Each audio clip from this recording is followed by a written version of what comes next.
Hello out there in Radioland. We invite you to reminisce for a while as we present Those Were the Days, brought to you with fond memories by Northwest Federal Savings and Loan Association in Chicago, Des Plaines, Norridge, and Arlington Heights, and by Nelson Hirschberg Ford, 5133 West Irving Park Road at Laramie.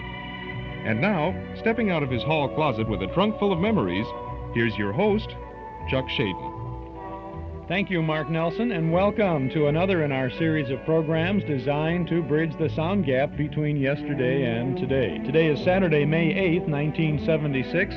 It's National Radio Month, and this afternoon we have 4 hours of great radio entertainment for you. Between now and 5 o'clock, we'll tune in to part 2 of our Salute to Radio Month, and we'll listen to The Life of Riley, starring William Bendix, This is War, a 1942 United States propaganda program, The Aldrich Family, starring EZRA Stone, Suspense, starring Stan Freberg, and the Phil Harris Alice Faye Show. Plus, our special guest today will be EZRA Stone, radio's Henry Aldrich, talking about his show business career. We'll try to have a surprise or two, and I promise we'll all have a good time. It all begins right now with this word from our friends at Northwest Federal Savings. Is your bank open when you're busy and closed when you're not? Well, Northwest Federal Savings knows that a good place to save is ready for you when you're ready. So Northwest Federal Savings is open 63 hours a week in all the places you might be, because there are 4 convenient locations in the great Northwest Territory. So if you're shopping around 6 Corners, Northwest Federal Savings is just 1 block west of Cicero Avenue on Irving Park. Saving in Des Plaines, Northwest Federal's just east of the Tri-State on Dempster. Cashing a check in Norridge, Northwest's in the Harlem-Irving Shopping Center. Looking for a loan in Arlington Heights? Go to Algonquin and Gulf for still another Northwest Federal. 4 convenient Northwest Federal Savings locations for all your savings needs. Open 63 hours a week to satisfy them all. Northwest Federal Savings keeps the best hours yours. It's Northwest Federal Savings Time, 63 hours a week. Northwest Federal Savings Time, 63 hours a week. Chuck Shaden here with our Those Were the Days program on WNIB, Chicago, FM 97. And we have a fine film for you tonight in the community room at Northwest Federal Savings over at 4901 West Irving Park Road in Chicago. Our Memory Club gets together tonight, and the movie is You're Telling Me. And I'm telling you, you'll have a good time with this 1934 film starring W.C. Fields. It's one of his rarest movies.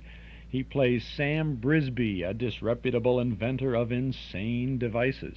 The film contains his celebrated golf game routine, and I think you will have a good time with it. We'll be there to enjoy You're Telling Me from 1934, a very good year. Hope you will be there, too. Tonight, the doors open at 7:30. Movie begins at 8 o'clock. Dues are $1 a meeting, payable at the door. The Memory Club movie tonight, W.C. Fields and Buster Crabbe and Joan Marsh in the 1934 film You're Telling Me. Hope you can join us for that.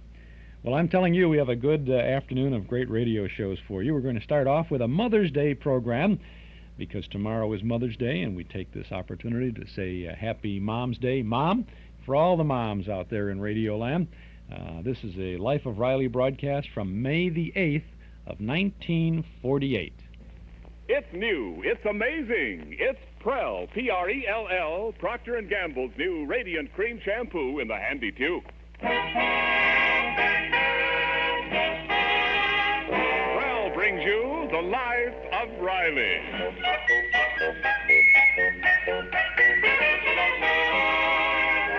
Shampoo that removes unsightly dandruff in as little as 3 minutes and leaves hair radiantly clean, radiantly lovely, presents The Life of Riley with William Bendix as Riley.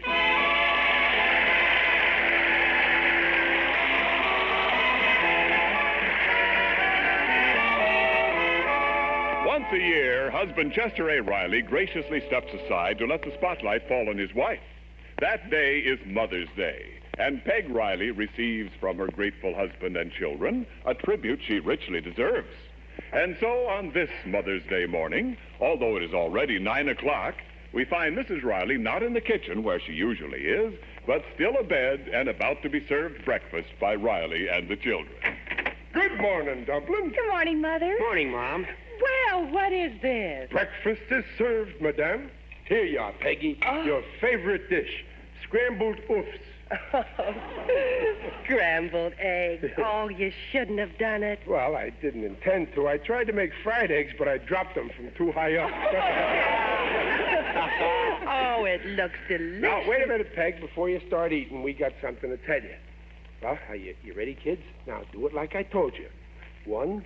Oh, no, Pop. Oh, let's not do it, Daddy. Okay. I'll do it myself. Do what? M is for the million things you gave us. O is only that you're growing old. T is for the tears you shed to save us. H is for your heart of solid gold. E is for everything I left out. R is right, right you'll always be. Put them all together, they spell Peggy. A word that means the world to me. Oh, Pop. Do you have to be so corny? Oh, he is not corny. I think it's very sweet. Eat your breakfast, Dumpling, before it gets cold. Dear, I can eat in the kitchen. Oh, no. This is your day, Dumpling. You're getting breakfast in bed. And you ain't going to wash no dishes today either. No, sir. Not while I'm around. I'll just pile them up in the sink and you can do them tomorrow.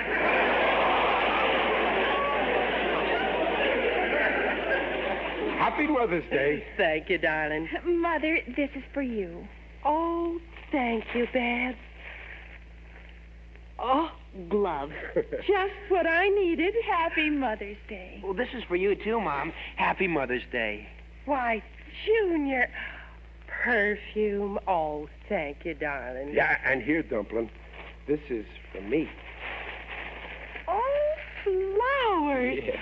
What a beautiful bouquet. Aren't they gorgeous, children? Oh, thank you, dear. My, you shouldn't have done it. Why, this bouquet must have cost a fortune. Oh, no, it didn't. I got them through a friend of mine who has connections with florists. Oh, they're really... Well, what's this ribbon here? Huh? What ribbon? Well, there's something printed on it. Gone, but not forgotten.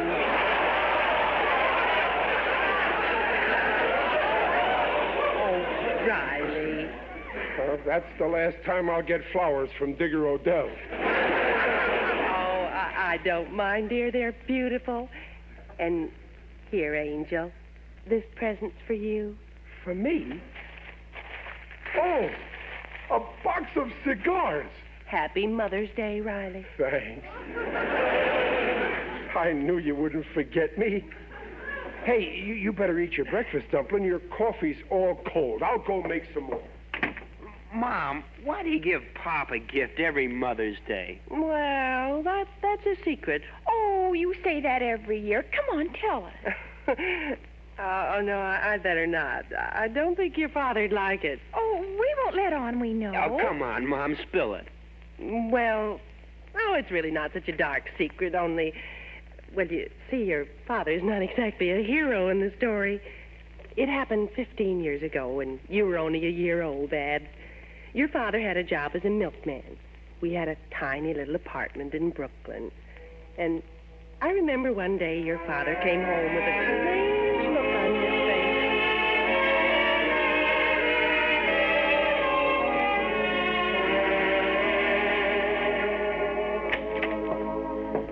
Peggy. Why, Chester, what are you doing home at this hour? Why aren't you working? Well, I quit. You quit? Yeah. No more milk route. Oh, Chester, why did you quit? You know how hard it is to get a job nowadays. Why, it took you months till you got this milk route. Well, I know, Peg, but a man can only stand so much. And after what my boss did, I just had to quit to save my self-respect. Well, what did he do? He fired me. Chester. He said I wasn't selling enough milk to buy oats for my horse. That horse eats like a pig. Besides, how could I sell milk? Look at the route they gave me. Other drivers get residential districts where there's families and kids. Me, I get the beer drinking set.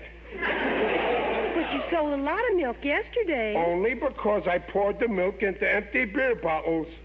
Well, don't worry, dear. There are other jobs. Well, where's the baby? I just gave her lunch, and she's asleep in her crib. Peggy, promise me one thing. What, dear? Promise you won't tell Babsy I got fired. Why, Riley, she's only 11 months old. Well, yeah, I know, but she's smart. Remember, she's my kid. I wouldn't want her to know her father's a failure. You're not a failure. Yes, I am. Can't even hold a job. I've been married 2 years now, and what have I got to show for it? You have a beautiful little daughter. Yeah, but I wanted a son. I'm even a failure at that. Now, you stop talking like that. You should have married Sidney Monahan instead of me. Then you'd have had everything. Money, a home, a car. I didn't want Sidney. I wanted you. Well, that's where you made a mistake, throwing away all that, just for my good looks.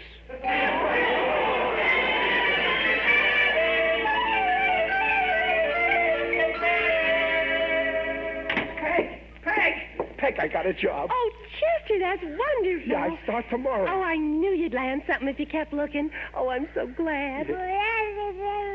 Oh, look. Look at little Babsy. She's glad, too. Any Babsy Websy is glad Riley Potty is waking, huh?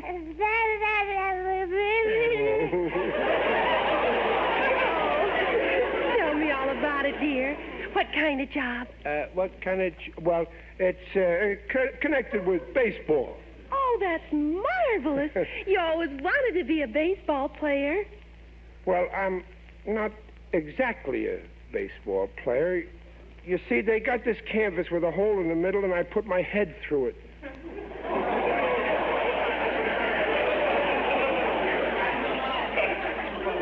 You see? Chester, you mean they throw at your head like in Coney Island? Yeah, but once in a while they miss. I won't let you do it. Now, that's final. But we need money. The landlord's been here 3 times this month for the rent. Chester. Yeah? Sidney Monahan dropped in today. What? Well, he's got his nerve. What does that four-flusher want here anyway? Don't he know you're married to me now? That wedding ring on your finger... that wedding ring in the pawn shop is sacred. Oh, don't be like that. He just dropped in to see how we were, and he was very sweet. When he found out you didn't have a job, well, he offered... Nothing doing. I won't take no job from him. He can't come here... Riley, he offered me the job. What? He said I could have my old job back as his secretary. I forbid it. Oh, but dear, it'd only be temporary, just till you get sick. No, not even for a day. No wife of mine is going to go to work. What kind of a husband do you take me for? I got some pride left, you know. Before I ever let my wife go to work, I'd rather see you starve. Now, be reasonable, Riley. The bills keep piling up. I won't let you go to work for that Sidney Monahan. I don't trust him. You think I forget how he used to chase you around the desk? Well, he never caught up with me, did he? No, but you ain't so fast since you put on weight. It'll only be till you get a job. Well, it's out of the question. Who'll take care of the baby? Well, I thought my father could come in every day. Your father? Oh, no. No stranger is going to look after my baby. I'll look after her myself. Oh, then it's all settled, Alphonse. Now, wait a minute. I didn't say you but could... Dear, you said you'd look after the baby yourself. Yeah, but I didn't mean to... I just said it so that... I didn't want you... Trapped.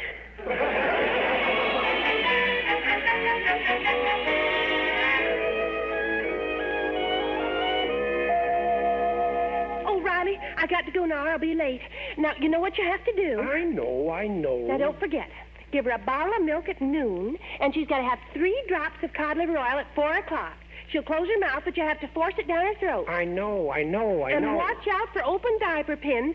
And, Riley, you're not listening. I heard every word you said. Give her a bottle of cod liver oil at noon, 3 drops of milk at 4 o'clock, and force an open diaper pin down her throat. Riley. Well, you got me all mixed up. What are you so nervous about? I know how to take care of her. Now, go on. Well, all right. Goodbye, Babsy, darling. Be a good girl now. She sneezed. Maybe she's catching a cold. Hey, will you stop worrying and go to work already? Oh, well, all right. But if she gets a fever, phone me right away. Okay. And if that Monahan gets a fever, you phone me.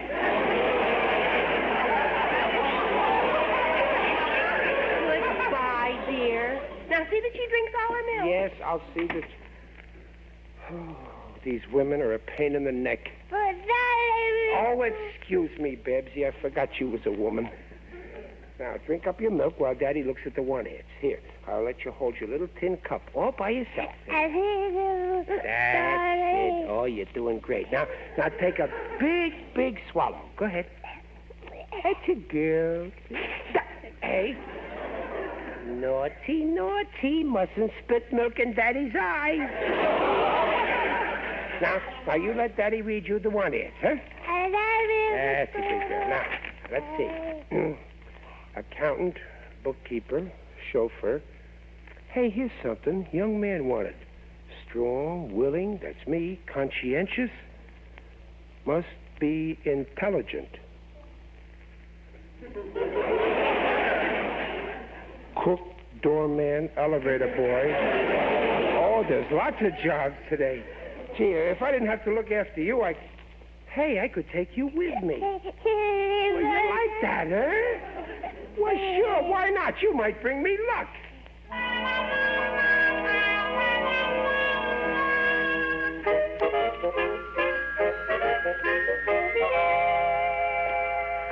Oh, my feet, Babsy. Let's sit down on this bench a minute. You're complaining. How would you like to carry me around all day? Oh, what a day. We must have applied for 20 jobs. I just can't connect. Boy, am I tired. Now, what do you want now? Here, play with your little cup. Now, here, honey. Now, be quiet. Oh. Well, what is it now? No, you can't have my nose. I need it to breathe with. Oh, you want a pencil? Well, here. No, only one. Okay, take both of them. Here.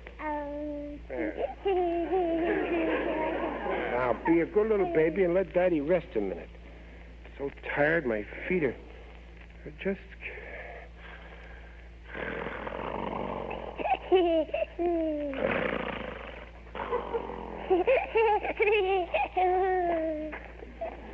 But, John, the dress was only $36, so I...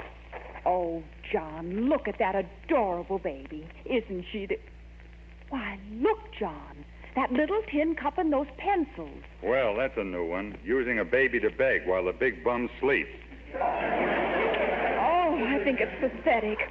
John, give them all the change you have. Well, all right.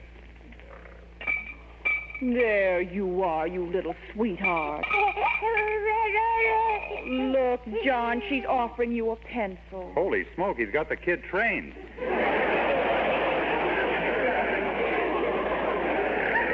You keep your pencils, darling. Come along, John. Oh, you see such terrible things on the street now.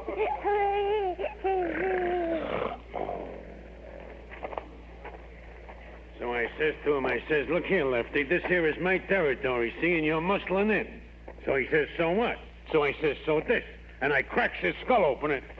Oh, look at the little baby with that tin cup. Ooh, what a cute little mooch here. Here, baby, here's a fin. Buy yourself a lollipop. You know, Trigger, a thing like this breaks my heart. I'm just a softy. What was I telling you? Oh, yeah. So I cracks his skull open, then he pulls a gat on me, so what could I do?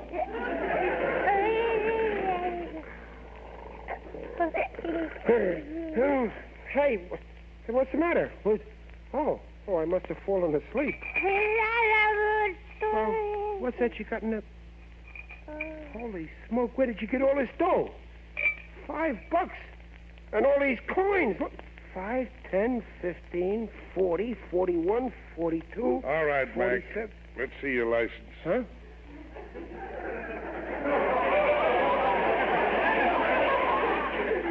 What's the matter, officer? You got a license? License? What for? For peddling. Well, who's peddling? I've been watching you with that cup there and those pencils. Oh, well, And where'd you get all that money? Well, You better come along to the station. It wasn't me. It was the baby. The baby did it. She's money mad. Oh, the baby did it. Don't say a word, Betsy. Let me do all the talking. So you had the baby begging? Yeah, the baby? No. This looks like a case for juvenile court. Come along. No, wait, let go. I wasn't doing it. I just happened to... When I woke up, Oh, my poor little baby, 11 months old, and she's a convict already.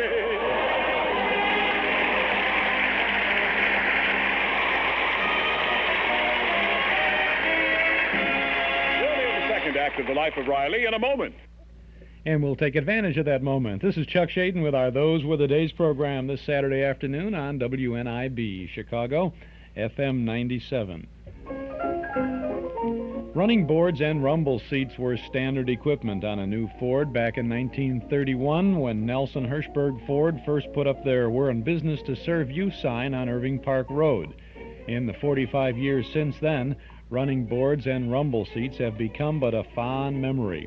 But Nelson Hirschberg Ford is still in the business of serving thousands of Chicagoland families with the bright new Fords at the same location, 5133 West Irving Park Road at Laramie. And when you visit Nelson Hirschberg Ford, you'll discover what's made their business prosper all these years. You'll discover that Nelson Hirschberg Ford wants your business today and tomorrow, too. They stand on their reputation as one of Chicagoland's oldest, most respected Ford dealers. And you can be sure that when you buy a new Ford or a clean select used car from Nelson Hirschberg, you'll get more than an automobile.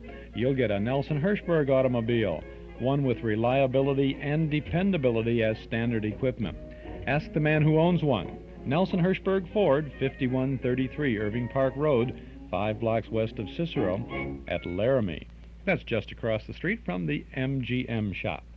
Chuck Shaden here with our Those Were the Days program. A salute to Radio Month. All month long we'll have a salute, and we salute Radio Month with a variety of good old radio shows. The Paul Meyer Shoe Store in Evanston, your headquarters for shoes and socks on the North Shore.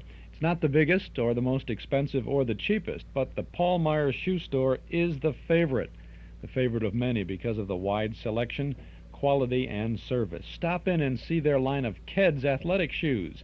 Keds is the brand that's durable and fits well. Some of the styles are the Keds Big Leaguer, All Sport, or Champion for basketball or general use. For tennis, it's the Pro Keds Court King. For baseball, the Pro Keds Little League Spike shoes. See them all and get them all at the Paul Meyer Shoe Store at 2924 Central in Evanston. Now let's return to the life of Riley. Oh, Ken, everyone's joining the parade for Prell, Procter & Gamble's Radiant Cream Shampoo in the handy tube. Of course, Prell's a leading favorite for 2 reasons. First, you'll thrill to your first Prell shampoo because it brings out those natural radiant highlights, leaves your hair more radiant than any soap shampoo. And after a Prell shampoo, your hair curls better. It's easier to set, easy to manage. Second, Prell removes unsightly dandruff in as little as 3 minutes. Doctor's examinations proved it. And there's nothing so handy as that Prell tube. No waste, no spill. Prell's easy to use. It's economical, too. You use less, get more lather.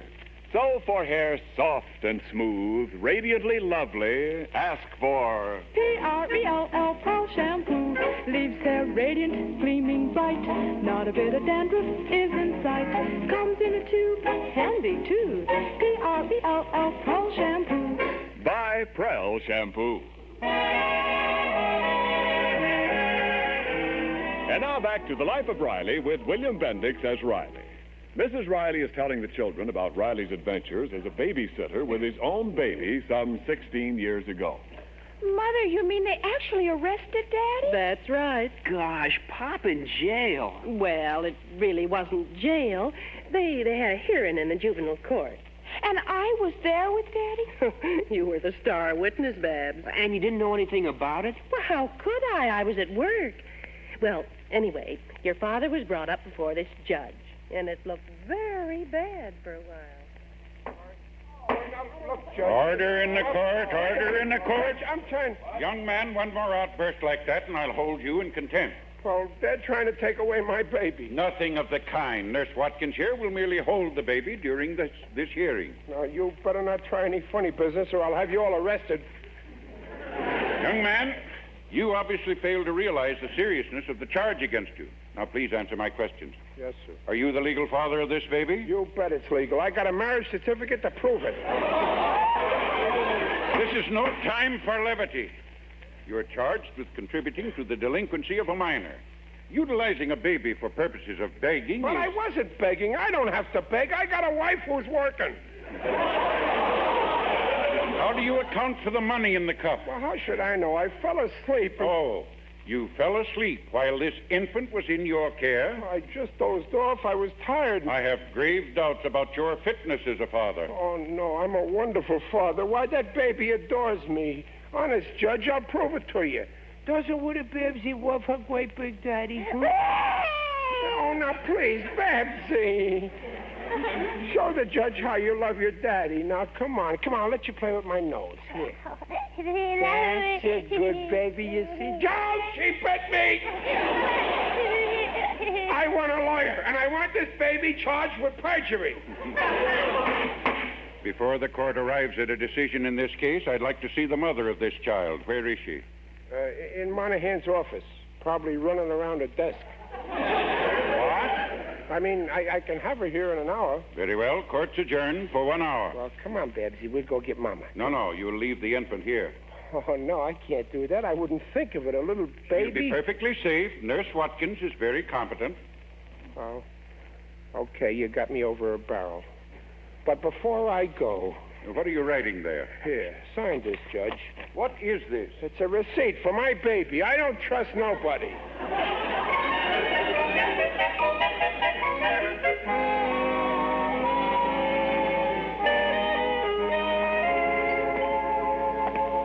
That judge, who does he think he is telling me I ain't a good father? I don't need him to straighten me out. It's none of his business. You're right. That's my business. Who's that? It is I, Digby Odell, the friendly undertaker. Greetings, Riley. You're looking fine. Very natural. What are you doing in the courthouse, Digger? Oh, I've been serving on a jury. It's a new experience for me. This is the first time I've ever been in a box with 11 other people. I'm in an awful jam, Digger. I just come from juvenile court. Oh, I was there last week to testify against a gang of hoodlums. They'd pilfered a sign from a travel bureau and hung it on the door of my business establishment. Oh, I was frantic. Why? What did the sign say? Need a rest? Let us tell you where to go. I had to go to court on account of my baby. They say I ain't a good father. Oh, that is a vile slander. They said I was gypping the public because I didn't have a license to peddle. You see, you got to have a license to gyp the public. Why, that's outrageous. Riley, we must plan your defense. Do you have any character witnesses? No. I'll dig some up for you. And I'll get you my personal lawyer, Humphrey Higgins. Is he good? Good. He's the official attorney for the NAM, the National Association of Morticians. Just watch how he cuts the ground out from under that judge. Oh, you'll adore Higgins. Crooks swear by him. Well, then he's the man I want. Now, I got to go get my wife and take her to the judge. Then go. Find your dear spouse immediately. And don't worry, Riley. I'll get you out of this mess. I have influence in this town. Nobody carries more weight than I do. Well, cheerio. I have some spade work to do.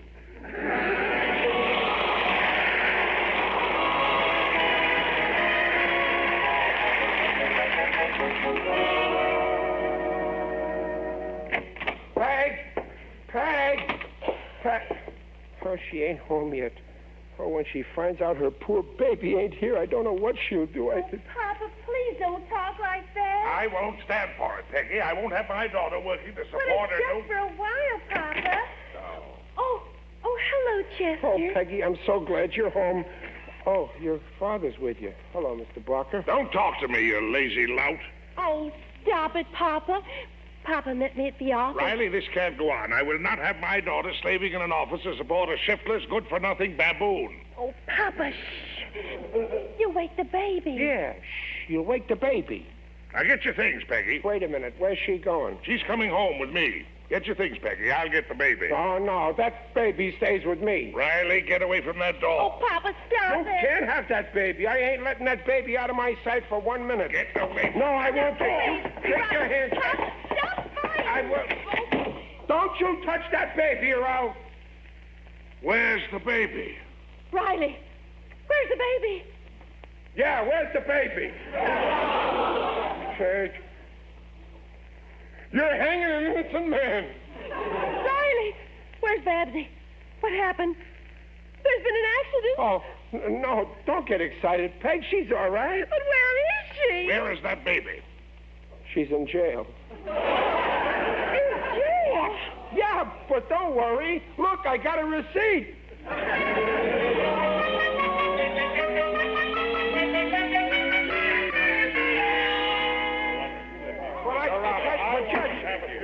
Order in the court, order. What are all you people doing here anyway? Your Honor, I'm the baby's grandfather. Oh, I see. And who are you, sir? Hi, sir. I'm Digby Odell.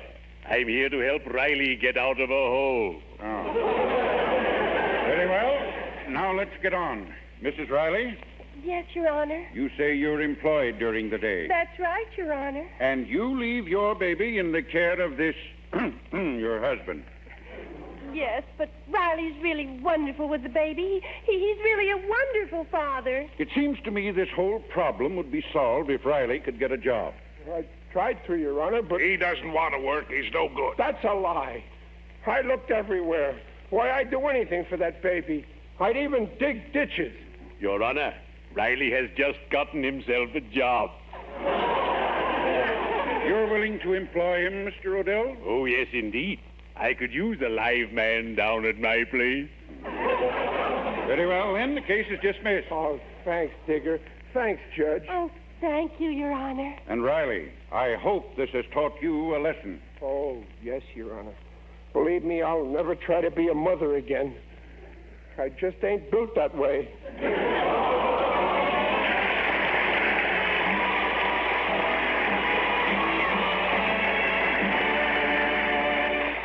The Rileys will be back in just a moment.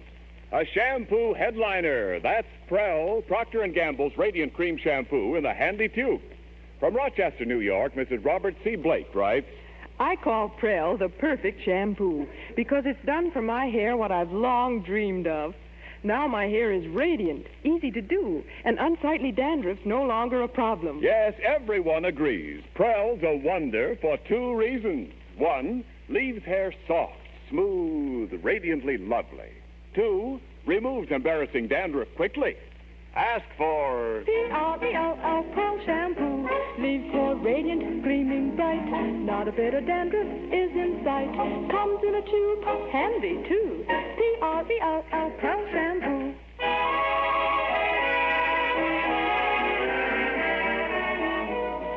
Well, that's the story. So every year on Mother's Day, I give him a box of cigars for being such a wonderful mother.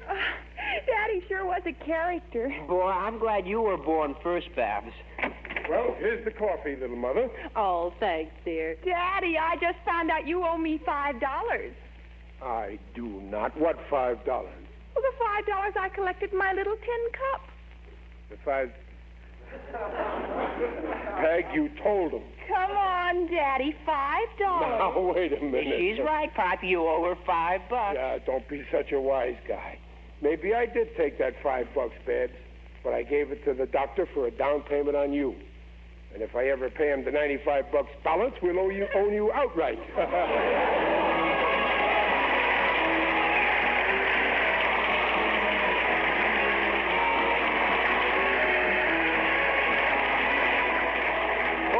Ken Niles, happy to announce that over 5,500 retail florists, all subscribers to Telegraph Delivery Service, Flowers by Wire, have voted Mrs. Riley radio's favorite mother. Congratulations, Paula Winslow, for your fine portrayal of Mrs. Riley. And remember, there's still time to remember your favorite mother with flowers on Mother's Day.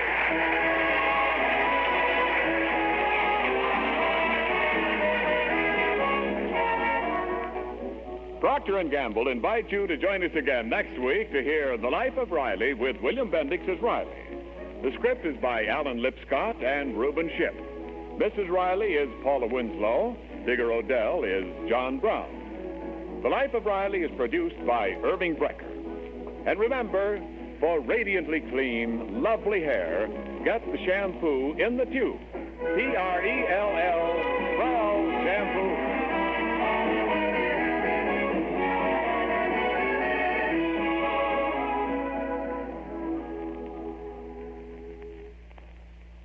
In the factory, on the farm,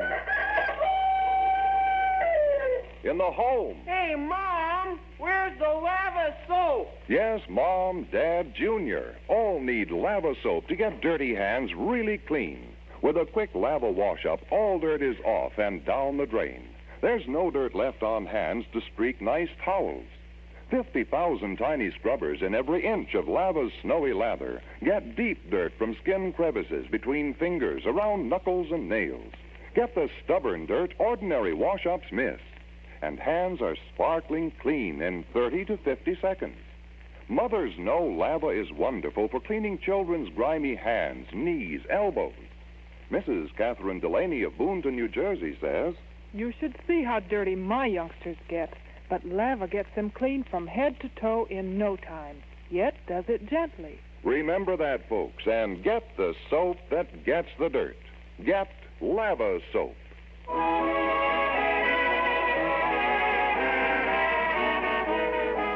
And this is Ken Niles reminding you to listen again next week when Prell brings you The Life of Riley. And now, stay tuned for Truth or Consequences. Good night.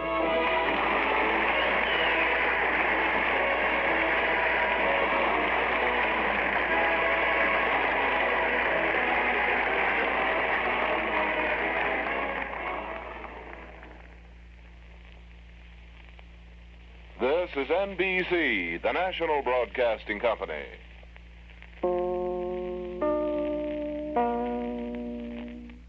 That's The Life of Riley, Mother's Day broadcast from May the 8th of 1949. Well, that's just 27 years ago exactly, isn't it? Except that tomorrow is the Mother's Day for 1976. It was fun to hear Riley and Mrs. Riley, Paula Winslow there, William Bendix and Paula Winslow. One of the characteristics of the Life of Riley show were these flashbacks to the days when they were courting or first married and just having the baby and all of that sort of thing. Always was fun to do that. And you knew then that Riley was just as stupid as a young man as he was as an older man. Those were the days, The Life of Riley. This is Chuck Shaden here with our Those Were the Days program on WNIB Chicago, FM 97. Ahead of us this afternoon, we have a United States Army or United States government war propaganda broadcast from 1942. We have an interview with EZRA Stone, who starred on radio as Henry Aldrich. He's in as someone else on this This Is War broadcast, and then he will star after our chat in the Aldrich Family. We have a unannounced surprise for you today. We're going to have a brief episode with the folks halfway up the small block, Vic and Sade.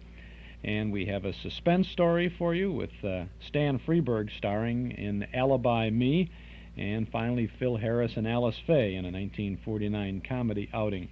A lot of good things ahead of us this Saturday afternoon.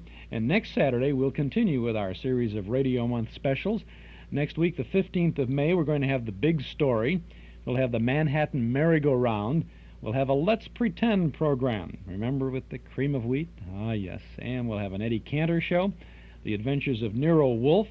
And next Saturday, we'll spend some time reminiscing about Riverview, the world's largest amusement park. It's gone, but it is not forgotten, and we are going to have some folks in our studio to join us to reminisce about Riverview, and we'll talk about the big Riverview night we have planned for next Saturday evening in the Memory Club. Well, our Memory Club schedule and the schedule of Saturday afternoon, those were the day's programs, and of our Monday through Friday Hall Closet programs on WXFM, it's all listed in our Nostalgia newsletter and radio guide. A year's subscription to our newsletter is only $6, and it's more than a newsletter. It's a little magazine now, filled with all kinds of articles from and about the past, the good old days. It contains the complete schedule of all of the old-time radio shows we offer throughout the week on a number of Chicago stations, but the articles and the pictures and the memories, they're a lot of fun. You can subscribe right now to our newsletter by telephone if you'll call us here at our studio at 545-2260. That's 545-2260. We'll take your name and address, and your subscription will begin with our current issue, the May issue. We'll mail it out right away. You'll have it in just a few short days, and we'll include an invoice for your year's subscription. $6 for 12 issues. Call us at 545-2260. Give us a buzz right now. The May issue for National Radio Month features the most unusual old-time cathedral radio that you've ever seen. It's on the cover, drawn specially for us by artist Joel Bogart. This old-time beauty is drawn with over 200 names of vintage radio show titles and stars. You've really got to see it to believe it. Also, in our 32-page newsletter for May, you'll find a 1938 reprint article about the craziest job in radio, the job of the sound effects man. We have a 1948 feature about the Lone Ranger and a town that changed its name in his honor. We have a 1943 Dorothy Dix Advice to the Lovelorn column, a page from a 1933 recipe book of the movie stars featuring Clark Gable's favorite recipe, no less. We have a 1945 sports page clipping about Andy Pafko and another about Leo the Lip DeRocher. We have a film clips column by Mark Nelson about radio shows that became feature films. Carl Pearson's Notes from the Bandstands is all about Artie Shaw. Ginny Weissman has written an article about famous moms on television, and June Conrath takes a nice look at Chicago neighborhood movie houses. There's more. There's our dime store classified advertising page and news of our Saturday night Memory Club movies. Subscribe now to our Nostalgia newsletter and radio guide. A year's subscription, only $6. Call us at 545-2260. If the line is busy when you call, won't you be good enough to wait a moment and then call back? We'll get to you as quickly as we can. 545-2260, or send $6 to Nostalgia Newsletter, Box 421, Morton Grove, 60053. If you want to make sure you get the May issue as quickly as possible, then give us a buzz right away at 545-2260.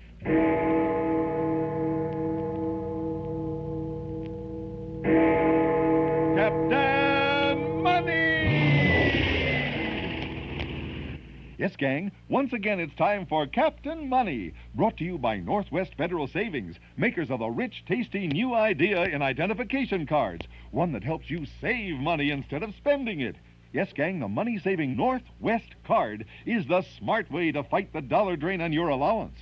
With it, you can purchase traveler's checks, registered checks, and pay utility bills, all without a service charge. And you're even entitled to free notary service, too.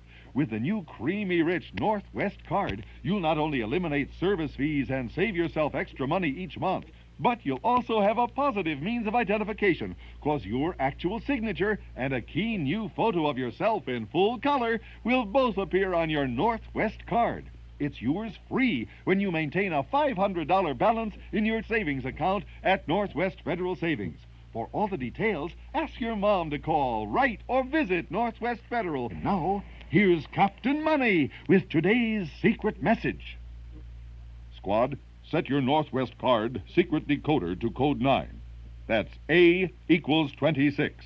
And take down this special message. 23, 9, 18, 13, 16, 12, 5, 26, 15, 7, 18, 13, 22. Got that? Happy landing! Northwest Federal Savings, serving you 63 hours a week. In Chicago on Irving Park Road, in Des Plaines on Dempster Street, in Norridge at the Harlem Irving Plaza, and in Arlington Heights on Algonquin at Gulf Road. This is Chuck Shaden on our Those Were the Days program on WNIB, Chicago FM 97. We have a very interesting program for you now. This is the sixth in a series of United States government propaganda programs presented in 1942 on all of the major networks. All the major networks, Columbia, the National Broadcasting Company, Mutual, and the American, I guess it was both networks, the red and the blue of the National Broadcasting Company. It's called This Is War, and this is a particular show in the series starring EZRA Stone and Claude Rains and Everette Sloan. EZRA Stone, who was Henry Aldrich on radio at this time, appeared as a youngster in this series, and I think you'll find it very interesting. The quality of the sound is not as good as I would like it to be, but the quality of the program itself is very interesting. You got to remember now, this is March 21st of 1942. We have not been in the midst of World War II for 6 months even, just December, January, February, and not even the full month of March. So it's just about 3.5 months that the people of the United States have been faced with the reality of war, and this is a program designed to reach the people at home during this very serious time.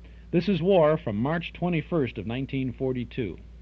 This is War.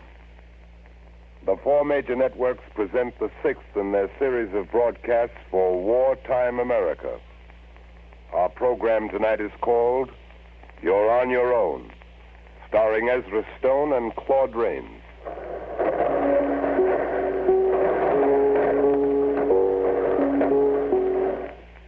Those are the German radio chimes, meaning stand by. Big stuff coming.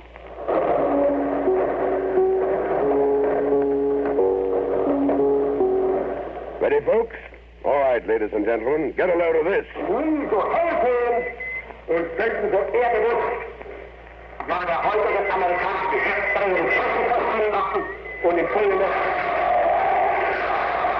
That's Schickelgruber of Berchtesgaden explaining how he would have been in Moscow 6 months ago, except for the fact that a couple of dozen annihilated Russian armies didn't stay annihilated. And get this. È meglio vivere un giorno da leone che 100 anni da pecora. That is the Roman wonder, Musso the Terrible, who says Italians live like lions. They do all right, only in cages. And here's another. 法律は人を選ばず辛抱する気に金がなる噂をすれば影がさす止めどたんものは昼間選べ That is General Homer. Don't mind him. He's just saying about how maybe it would be a good idea if he were to commit harry-carry. Seems things haven't been going too well with the rising sun on the peninsula of Bataan. And this, ladies and gentlemen, is me. I'm Ed Bascom. Work for the government in Washington, D.C. Work in a place called the Department of People's Interests. It's a pretty busy place, and it's getting busier by the hour. I could give you an idea of how busy it is by the way it sounds there. And although I might be exaggerating a little for purposes of dramatic license, you'd get the idea. Well, now, take a morning recently in the DPR. Department of Public Interest. Yes, one moment, please. Department of Public Interest. Yes, go ahead, please. You're connected. Listen, send it on to Bascom. Also, be sure to get that folder on priorities back from Marchbank, and let me see the drive list. Yes? Bascom. Yes? Here's the report on the 6 Midwestern states. 18% believe they're doing all they can. 4% believe that the war effort is not up to schedule. Okay. Leader Brooksfield with Thompson on long distance wants to know if government will provide bomb insurance for bombs. I'll make it out of it. Can you talk to him personally? No, not now. There's a man from Portland, Oregon waiting outside. He wants to turn over the services of 80 draft horses. 80 draft horses? Do you want to... There's an air raid warden calling from London. Says he's coming to lecture in the southern states on fire protection and wants an okay on clipper prices. We'll take the horses. Write a letter on the insurance matter. Okay for the warden in London. Now, no more calls until 11 because I've got this sack of papers to clear up. By the way, Mortensen, will you, Mr. Jones calling on Mr. Bascom on line 5. Jones? Which Jones? Jesse Jones? No, sir. It says his name is Wilbur Jones. Wilbur? Maplewood. Oh, Wilbur Jones, the average American citizen. Well, I want to talk to him. Put him on. Quiet, everybody, please. Wilbur Jones on the line. Quiet. Hello. Hello. Oh, hello, Jones. Yeah? Huh? You what? You want to know what you can do? Oh, for the war. Been bothering you, you say? Well, I'll tell you what I'll do. I'll fly right out.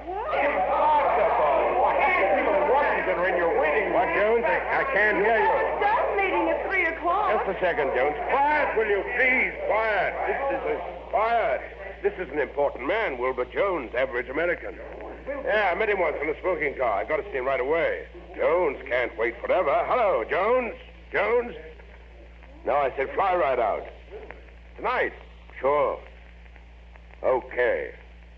Well, dinner? Well, that's mighty nice of you. Sure, you bet. Okay. Goodbye. Hortense, get me plane passage on the... Here it is. 3:30 plane gets you in 5:45 in time for dinner at 6. Very good. All right, Elvis, back to work. Of course, that is a little exaggerated for purposes of dramatic license. The service isn't that good, but anyway, a man can get to Maplewood on the 3:30 plane in time for an important dinner at 6 o'clock wartime.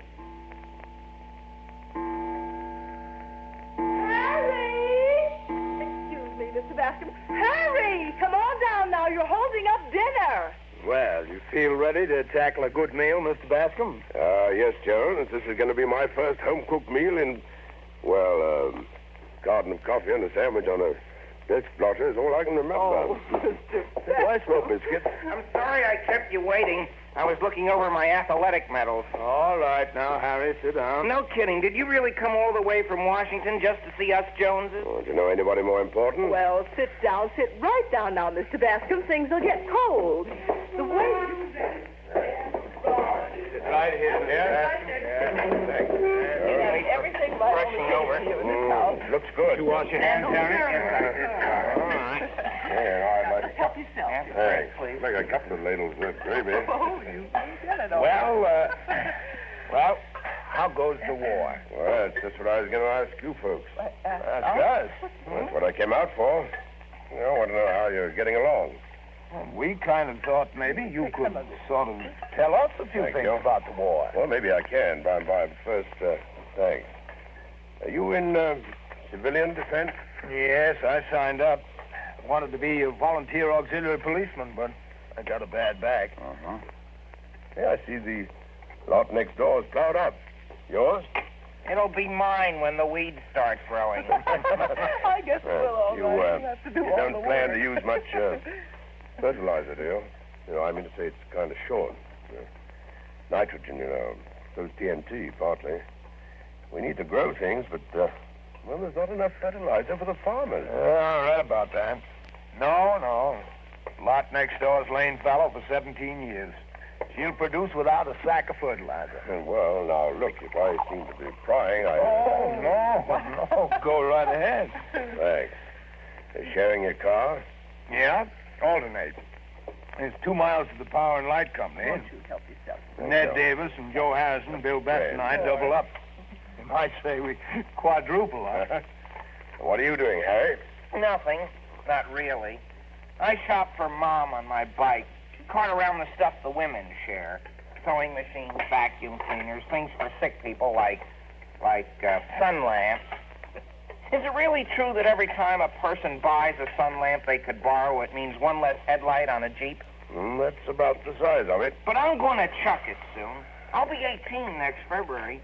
Dad, you said you couldn't decide. Can't I ask Mr. Bascom? No, Harry. Can't I, when we got the government right in our dining room, practically? Oh, now, Harry, Mr. Bascom is not... Harry is pretty good in science, Mr. Bascom.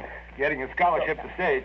May not look like a chemist now, but someday... First it was convoys, then Hawaii, then Bataan, and the Dutch. All over those islands with the crazy names. But I sit here. They took Chubby Waters. He was only a guard, and I'm captain and fullback.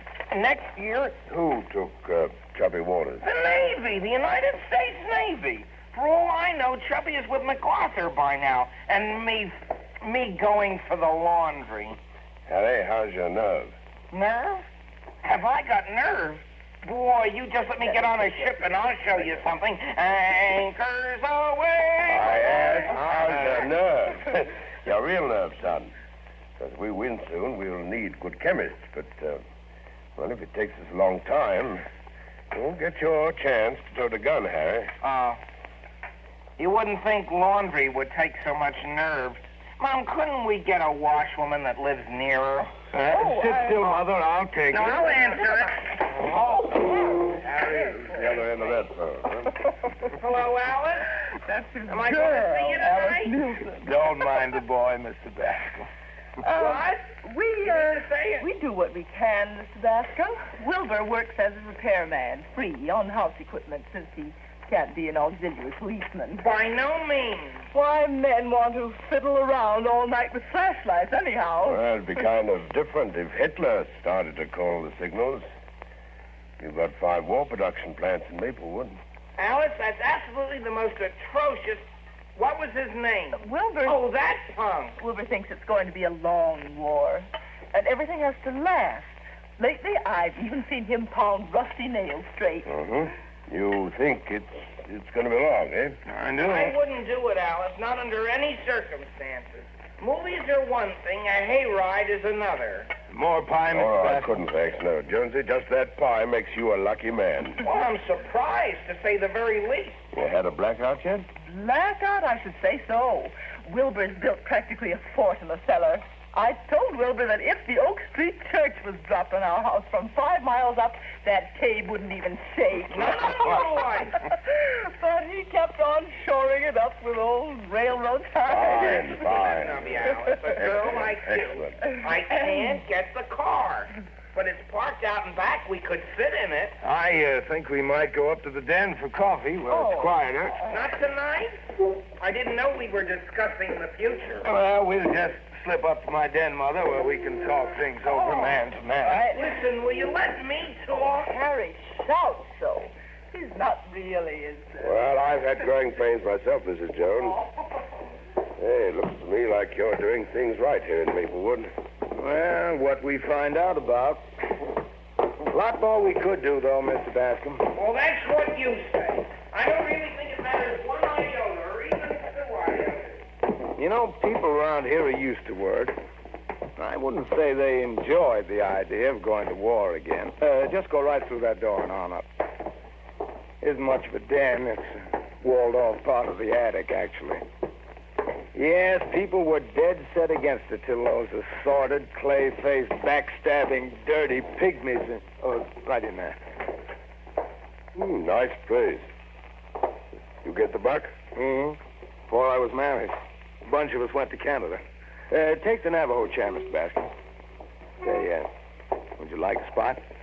I got a bottle of stuff here. I don't use much. The old lady'd have a fit. No, thanks, no. I've been on the wagon since December the 7th. Oh. Now, if it isn't asking too much, Mr. Bascom... How about calling me Ed? Well, Ed. You know, that's what the president called me. The only time we ever met. If he can, you can. Oh, all right, Ed. That suits me fine.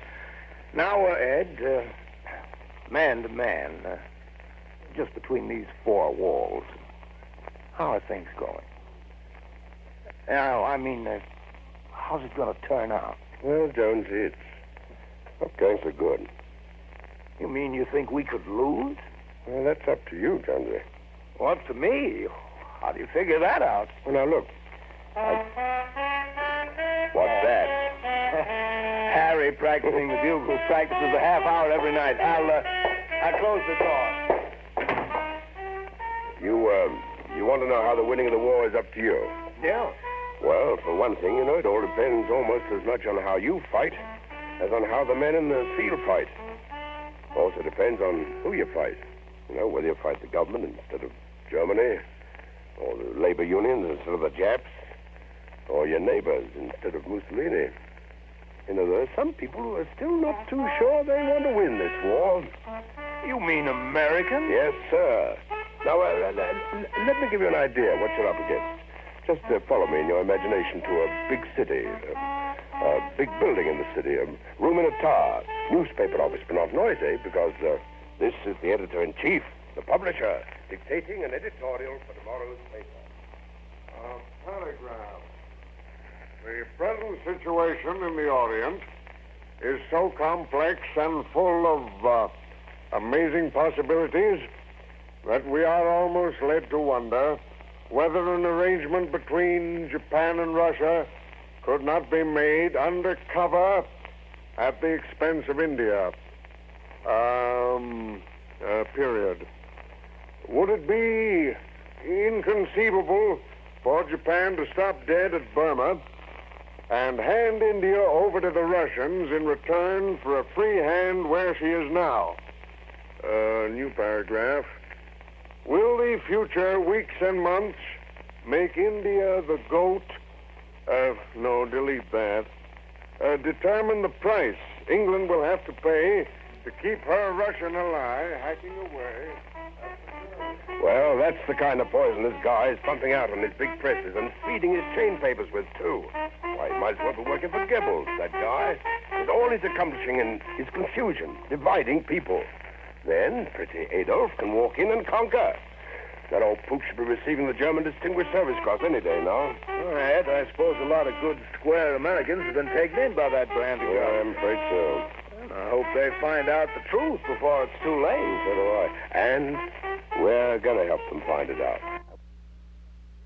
And that's the first portion, almost exactly the first half of This is War, the United States.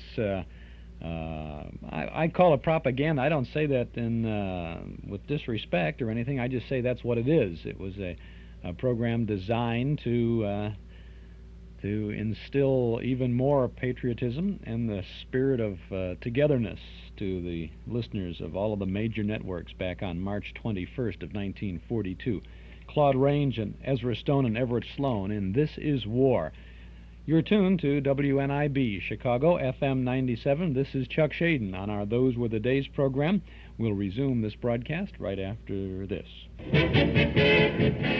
Our Metro Golden Memory Shop at 5120 West Irving Park Road is now open, and when you pay us a visit, you'll find some memory-jogging things to take you back for a nostalgic trip to the good old days of not so long ago. You'll find good new stuff and good old stuff. Tapes, records, books, magazines, cards, gifts, games, and novelties. You'll have a good time remembering Riverview, Saturday afternoon at the movies, rainy days in Monopoly, the big band era, that golden age of radio. Metro Golden Memories at 5120 West Irving Park Road, just east of Laramie. Come in and browse for a while. You'll find some great movie posters and some beer advertising posters and magazine covers of big blow-up posters. Got a great big supply of those things in just this week, and they're all reasonably priced, and you'll have a solid good time with them, I promise you that. The MGM shop is open Tuesday and Wednesday from 11 a.m. to 6 p.m. Thursday, Friday, and Saturday till 8. We're open right now, and we'll be open till the Memory Club begins tonight. And from 1 to 5 every Sunday afternoon, too. Metro Golden Memories, a nice place to visit at 5120 West Irving Park Road, 2.5 blocks west of Northwest Federal, just across the street from Nelson Hirschberg Ford. Metro Golden Memories, the MGM shop. And not too far from there, over at Milwaukee and Central, just north of Foster, is Paterno Foremost Liquors, where fine wines have been a part of family tradition for 3 generations. Put a visit to Paterno on your agenda, and you'll be amazed at the fabulous wine cellar. Choose from hundreds of different wines from every corner of the globe, and chat with a member of the Paterno family who'll be pleased to help you select just the right wine for that special occasion, or the perfect wine to make an ordinary event a special event. Paterno Foremost Liquors, Chicagoland's one-stop beverage mart for imported and domestic wines, beers, cordials, soft drinks, whatever. Visit the wonderful world of Paterno, Monday through Saturday from 9 in the morning till 10 at night, Sunday from noon until 8. Paterno Foremost Liquors at 5303 Milwaukee Avenue at Central, just north of Foster. This is Chuck Shaden, and let's return now to this 1942 This is War broadcast. I'd like you to meet another type. You'll find her maybe in a fancy joint in New York, resplendent in sparkling evening clothes, and maybe with one cocktail too many now, and she has Oh, she has very definite ideas about the wave of the future. Mussolini was efficient, wasn't he? Hitler got rid of the Catholics and the Jews, didn't he? Why, Gilbert, you don't know progress when you see it. The wave of the future, Gilbert, my dear. Why, that's the most awful, dirty, rotten, low-down... makes you mad. Ready to tear anybody apart, Jones? Listen, Ed, have we got many people like that? Aren't most of them trying like you and me? Trying, Jonesy? You bet. Now, if you want to hear about them... Well, sure I want to. Who wouldn't? And you listen to this, Jonesy. You listen to this.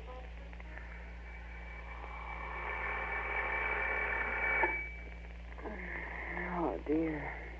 3 o'clock already. Oh, blast that alarm. I was sound asleep. It's 3. I gotta get going. Day after day. 1 week, 2, 10, all winter. Up at 3 and off in the car, and I have to walk to the office. Oh, no kidding, Stella. Oh, I'll be on a better shift or have time off when we get more volunteers. Yeah, I know. Well, when? How long have they been trying to get more women with husbands crazy enough to let them get up in the middle of the night and go to work spotting planes? I never see you anymore. Men ought to do that stuff. And women got us so men won't have to. Go back to sleep, Johnny. I'll be all right. If Hitler sends any bombers over this berg, you can go on sleeping till 7. Because we gals in the filter center will catch him at it and send our fighters up in time. So long, Johnny. So long, Stell. Win the war. That's a woman volunteer in the Air Raid Report Service in the filter center. Now, here, off the coast of Maine, you'll find some other people on the job.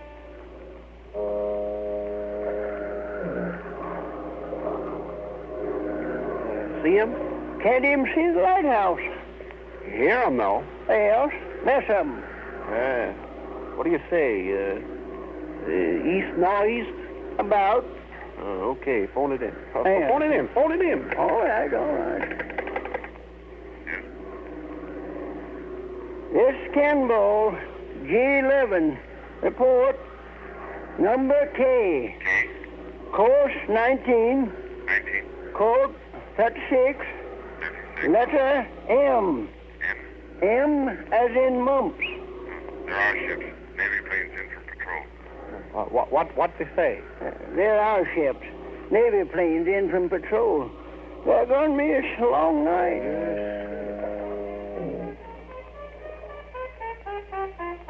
What kind of work is that, Ann? Volunteer airplane spotters. Why, practically the whole town works at it in shifts. Now, here's another operation actually going on. Pay very close attention, please. He's taking the anesthetic, well? Yes, Doctor. Scalpel? Now, you ladies who are here to observe, note that the initial incision is made in the patient's skin with this instrument. Now, a quick stroke. Sponge, nurse. Somebody carry the lady over to the other table. Remember, you're the ones who wanted to watch. Hemostat, nurse. Sponge. Another sponge, please. Bleeder, I guess. Any more of you volunteer first aiders are going to faint, please step out in the corridor. Hemostat. Now, to those of you who are still on your feet, I'd like to say to you that... What was all that? Women. Taking first aid courses. Thousands of them have gone to hospitals to learn to get real experience with the site of real injury. Hundreds fainted at first, but they all came back. Not one has kept on fainting. All quit the course. Yes, but look, Ed, we can't work in an air raid center. There isn't one here. We can't spot planes or even study advanced first aid. Mother's got the kids. I work. Aren't there any other kinds of jobs in this war? I was getting to that. Now, I got some letters in my briefcase here from people. Some they wrote to OCD, some to the president. But they're all working. They all meant what they wrote. Now, here... Oh, excuse me just a minute. I'll just have to tone down Toscanini a little bit. He's just showing off for your benefit. Harry! Harry! Harry!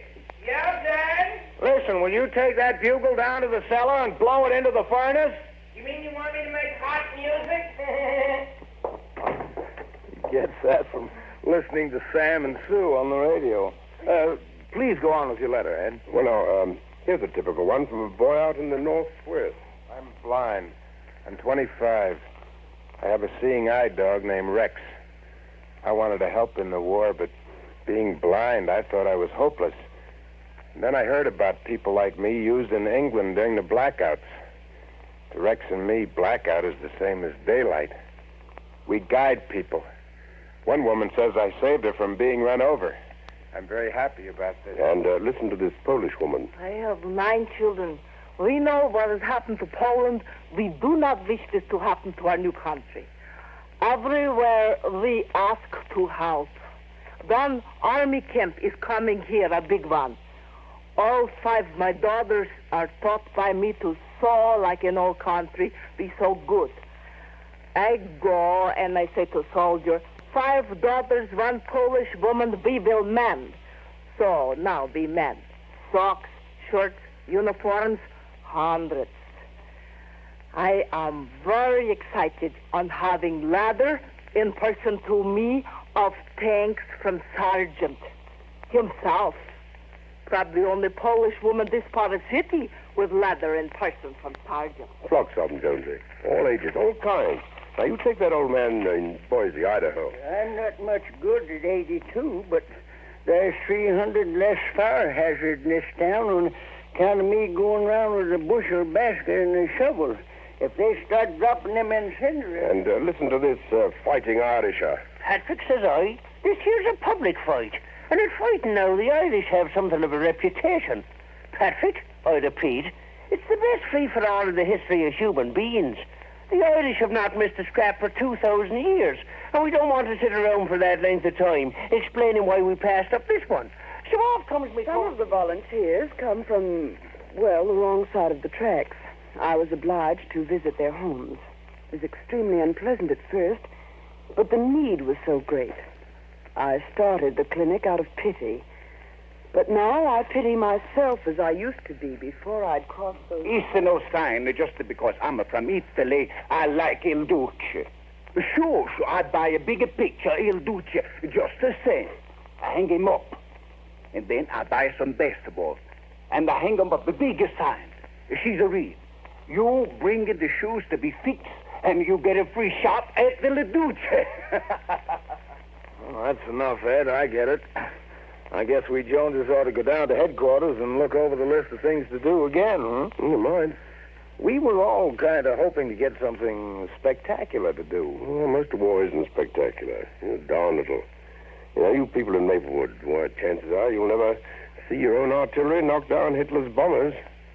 You'll never see a battle wagon land a heavy one on an enemy ship. Never watch the slick come up where a sub went down. Never see an American cannon chuck a slug into a Jap tank. You'll just work harder. And when you watch that suit get shabbier, Mrs., well, she won't have many permanents. No stockings. Food in the table grow a little less fancy. That's war, Jonesy. That's being a civilian of war. No fun. And plenty of no fun. Yeah? Well, so there's something to think about. Well, Jonesy, I think I'd better be going. Oh, can't you stay over? There's spare room. I wish I could. I've got to catch that 9 o'clock. Well, I'll call the folks. Mind that beam. Yes, I'm sure going to think about all you said tonight, Ed. I'm mighty appreciative of your taking the trouble to come out. Helen. Harry. Ed's leaving. Harry! Mr. Bascom's going. Well, Ed, I'll take you down to the station. Help you on with your coat? Thanks, John. The devil is Harry. I was upstairs. Right now, you're standing on my foot. I thought it was the rug. Mr. Bascom, did you hear my bugle playing? Do you think I could bugle on a battleship by any chance? Well, you'd be okay for Reveille anyhow. You stay with that chemistry, Hattie, and the laundry. Well, if that's what the government insists on. See, Mr. Bascom, the White House isn't camouflaged, is it? No, Hattie, it's still just as white as... I know, as laundry. Well, here's to you. Keep 'em flying. Well, good night, Mrs. Jones. That was a mighty fine supper. You got a fine boy. Come back real soon. I will. I sure will. Tell the folks at Washington to buckle right down and stay with it till the old monument smokes like a chimney. Goodbye. Bye. Goodbye. Mind these port steps are kind of high. We go left. Car's down by the orchard. No, I'll walk, Jonesy. Save your tires. Grind a piece to the station. I'll show you a shortcut down Pine Street. Mm-hmm. Wonderful night. Handle of the dipper leans right out of the sky. Jonesy. Yeah? I didn't quite tell you all I came to say about winning the war or losing it. You know, the government can't tell you about the Army, the Navy, where it is, how it's doing as of today. The Axis tries hard to get us to tell, but the government doesn't even tell me those things. But it's promised to let you know every single fact it's able to. So I can say this. We got the 3 million finest kids ever went into an Army and Navy. But there's another fighting force, Jonesy, and you're in it. It's the rumor. That's your main fight, Jonesy. The enemy's trying more than anything else to shake your nerve, make you suspicious, confuse your thoughts, chase away your ideals, and your courage. Now, the Army can't fight that, Jonesy, or the Navy, or the Air Corps. You gotta. You gotta fight the dirtiest, slickest propaganda on earth. Now, if they can mess up your common sense, they'll move right in afterwards with their whole army. You can lick Goebbels and his lunatic makers, Jonesy. Just remember who you are. An American. Remember how far America's come in 160 years. That's all. Stick your chin up when you hear the rumors, the wisecracks that try to make you mad at other Americans, and when you lift your chin, put in your gut. You belong to the Army, too. I belong to the Army. You. All the Joneses. You know, the Joneses have gotten in all the wars, but never before in this kind. You, Jonesy. On your own. 24 hours a day. On your own. Against slick German professors who've studied you like a bug for 40 years. You know, they've studied you till they know which hand you shake your salt with. Studied your fears, studied your faults, studied your hopes. What kind of powder you got for that kind of fighting, Jonesy? Can you take it? I guess so, Ed. I guess I can. You know, you've got the most important kind of ammunition, Jonesy. You're free. Decent. The whole darn 3 million plus square miles is yours. Adolf Hitler never drew a breath of free air or walked in the street of a country the people governed. Well, you do it all day. Don't lead with your chin.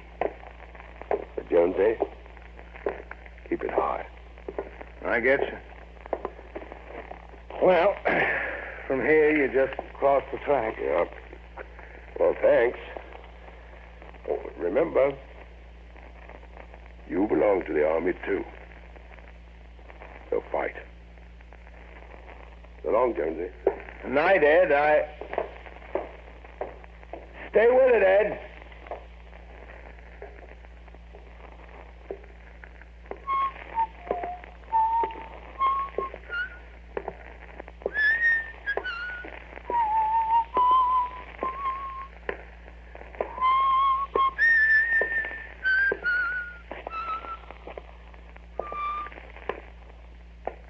On your own. You and 135 million more.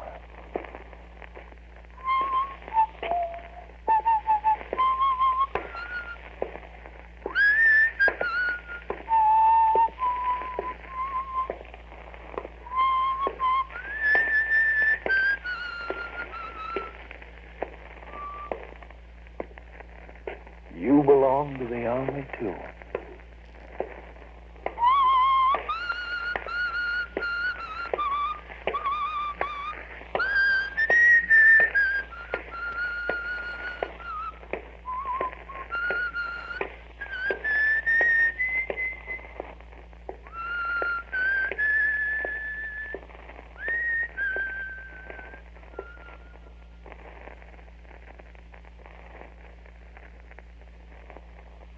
You have been listening to You're on Your Own by Philip Wiley.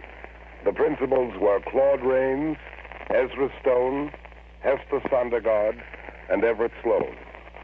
The program was another war program. And that's it. This is War. The end of the original transcription disc was damaged, and it just kind of jumped off of out of the groove there onto our tape. And that was the sixth in a series of programs heard on all of the major networks, the red and the blue networks of the National Broadcasting Company, the Mutual Broadcasting System, and the Columbia Network. It was the sixth in the series of programs. This was from March 21st of 1942. The series must have begun about the first week in February of 42, if this were the sixth show in the series. And that means they didn't waste much time getting this thing together after the bombs fell on Pearl Harbor in December of 1941.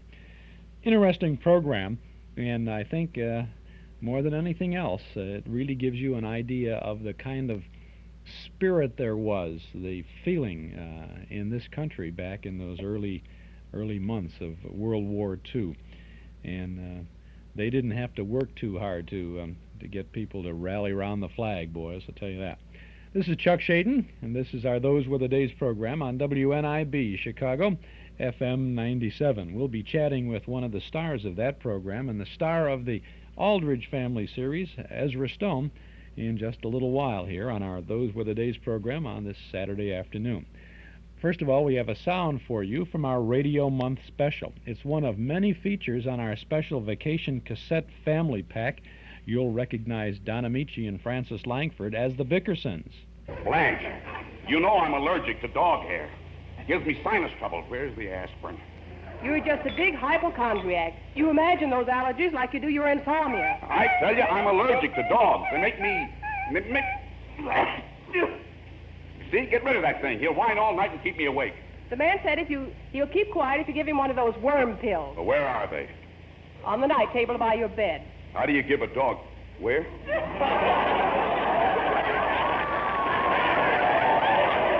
on the night table by your bed. There's nothing here except the aspirin. The aspirins are in the medicine cabinet. Well, how can they be in the Blanche, what have I been eating? No wonder my headache won't go away. Why do you do these things to me? Send for a doctor. Don't carry on so. If they're good for a dog, they won't hurt you. Go to sleep. The Battling Bickersons. We have 3 funny sketches, 30 minutes worth of comedy with Don Amici and Francis Langford, with Danny Thomas, too, as Blanche's brother Amos, on our cassette family pack for the month of May. It's a set of 3 cassette tapes featuring great radio fun and excitement, and it's only $13 for the 3 cassette set from the Hall Closet, Box 421, Morton Grove, 60053. Now, this is what you get all together. You get the Bickersons. You get more comedy with Baby Snooks and Daddy, a pair of funny scenes with Fanny Bryce as Snooks and Hanley Stafford as Daddy, 30 minutes worth of that. Then you have a half-hour Maltese Falcon story on the Academy Award program starring Humphrey Bogart, Sidney Greenstreet, and Mary Astor in the radio version of their famous film. Also from a Screen Guild Players program, Arsenic and Old Lace, starring Boris Karloff and Eddie Albert. Then, to top it all off, we have 3 classic suspense dramas for you. 60 chilling minutes of great, great drama. On a Country Road, starring Cary Grant and Cathy Lewis. 0 Hour by Ray Bradbury and starring Evelyn Rudy. And 3 Skeleton Key, that story about the rats in the lighthouse with Vincent Price. This is a perfect vacation family pack, and we offer it at this special price during Radio Month, May. This set of 3 cassette tapes with all those good old radio sounds, 3 full hours of classic radio entertainment for only $13 during May National Radio Month.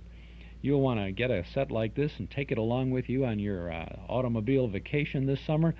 You will just see those wheels roll away the hours and the miles as you listen into some good radio entertainment. Kids will be quiet too, won't they? And you'll make them be quiet when you listen to this sort of thing. You'll be surprised how you'll bridge the gap, as everybody will enjoy these together. Get our cassette set for May from the Hall Closet, Box 421, Morton Grove, 60053 for only $13, or pick up your family pack at any office of Northwest Federal Savings. I want to remind you, too, about our regular cassette tape of the month for May, Gary Cooper in the 1943 Lux Radio Theater broadcast of Pride of the Yankees, the story of baseball great Lou Gehrig. It's only $5 from the Hall Closet, Box 421, Morton Grove, 60053. $5 for our regular cassette tape of the month, $13 for the 3-cassette family pack. For all 4 tapes, send $18 to the Hall Closet, Box 421, Morton Grove, 60053. This is Chuck Shaden on our Those Were the Days program from WNIB, Chicago, FM 97. Wasn't too long ago that we found ourselves in Hollywood, California. Regular listeners know that we get out there every once in a while and try to schedule a round of interviews with some people who provided all of this great radio entertainment for us. And we had EZRA Stone's home telephone number. We called him, and I have to tell you, it's an unusual experience to have a person answer the phone in a voice that sounds like Henry Aldrich. You heard that voice of Henry Aldrich so many times. Hello, he says, and there it is. And we introduced ourselves and set up a tape recording session at his place. He said, come on up. He told us how to get over to his house. He he's in the heart of Hollywood, California. On Hollywood Boulevard, there's many great milestones, many great monuments. Grauman's Chinese Theater is most familiar to a great many people. He lives in the hills of Hollywood, just above Grauman's Chinese Theater. We took a series of winding streets up to the top of one of the hills there, and he has a large sprawling ranch home just tucked away into the side of one of those hills. He met us as we pulled up into the little, very small, tight driveway area there, and we had a hard time getting back down when it was all over because it's not very big, and you have to move around a little bit, but it's so beautiful up there. He met us outside. He was waiting for us as we rolled up, and he said, how about you want to sit here on the patio by the pool? Oh, yes, we thought that would be nice. It was a beautiful sunny morning, very sunny. We were all wearing sunglasses, and it was just so bright, and we were next to the pool, and we could, he was right on the side of the hill there, and sitting where we were, we could overlook Hollywood Boulevard. We could see all the way down to Hollywood and Vine, and we could look out towards Century City and the Beverly Hills area. It was nice and clear that morning, and the whole panorama of Hollywood lay before us there. And he kept pointing out the homes of his neighbors, and you'll hear him mention a couple of them in our tape-recorded chat here, and it just boggles the mind to think that, well, right over there is, this guy, and over there, well, he used to live here, and we're there, and all that. It had a great big dog there. It must have been Wan Tan Tan, I guess, or Rin Tin Tin or somebody, and that dog is keeping tabs on us with the interview. But we had a nice time with EZRA Stone, and we would like to share with you right now our little visit. We've come to sunny California, and it really is sunny this morning as we overlook Hollywood at the home of a man who probably sold as much Jell-O as Jack Benny did in his time on radio. EZRA Stone, the voice of Henry Aldrich. Good morning. Good morning, Chuck. I take quick exception to that commercial statement. I wish we could have been as successful and sold as much Jell-O as Jack, but we didn't have his vast audience, nor did we have the longevity that Jack had. But we did very well by Jell-O pudding. You did. You did all right, I would say. EZRA Stone, where did you first enter show business? Philadelphia, the age of 7.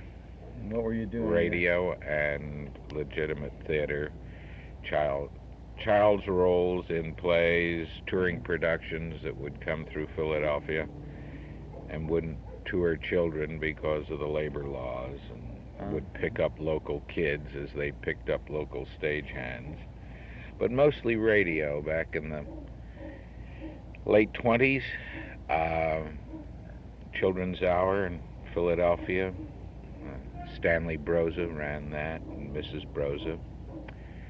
And quite a few folks that you know in show business and the entertainment business came out of that show. Kitty Callan, Eddie Fisher, Mickey Callan.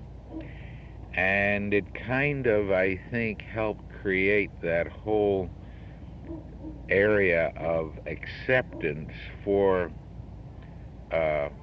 performing children who obviously grow up, and some continue to be performers. And Philadelphia, especially the south side of Philadelphia, has made considerable contributions into the dozens, especially in the musical field.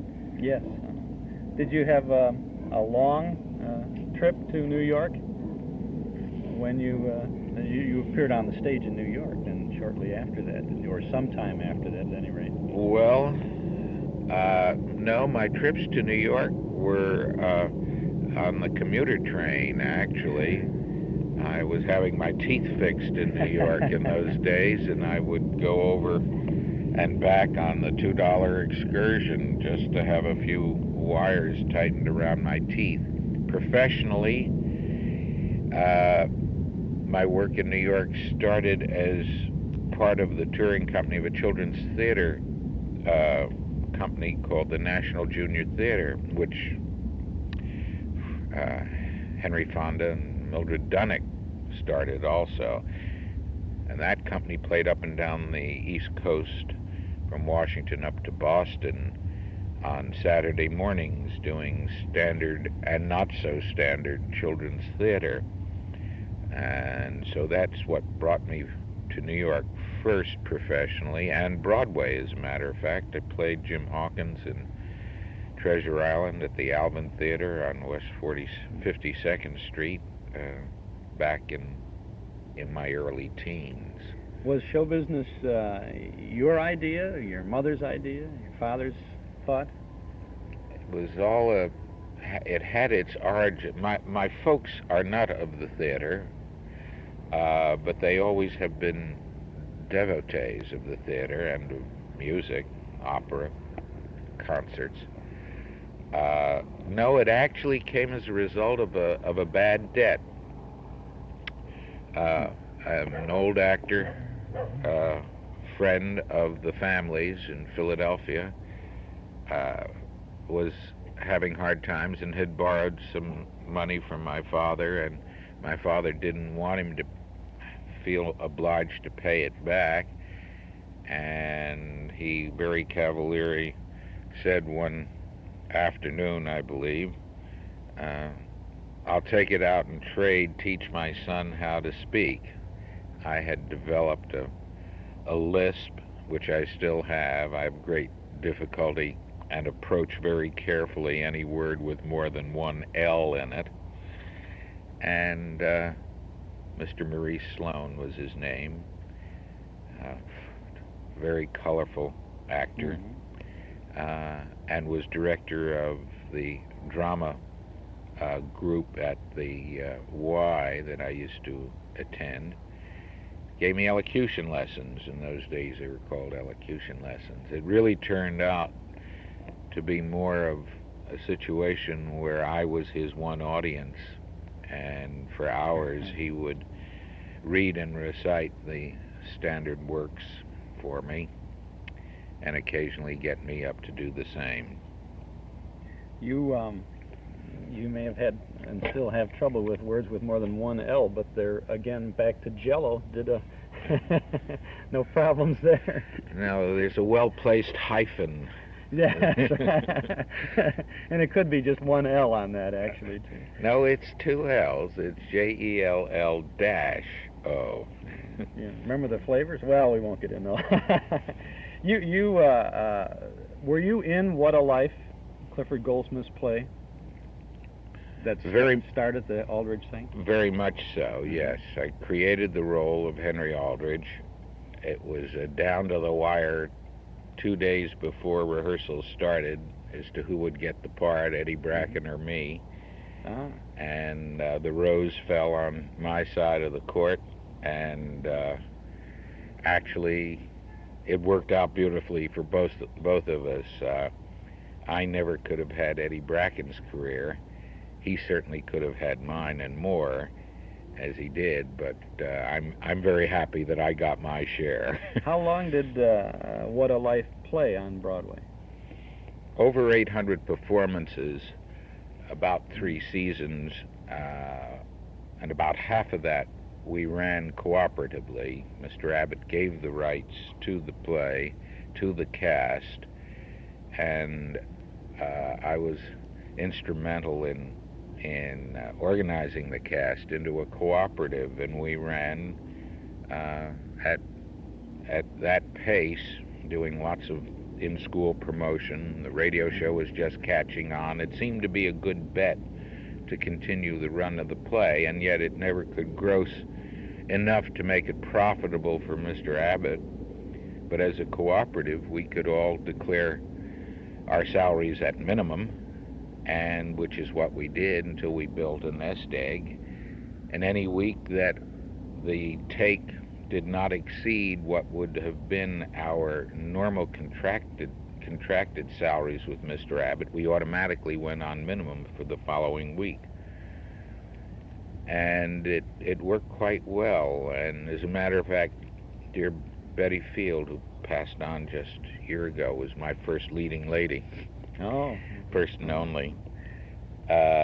When Betty left the company of What a Life to come here to California to do Of Mice and Men, which I think she received an Oscar nomination, if not the award, her share of our nest egg at that time, I recall very vividly, because I thought it was a stupendous sum of $700 that she took in cash when she left the cooperative venture of What a Life. This was in the late 30s now, wasn't it? It was 38. Yeah. Was this an unusual thing, this cooperative thing? I've never heard of it since. It may have happened before. Why did Mr. Abbott decide to do that? Because he wasn't making any money with it? Right, and it would have been unprofitable for him to try. He just couldn't. He would have had to shut the doors and close the company down. No, Mr. Abbott always has been a tremendous enthusiast for youth in the theater, and always seemed to reach out and use and cast young people as opposed to established stars. Some people cynically say because he didn't have to pay them as much. But having been on Mr. Abbott's staff, I kind of, over the years, in hindsight, realized that it was much more than that. He had a fine appreciation of young talent and received an inward joy from helping. And here he saw a company of young people who were ready to pick up a production and promote it and bear the risk of it within their limited means. And it meant that, too, that certain members of his staff would be on salary, too, to the production, minimum salary, so to speak. It gave him at that time, that summer of '39, 3 productions running on Broadway during the World's Fair in New York. And it all came together quite well for him. Was this common knowledge that it was that kind of a production then, a cooperative thing? I mean, did everybody up and down Broadway know that, or did they care, or was it supposed to be a secret, or what was the scene on that? No secret at all. It was the basis of our publicity thrust. It was the basis of our entreaty to Mr. Lee Schubert to give us reduced rent. It was the basis for getting bank loans and all kinds of things. Did members of the cast actually try to negotiate those bank loans and a better rate at the theater and all of that sort of thing, or was it still being handled by Abbott? No, I undertook for the company the responsibility of leadership in that direction. I was playing the lead. I was very interested at the time in the production phases of my craft. I was on Mr. Abbott's production staff, a junior member, albeit, of his production staff. And I just was that cocky a kid. I wouldn't have the guts to do it now, but... I think you might be wrong on that. How old were you at that time? Well, I'm a teenager. I was a teenager. I'm a terrible mathematician. It's all in the books if you want to figure it out. I don't hide anything, well, no, but I can't. I'm just wondering, as a teenager, you were taking on this responsibility. That must have been a fantastic training ground for you, and they give you great experience. It was. It was indeed. You said that at this time the radio started up. The first appearance of the Aldrich family, as they were called on radio, was with, wasn't that with Rudy Valley? Correct. Now, how did that come about? Mr. Valley at the time had a show policy, whether it was his or his producers, I'll never know. I tend to think it was Rudy's because he is that kind of a gentleman and showman. Had a policy of doing, incidentally, Rudy lives just over the hill, up here in Hollywood Hills.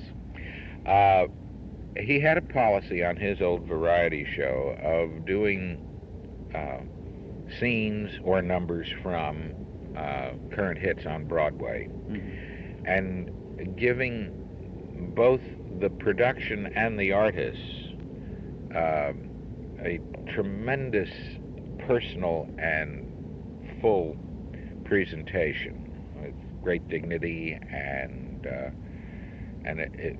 you just weren't an anonymous individual on the Rudy Valley show, even though you might in fact be an anonymous individual. And so came our turn. What a Life got its turn on the Fleischmann's Yeast Hour to do a scene from the play, with all the wonderful build-up that Rudy, as a master of ceremonies and a devotee of the theater even then, would provide for the production and the artists involved. And I'll tell you, it was quite a kick. I'll never forget to hear the billboard of that show when I went on, and Graham McNamee's voice running down that list of stars for the Rudy Valley Hour that night, and ending up with Ezra Stone. And that was, in fact, the first time my name went in lights, not literally, but figuratively. There seemed to be a superb reaction to that one scene. It was an 8-minute scene from the play.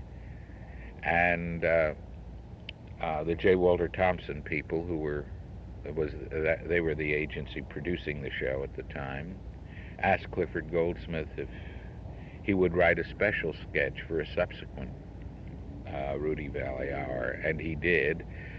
Very hesitantly, he felt that he had written all he knew about that boy in the 3-act play. We actually did 3 appearances on the Valley program through that summer period, and then the bidding started between Standard Brands, which was Fleischmann's Yeast, and General Foods, between J. Walter Thompson and Young and Rubicam.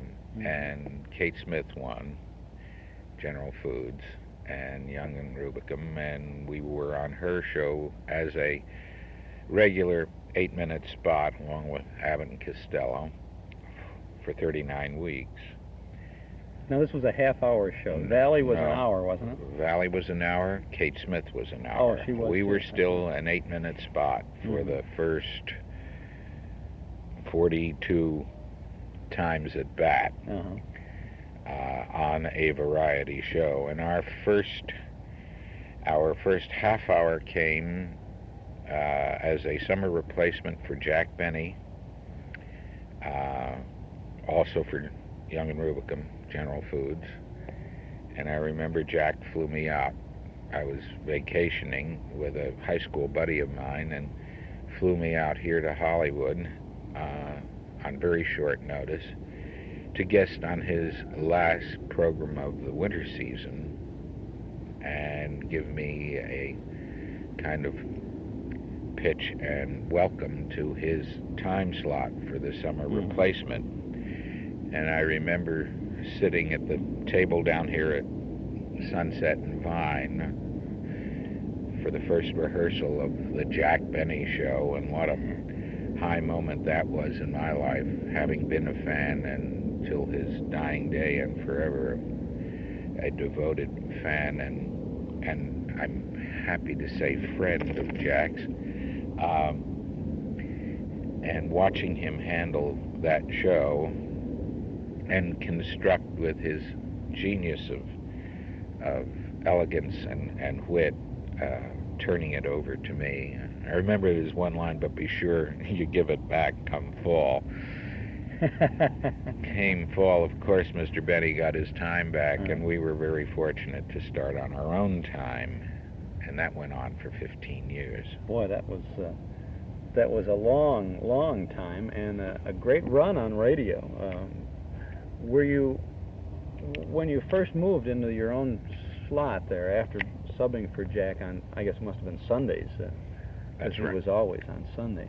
What night were you on then? Most of our 15 years we were on Thursday nights. There was a short period when, I don't know, as I say, I'm terrible on dates.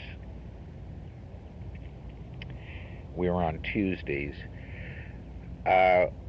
We were primarily on NBC, although there were a few years when we were on CBS. And as I recall, they were the years before I went into service and when I came back.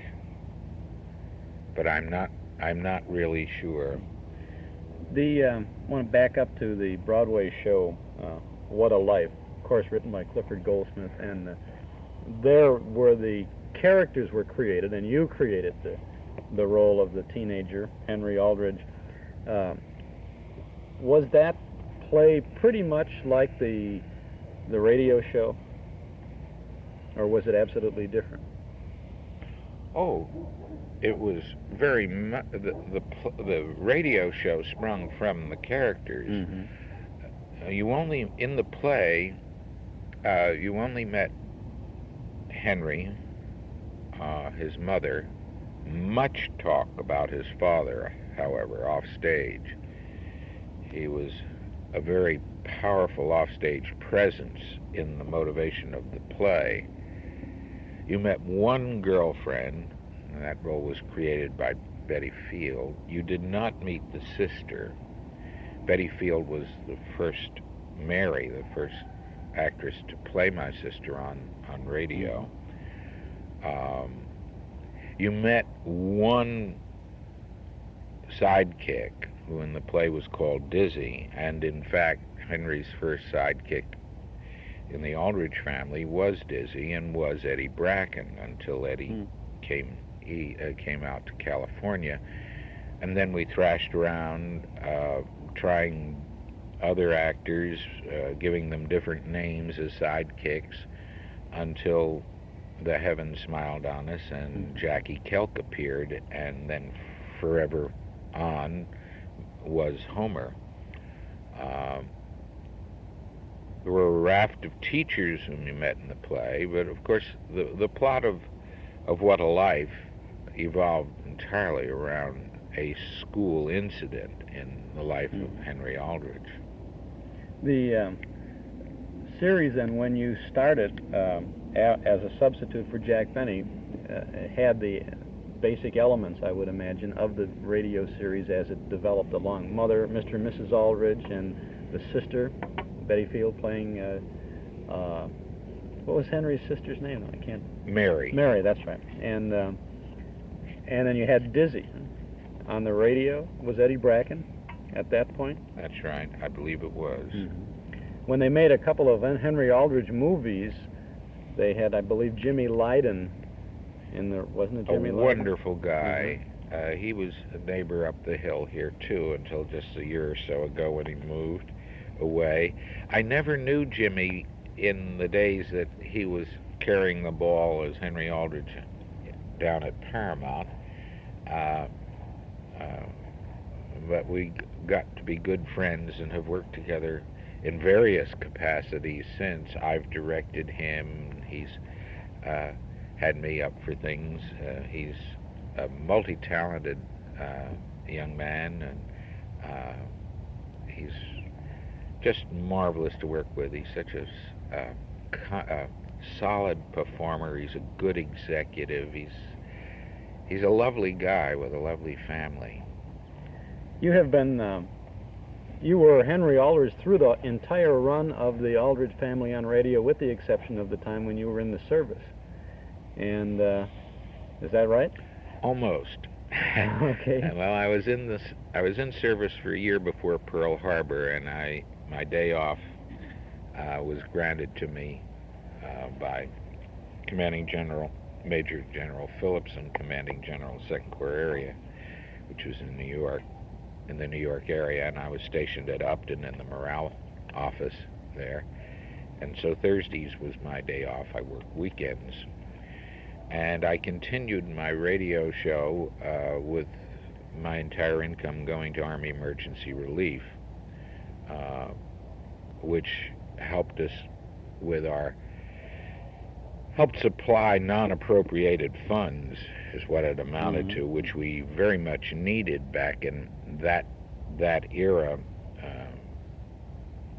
Soldier shows and special services was unheard of. We were a morale branch, and all the activities were voluntary. And those of us in the entertainment industry felt that morale, if it were necessary for fighting troops, and as necessary or almost as necessary as food and clothing, should have the recognition from the War Department in the form of table of organization ratings and budget.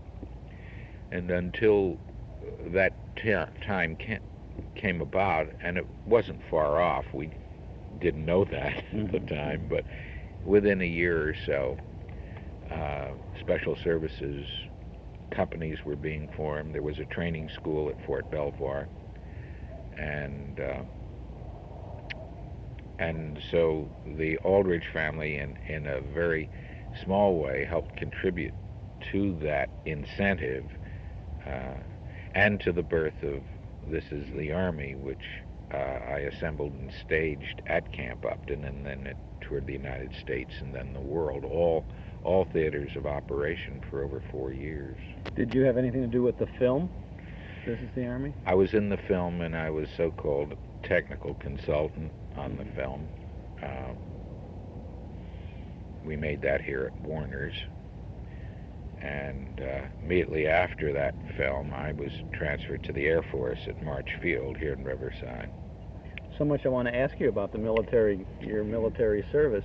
How did you find yourself in the service before the war broke out?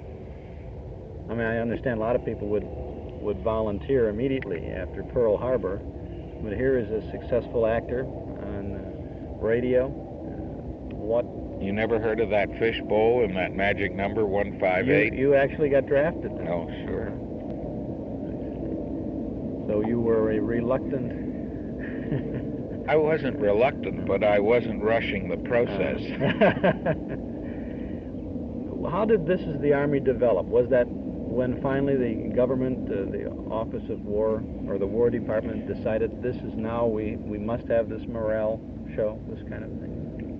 I think it was a convergence, a timeliness of the needs and intents of several people and several groups of people. By the time This Is the Army was underway and in a firm planning process, I had then been transferred to Special Services Office for 2nd Corps Area on Governor's Island, and later moved to 90 Church Street in New York. And we had 30 post camps and stations in our command in the 3 states in the east, 4 part of Delaware. And we had systematically screened the wealth of talent coming through the reception centers in our Corps area, namely Fort Dix and Camp Upton, and had selectively placed people at each post camp and station so that we had the nucleus of a production unit at each place, musicians, producer, writer, director type of talents.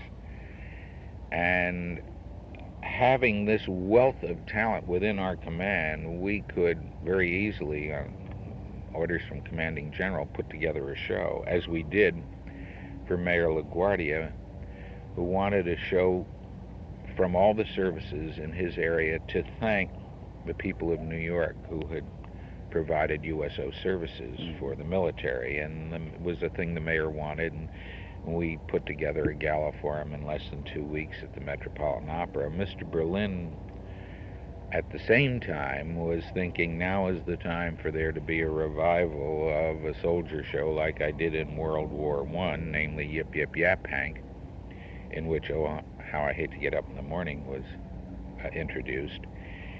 Similarly, at the same time, Army Emergency Relief had just got its official status at the War Department as the relief agency for the Army, and it wanted a blast of some kind of patriotic military entertainment that would bring its organization and the needs, the Army Emergency Relief needs, which were considerable and mounting, to the general public for support. So all these factors came together. Mr. Berlin came to Upton to the colonel, commanding officer at the post, and asked if he could do a revival of Yip Yip Yap Hank for the Army, and then I was brought down to the general, and it went forward. Did you stayed then with this military entertainment unit more or less for the duration? For the duration and much beyond. I was in Fort Huachuca with Sarah, my wife. We do workshops. Last weekend, we're leaving tomorrow for Fort Sill, Oklahoma. Following weekend, we'll be in Fort Lewis in Seattle. And then on the 9th, we're back in Washington, D.C. for a worldwide conference of recreational officers, again, to beat the drum and spread the faith on the value of the entertainer and in the military. The Army has a marvelous program. We've toured West Germany doing our workshops, Honolulu. We're down in the Canal Zone in June, Fort Lee, Fort Polk, and we're still very much a part of the Army. You know, in just about a minute and a half, or you've spanned 30 years of from the end of World War II to today, and you're still involved in all of these things. What else have you been involved in, EZRA Stone, since returning to Henry Aldrich on radio, and then after the end of that long-run series on the air? Well, I've been involved very pleasantly, Chuck, with ladies and gentlemen like yourself and very young people who somehow have become radio buffs and do us the very great honor and the great pleasure of being remembered. And that's taken a good bit of my time, too, from place to place. And I might also say that for those people who are genuinely interested in that era, NBC just came across 97 transcripts of our electrical transcriptions of our old radio show, and they will start to syndicate those along with other NBC shows to radio stations all over the United States. Oh, that's marvelous. That's great. I don't know, it may be putting a lot of you guys out of business, but... Oh, no, listen, we can't get enough of the good old radio shows, and they really were, and there's the only way that those could be received again today is if they were good in the first place, and they were. There was something about the radio shows that make them live on long after the last one was recorded or broadcast. And you had an important part in that, bringing a lot of laughter. And, you know, there was, as we listened to some of the old Aldrich Family shows, they're not knock down, slam, bang, gag after gag after gag, but they're honest situations, believable, and it's kind of a show that you may laugh out loud occasionally, but there's more of a smile to the whole thing, and I think that adds to its durability. Well, would like to think that it reflects another era that we will never see again, of course, and perhaps happily so. Although I think the old world courtliness and politeness of trying to, which should start in the home, where a child should have respect for his elders, that concept seems to have evaporated from our mores, and maybe in so losing that we have lost a very important fabric of association with each other as adults. Remains to be seen. You've been involved in some directing and producing as far as television is concerned, haven't you? Yes, very much so. Where does the EZRA Stone credit appear, or has it appeared on the tube?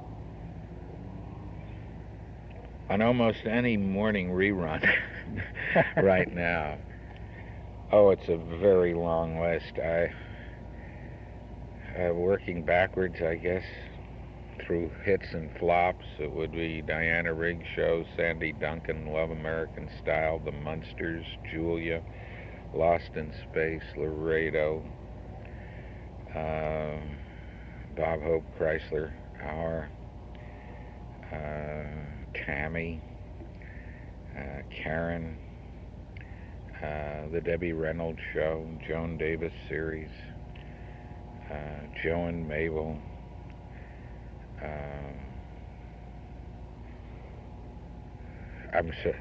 please don't eat the daisies. Petticoat Junction, Pistols and Petticoats. It's a long line of a very similar fare. Well, you've been really involved in show business your entire life, then, from a very young man to a man now who sits at the top of Hollywood looking out, and as we do here, over the whole city, and still involved in bringing good things to lots of people. I haven't been in this house in over a month, and then it was just overnight on my way to San Francisco to repack my bags. And prior to that, I hadn't been in the house until I got back from Honolulu, and that was for 2 days. I'll be in the house 3 days this week, and 3.5 next week, and then I'm off for a month again.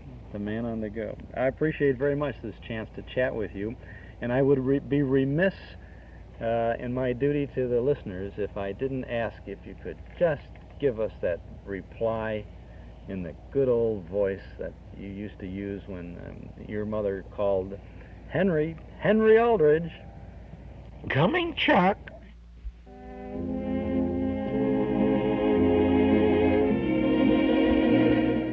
Evening, folks. Hi-yo. This is the old professor, thinking of you, asking the musical question, what well-known savings association in northwest Chicagoland is open 63 hours a week? That's right, you're right, Northwest Federal Savings. Yes, students, Northwest Federal is open 6 days a week to serve you better. That's Northwest Federal Savings, the College of Savings and Loan Knowledge, where 63 hours each week, we're thinking of you. Northwest Federal Savings, thinking of you 63 hours a week. In Chicago on Irving Park Road, in Des Plaines on Dempster Street, in Norridge at the Harlem Irving Plaza, and in Arlington Heights in the Surrey Ridge Shopping Center. This is Chuck Shaden on our Those Were the Days program from WNIB, Chicago, FM 97. It was a pleasant morning in Hollywood that we had that chance to chat with Ezra Stone. I haven't heard any more on the those 93 Aldrich Family programs, but as that becomes available, we'll certainly let you know about that. Nice guy, and his voice certainly hasn't changed much over the years. There's a little extra crackle in it when he starts doing Henry, but for the most part, Ezra is Henry.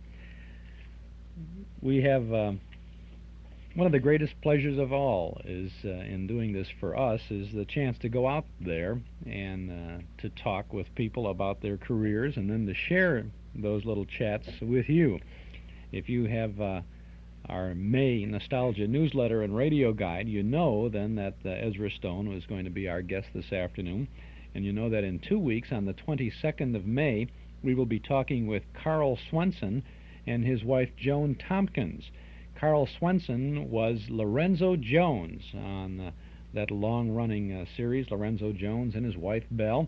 Joan Tompkins was very much involved in a great many radio shows over the years. I believe she replaced Rita Boyd in the role of FAYE, Ma Perkins' daughter, when that was in around the mid-1950s. And, well, we try to have as many of these interviews as we possibly can.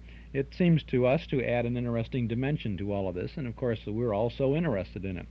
You can find out when and where we have an interview scheduled, and you can find out when and where we're scheduling all of the good old radio shows when you subscribe to our Nostalgia newsletter and radio guide. 12 issues get to you each year, and a year subscription is only $6. You will get not only the complete schedule of all of the old-time shows that we offer throughout the week on a number of Chicago area radio stations, but we have many articles, reprint articles from the past, and brand new articles written fondly about the past. You can subscribe right now by telephone if you'll call us here at our studio at 545-2260. That's 545-2260. Give us your name and address, and your subscription will begin with our big National Radio Month May issue, which you'll have in just a few short days. And we'll include an invoice for your year's subscription. $6 for 12 issues. Call us now at 545-2260. That's 545-2260. The May issue features on the cover a very unusual old-time cathedral radio. I bet you've never seen one like this before. Drawn specially for us by artist Joel Bogart, this old-time beauty is drawn with over 200 names of vintage radio show titles and stars. You've got to see it to believe it.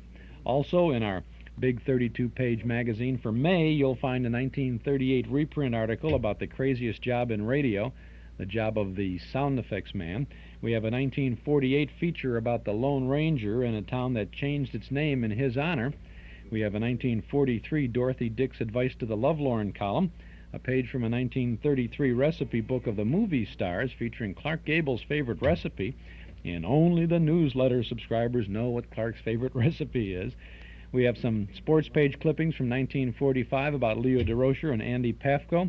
We have Mark Nelson's Film Clips column about radio shows that became feature films, and Carl Pearson's notes from the bandstand about Artie Shaw. Ginny Weissman, she's the editor of the TV Week magazine in the Chicago Tribune. She has written an article about famous moms on television, and June Condrath has offered a nostalgic look at Chicago neighborhood movie houses.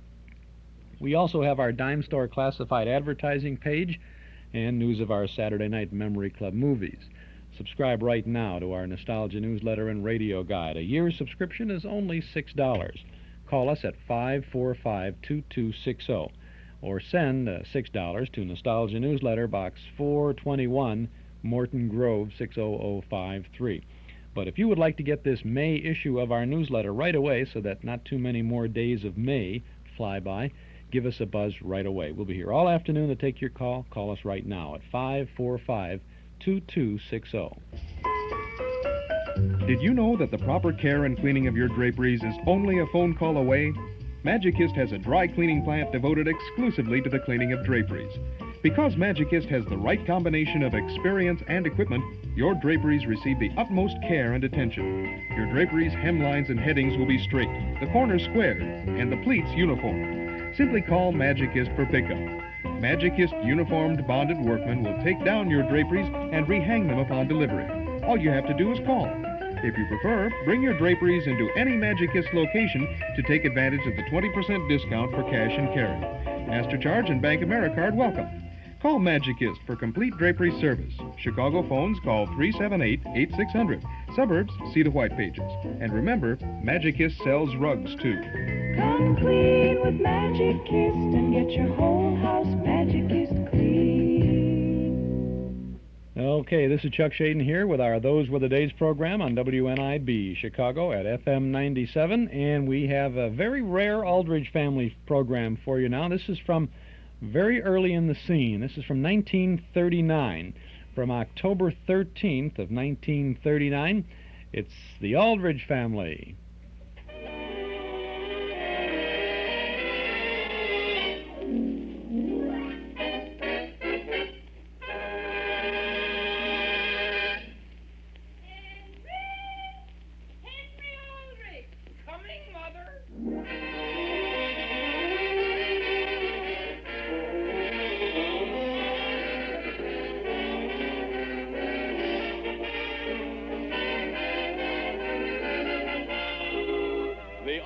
Family, written by Clifford Goldsmith, featuring the Broadway stars EZRA Stone and this week's special guest, Betty Field. Brought to you by Jell-O Puddings, those delicious new desserts all America's talking about.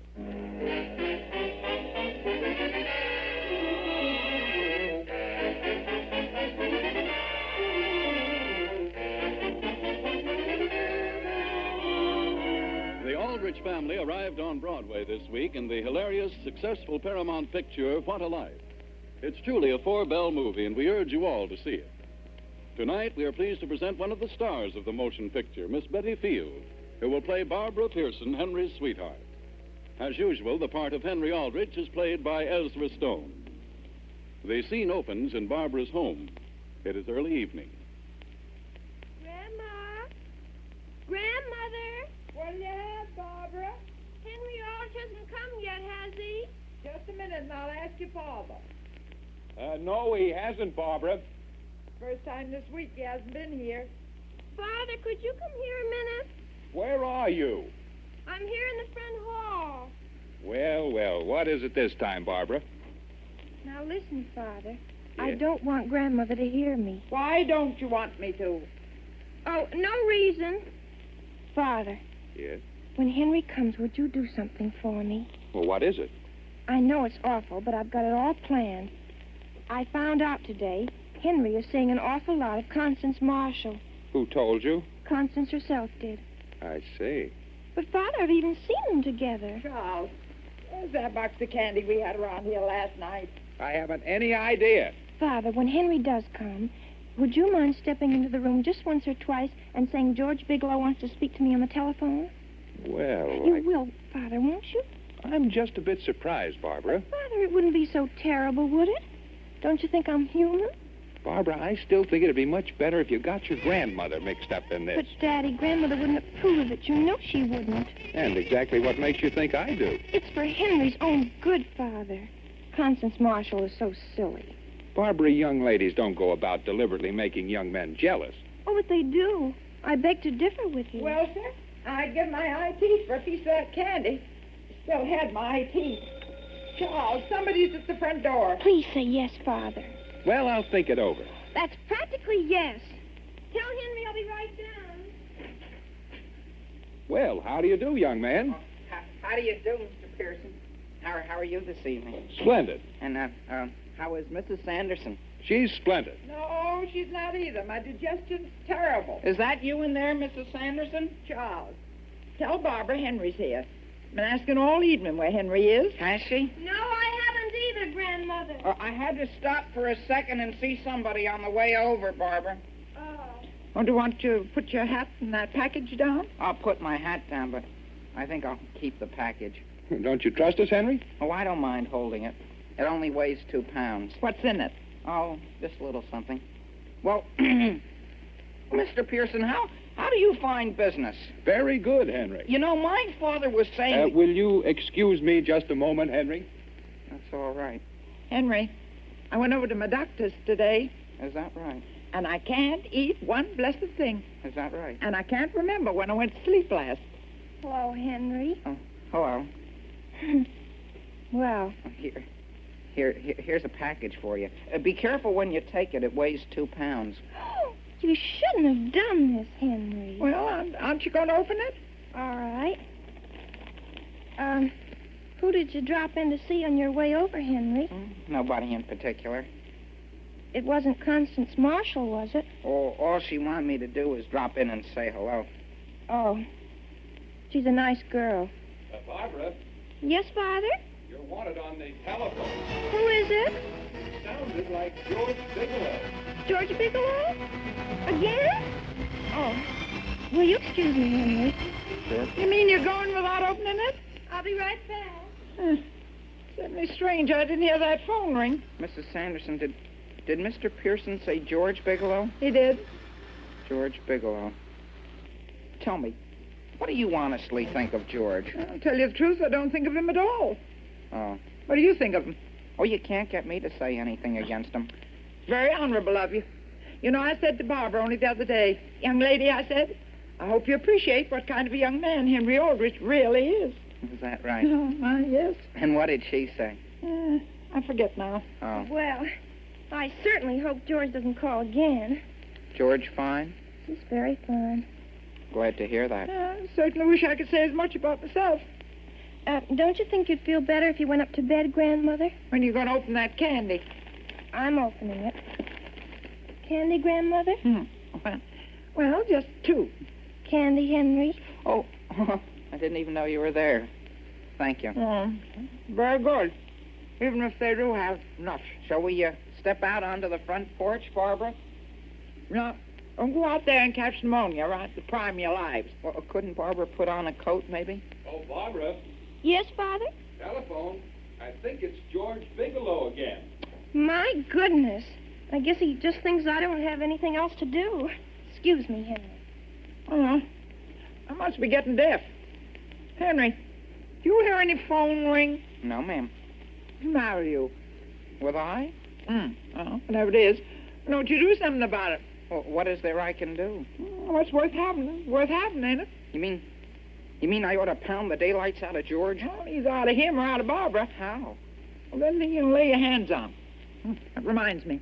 Hand me that candy. But gee, if Barbara likes George, I don't see how socking him is going to help any. It'll certainly make you feel better, won't it? Even if he's older than I am? Listen, young man. I used to be as pretty as any of them in my day, and I know all the tricks of the trade. Yeah, did you used to fight? When the occasion demanded it, yes.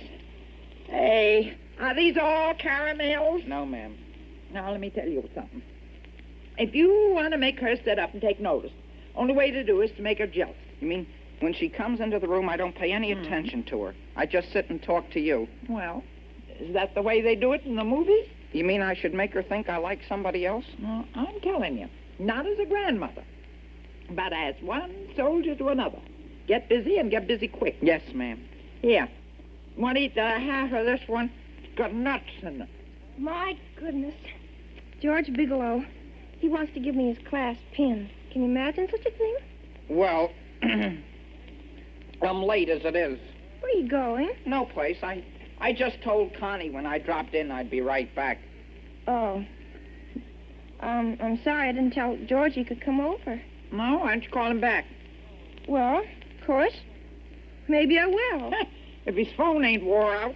Henry, what's that you're putting on the lapel of your coat? Oh, nothing. Just a pin of Connie she asked me to wear. Where'd she get it?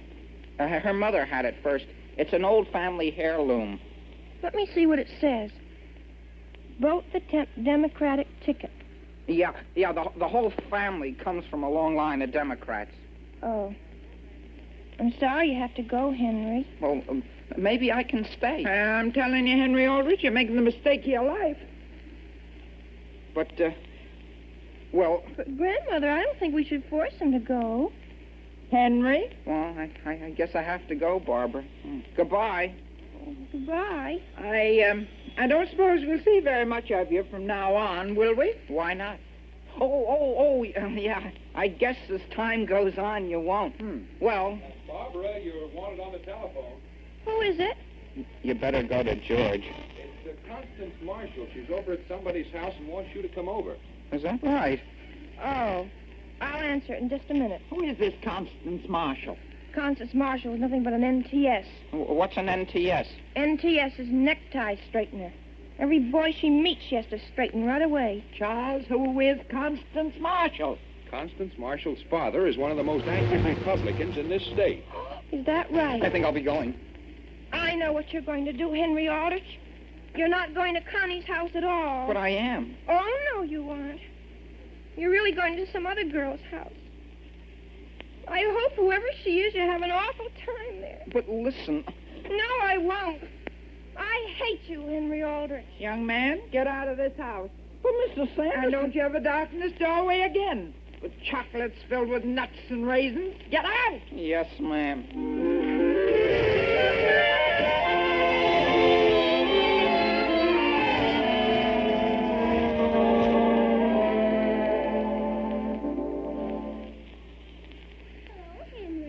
Hiya, Constance. Where are you going? No place, just to the grocery store. Henry Aldrich, look at your necktie. I know it's crooked.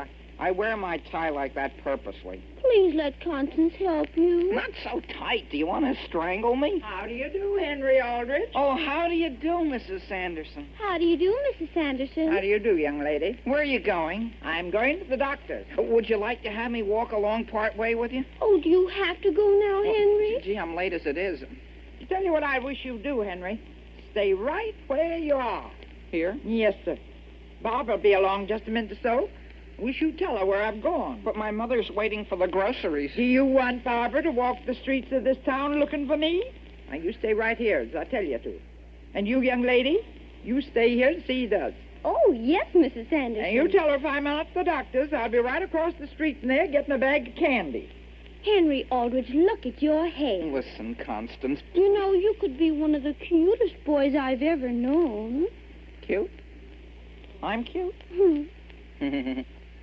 How do you think I'm cute? Oh, Henry, you've got the cutest lock of hair right up there. What's the matter with it? Every time I push it down, it goes right up. Look at it. Down, up, down, up. How do you do, Henry? Where did you come from, Barbara? No place. Your grandmother wanted me to tell you she's gone to the doctor's. I know where she is.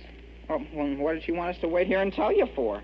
I should like to add, Henry Aldrich, that you are certainly making a spectacle of yourself out here in the street. I am? No self-respecting person would have his hair combed by a girl right out in public. Listen, Barbara, I'll have you know I'll have my hair combed wherever I want. And what George Bigelow said about you is absolutely true. And what'd he say about me? Never mind. He said... I hope sometime he tells you what he said. Well, what do you know about that? Gee whiz, anybody'd think I'd struck her. Henry, if I were you, I'd never speak to her again. Well, I hope you don't think I'm going to speak to her again. Henry, would you like to come over to my house tonight? Gee whiz, I'd be glad to. Mm. I'd be glad to. I think it would do me good.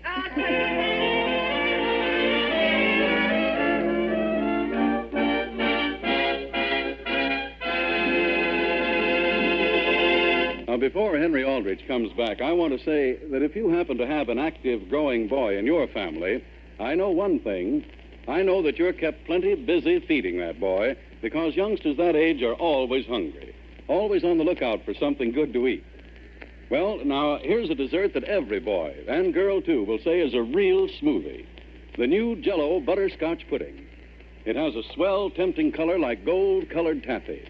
It's smooth and luscious, and it just can't be beat for real flavor. As rich and delicious as old-fashioned butterscotch can be. Jell-O butterscotch puddings bring you real, downright homemade goodness. And best of all, it's quick and easy to make. It takes you only a few minutes. There's no fuss or trouble. You just can't go wrong. Then try Jell-O chocolate pudding, with that wonderful real chocolate goodness, smooth and satisfying.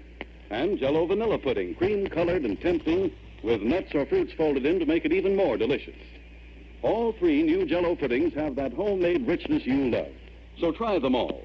Ask your grocer tomorrow for Jell-O butterscotch, chocolate, and vanilla pudding. Okay, that's Harry Von Zell there, doing the announcing work on this early Aldrich Family program, sponsored by Jell-O, from October 13th of 1939, and starring Ezra Stone, our guest today, as Henry Aldrich, and Betty Field, who starred in the Paramount picture What a Life, based on the show, on the Broadway show that created the Aldrich family and the characters. It was Jackie Cooper who starred in the film as Henry Aldrich.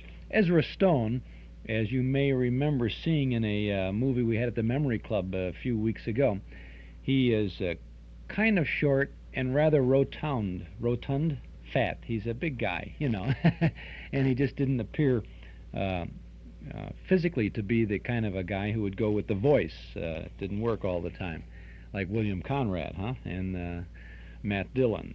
But I don't think anyone could have done the Aldrich character better than Ezra Stone on radio. We'll continue with the Aldrich family in just a minute. This is Chuck Shaden on our Those Were the Days program this Saturday afternoon, and every Saturday from 1 until 5, right here on WNIB, Chicago, FM 97. Townhouse TV and Appliances offers you the hottest name in CB radio equipment, Cobra, the ultimate AM mobile unit, because it's loaded with rugged quality and powerful features in a compact unit you can take anywhere. Ask anyone who knows anything about Citizens Band radios and he'll tell you Cobra is first rate. For CB radios, it's Cobra. For Cobra, it's Townhouse TV and Appliances, 7243 Touhy Avenue, just west of Harlem. And remember, Townhouse for Sony television, too. See Sony Trinitron TV, Sony 40-inch diagonal projection TV, and the new Betamax videotape system. Visit Townhouse and ask for a demonstration with no obligation. For Sony television, Frigidaire appliances, and Cobra CB radio equipment, visit Townhouse TV and Appliances, 7243 West Touhy Avenue. They're open Monday, Thursday, and Friday nights till 9, and Saturday until 5. This is a Saturday again, and Saturday night is always Memory Club night for those of us who enjoy some of the good old movies. Tonight, in the community room at Northwest Federal Savings at 4901 West Irving Park Road in Chicago, we have a W.C. Fields goodie for you. This is one of the rarest of the Fields films, not in general circulation around, although it was on television a few weeks ago, I understand. This is called You're Telling Me from 1934. Fields plays Sam Brisby, a disreputable inventor of insane devices, and if you like the insanity of W.C. Fields, I think you will enjoy tremendously You're Telling Me from 1934. Joan Marsh and Buster Crabbe are in this film. It's got that golf game routine, and it's a good picture. Why don't you plan on coming over? It's a nice night to go out for a little ride over to the Memory Club, have a good time with the good old movie. Doors open at 7:30. The film begins at 8 o'clock. You will be surprised at the people who are at the Memory Club. There are all kinds of folks like you who enjoy the good old movies and who say, hey, they just don't make films like this anymore. Dues are $1 a meeting, payable at the door. We'll be there to unlock the door at 7:30. Hope you can join us. We'll see you tonight in the Memory Club for the 1934 W.C. Fields film, You're Telling Me. Now let's have Harry Von Zell tell us more about the Aldrich family.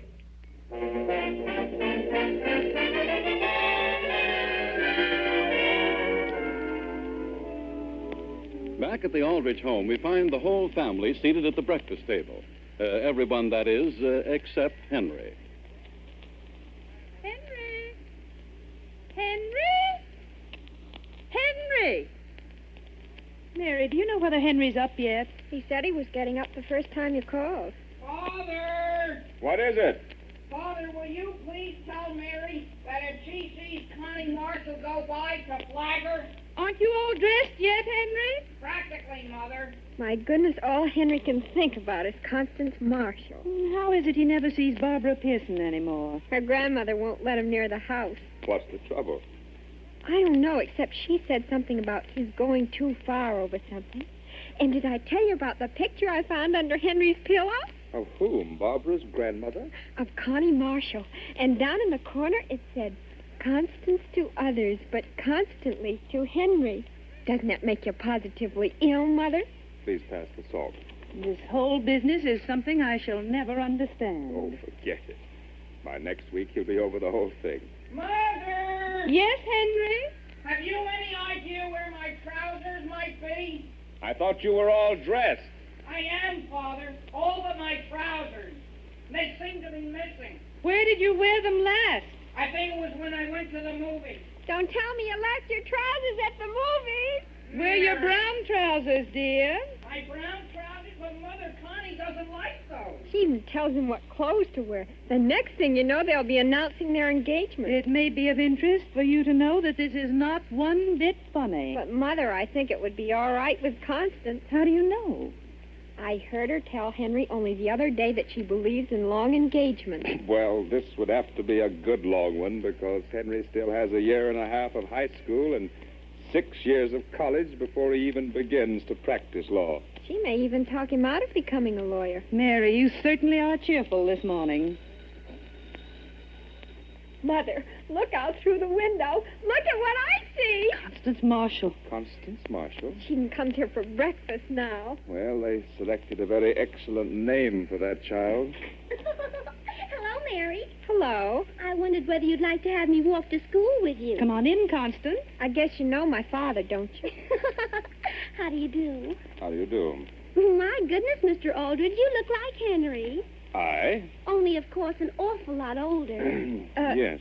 Shall we start now, Constance? Has Henry left yet? Not yet. Where is he? We have no idea where he is. You mean Mr. Aldrich Henry has left home? Apparently he has. Constance, Henry's upstairs. We only think he's upstairs. No one in the family has seen him. We have simply heard sounds that might have come from Henry. Henry! Henry? You see? What did I tell you? Is somebody calling me? There's somebody down here to see you. Who is it, Mother? Oh, somebody.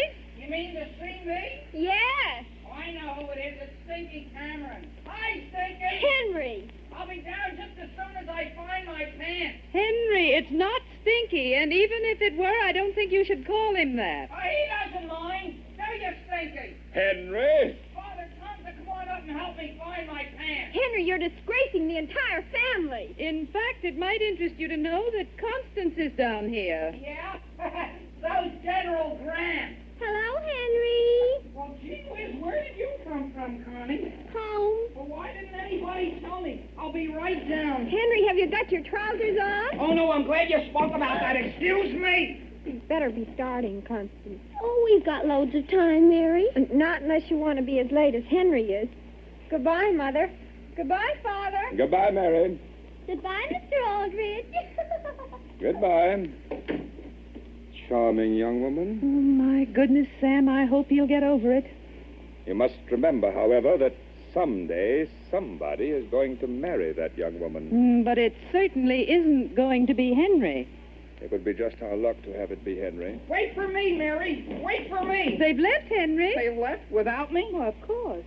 Well, goodbye, everybody. Come back here and eat your breakfast. But, Mother, do you want me to run right on top of a hearty meal? I want you to come back to this table. Where did you find your trousers? That's the strangest part of it. I found them on a chair in my room. On a chair. Yeah.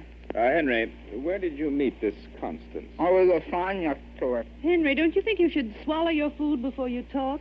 Yes, Mother. I'll answer you in just a minute, Father. There. I was assigned next to her. In what way? My seat.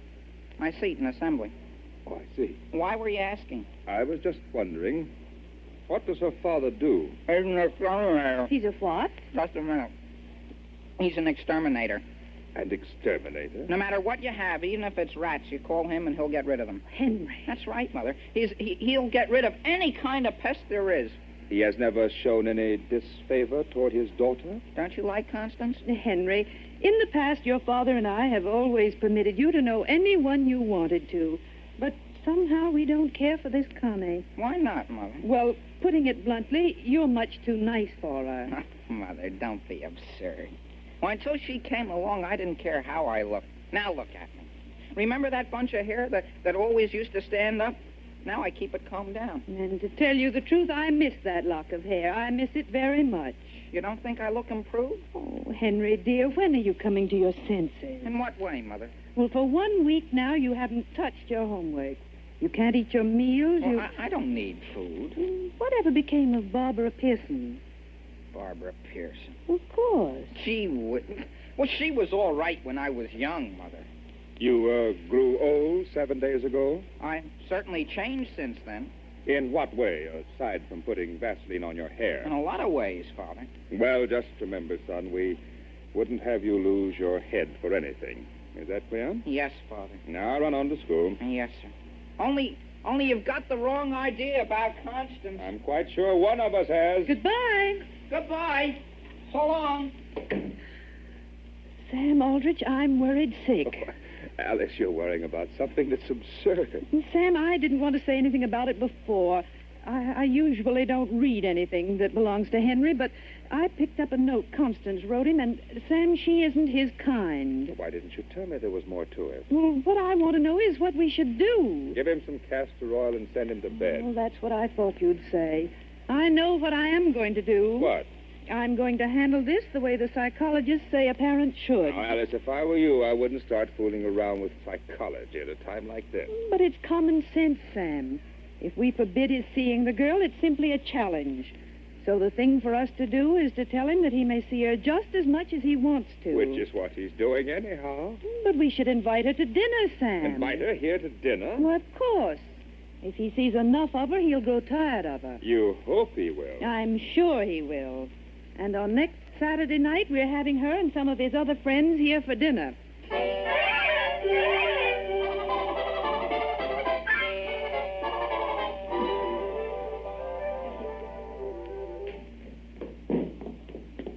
Hiya, Connie.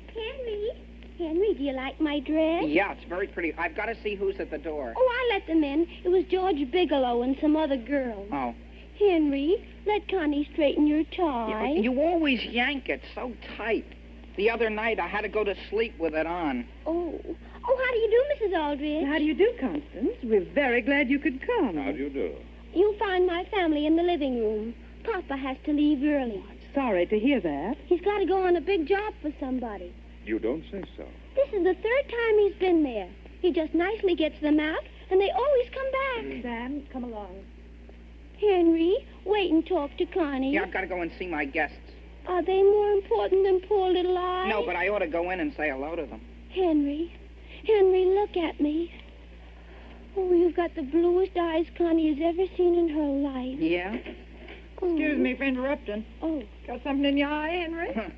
Gee whiz, Mrs. Sanderson. Hello, Henry. Henry, you didn't tell me Barbara was coming. No. Well, I understood this party was for me. I'm going in the other room and tell your mother what I think of it, Henry Aldrich. Henry, I know I shouldn't have come, even if your mother did say I should. But I'm glad to have you. I'm glad to have both of you. Well, I'm not staying. I just came to make sure she got here. Where's your mother? In the next room. I'll just slip in, say hello. See whether maybe there's a little candy around. Well, I see Constance has been fixing your tie again. How can you tell? It looks so nice. Doesn't look like you. No? When I came in, she was just going to straighten your eyes for you, I guess. Wasn't she? Listen, Barbara, please. Henry, would you mind very much if I went home? Henry, aren't you going to come in and join your guests? Yes, Father, we're coming. George Bigelow says he hasn't even seen you. George Bigelow? Henry, I can't go in there. Why not? Because I can't. Please let me go, Henry. But I want you to stay. Henry, I've got to tell you. Those telephone calls I had from George, they weren't from George at all. Well, who were they from? Nobody. I just did it to make you jealous. Was that your grandmother's idea? No. It was mine. Wasn't it ridiculous? Barbara, come in here. They got cakes with every kind of icing you can think of. No. Henry, your mother wants you. I'll be there. She wants you now, right away. Yeah, but can't she wait a second? No. Now then, young lady, If you want Henry Aldrich, you will stay here where you can keep an eye on him. I'm not going to stay. You want to upset me even more than I already am? I can't help it. I'm going home. Barbara, wait. No. Well, you've got to come in, dear. It wouldn't be a party without you. Why not? For any number of reasons. But look at my eyes. They're a sight. Tears, my dear, only make you prettier. I know from experience. Do you really think so?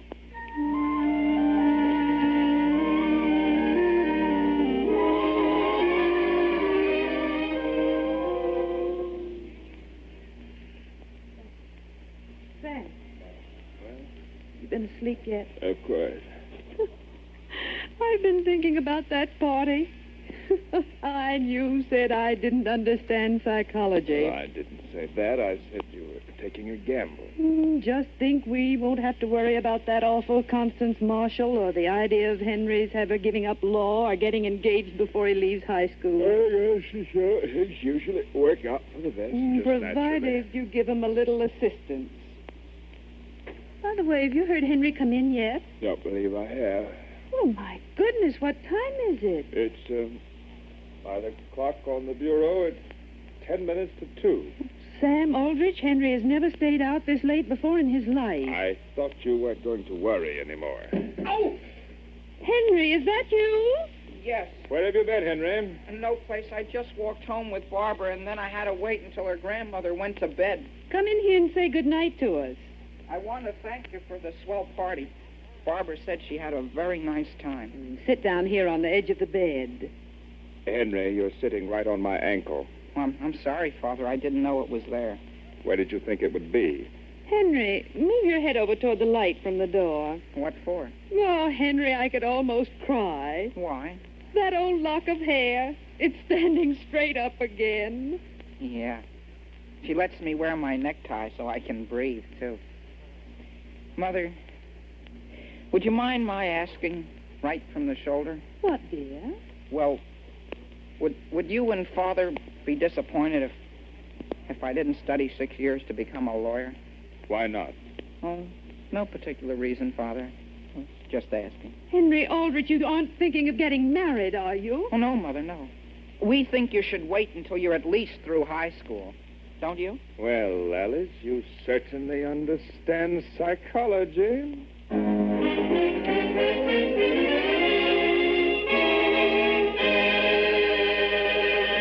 Ladies and gentlemen, once there was a husband who was very fussy about his desserts. He liked puddings, but only the kind of puddings that his wife made for him.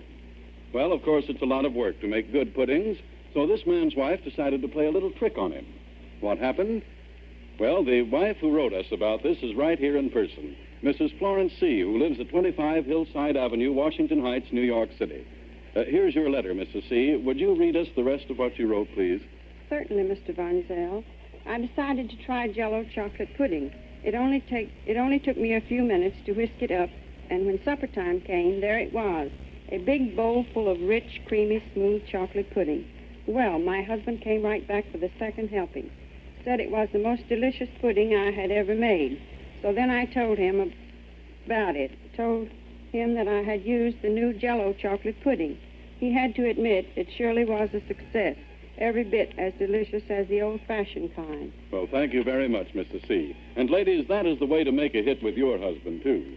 For the new Jell-O puddings have that real old-fashioned goodness. Creamy, smooth, full-flavored, and tempting.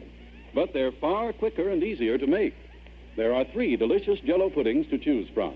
Rich chocolate, mellow butterscotch, and creamy, delicate vanilla. Yes, you like all 3 new Jell-O puddings. Real old-fashioned puddings made a new-fashioned way. So try them tomorrow.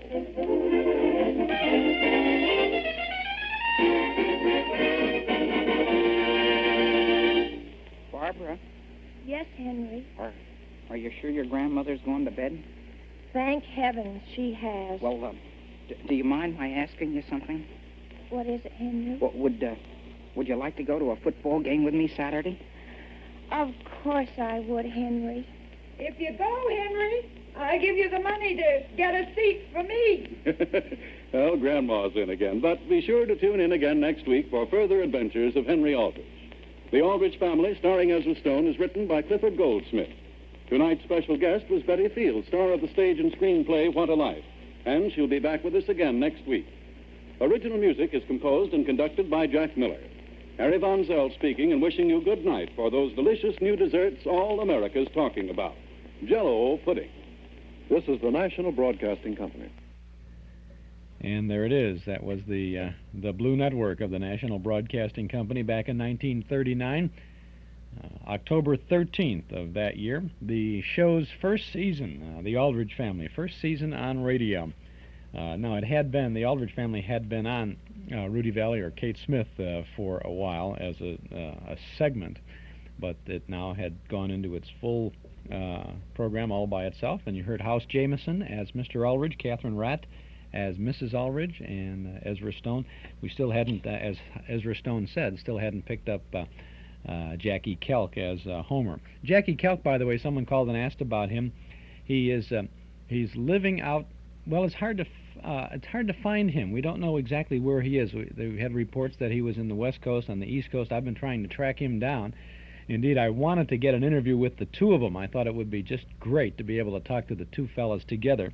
We have not been able to locate Jackie specifically for this. He's not really very much at all involved in show business these days, but he's still alive and out. I guess when I was talking to Ezra Stone, he said he was out here someplace, so he meant in the California area. A rare Aldrich Family program. We're pleased to share it with you there on our Those Were the Days program today on WNIB Chicago, FM 97. This is Chuck Shaden, and this is a message from the Metro Golden Memory Shop. We're over at 5120 West Irving Park Road, and we're ready to serve you with lots of memory minders of the good old days. Hundreds of recordings of old-time radio shows on cassette tape and on LP records, plus big band, soundtrack, and personality recordings. Lots of new things to bring back the old times, lots of old things to provide more good times. Movie posters, magazines, books, cards, games, great jigsaw puzzles, gifts and novelties. It's all there, and it's all waiting for you at our new Metro Golden Memory Shop, 5120 West Irving Park Road, just east of Laramie. Pay us a visit real soon, won't you? Our MGM shop is open Tuesday and Wednesday from 11 a.m. to 6 p.m., Thursday, Friday, and Saturday until 8. We're open right now, and on Sunday from 1 to 5. Come in and see all the goodies at Metro Golden Memories, 5120 West Irving Park Road, 2.5 blocks west of Northwest Federal, just across the street from Nelson Hirschberg Ford. Metro Golden Memories, the MGM shop.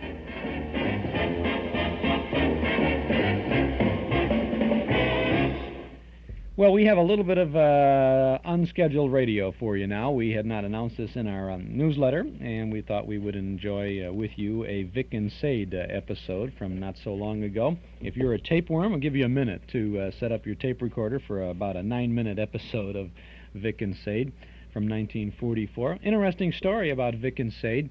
In the mornings on our hall closet program on WXFM during the month of March, we played a 4-part tribute to Vic and Sade.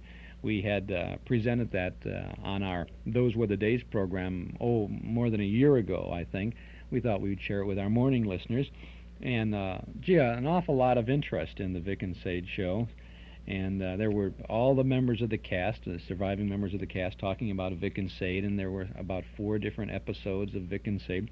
People started talking about the book that is out, or was out, called The Small House Halfway Up the Next Block. It is a collection of scripts by Paul Reimer, the creator and writer of the Vic and Sade shows.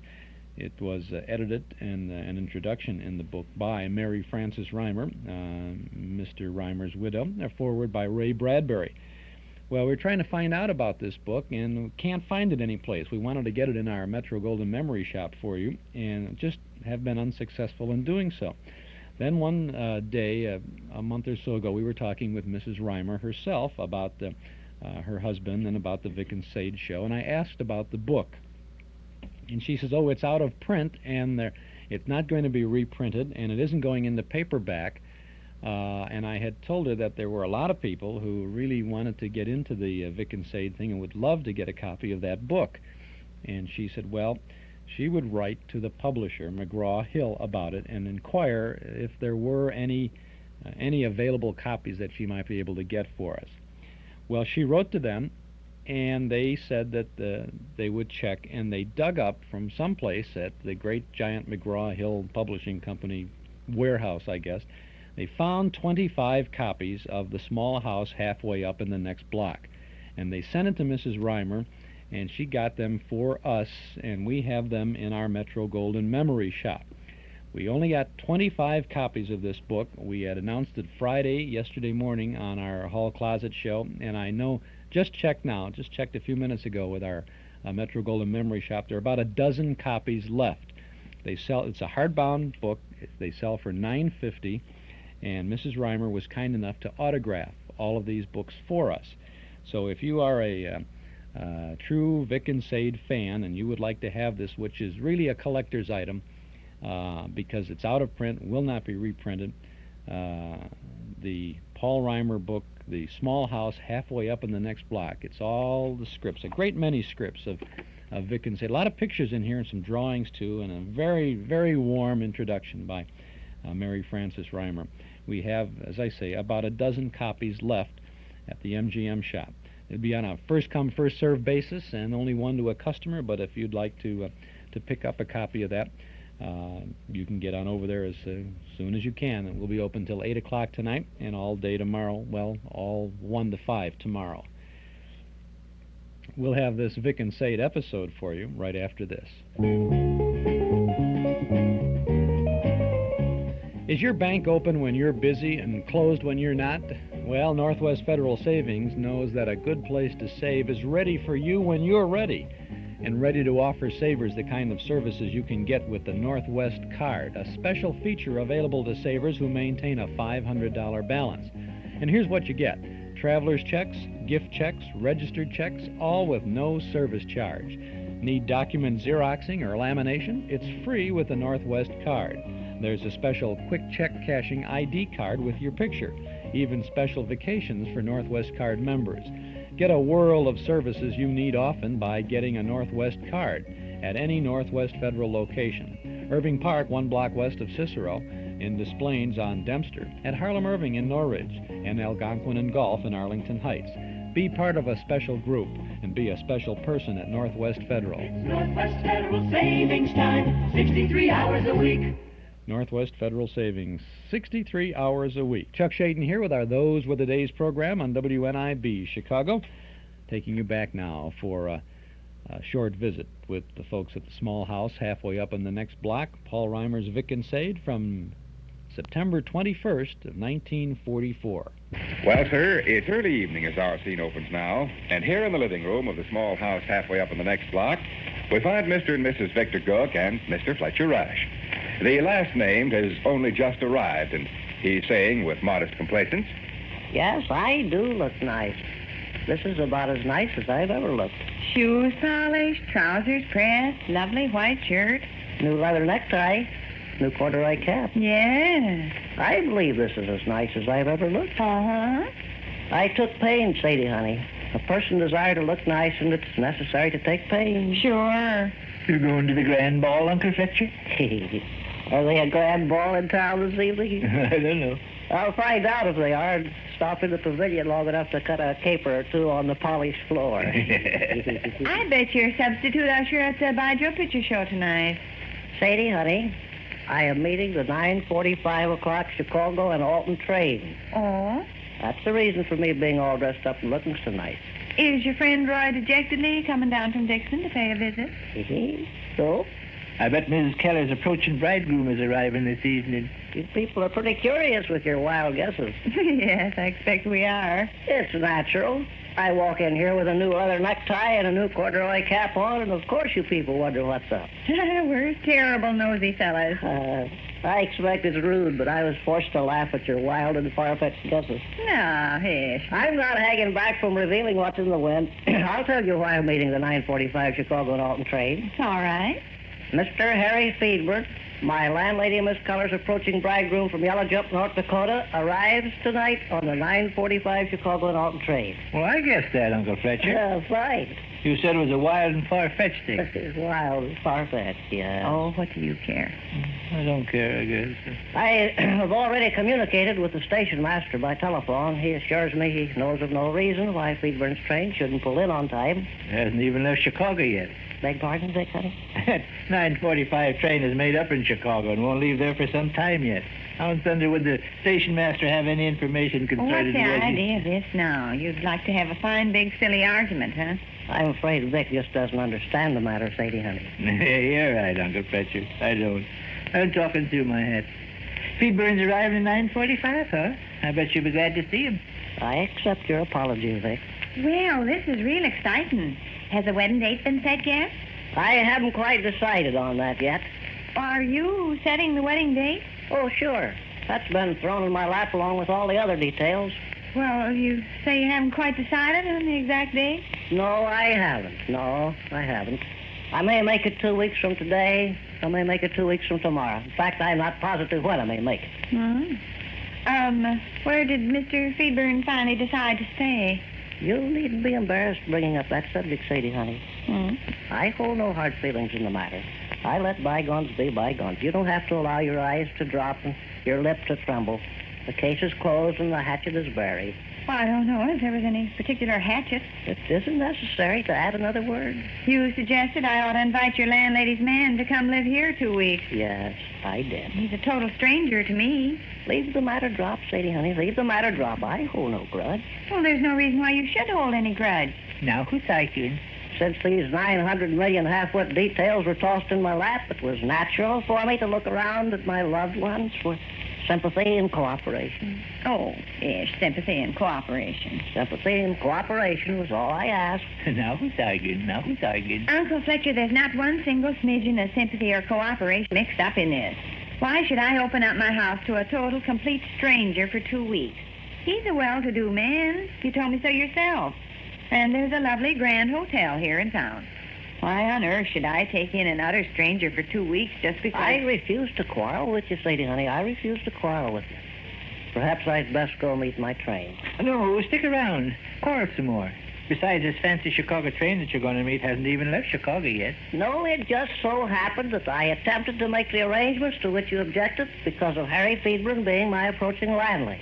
Well, he's not my approaching landlady. My approaching landlady's bridegroom is what I mean. Oh, yes, Uncle Fletcher, we're acting crazy. I hold no grudge. Well, no, of course you don't. Where is Mr. Freeburg going to live during the interim prior to his getting married? He's stopping at the Butler House Hotel. Oh? He will occupy the bridal suite. Really? It was considered fitting and proper that he occupy the bridal suite. Yeah, sure. Well, hey, where's Hank Gutstop? Hank Gutstop? You said Freeburg was going to occupy the bridal suite. Hank Gutstop lives there. An arrangement was made with Hank. Oh? Mr. Freeburg will share the bridal suite with Hank. There's plenty of room. Uh-huh. You see, Vic, honey, Hank Gutstop, as house detective at the hotel there, occupies the bridal suite free. Oh, yeah? Uh-huh. Well, he's willing to share his quarters for consideration. Oh, uh-huh. A deal. Freeburg made a deal with Hank. I made the deal with Hank. Huh? I made the deal with Hank. Freeburg will share the bridal suite, and the money that changes hands is quite fair and reasonable. Well, Hank's got nothing to lose, whatever he gets out of it. The management of the hotel, of course, are not privy to the matter. I bet not. Freeburg will slink in and out of the establishment during periods when the desk clerk's attention is fixed on some other direction.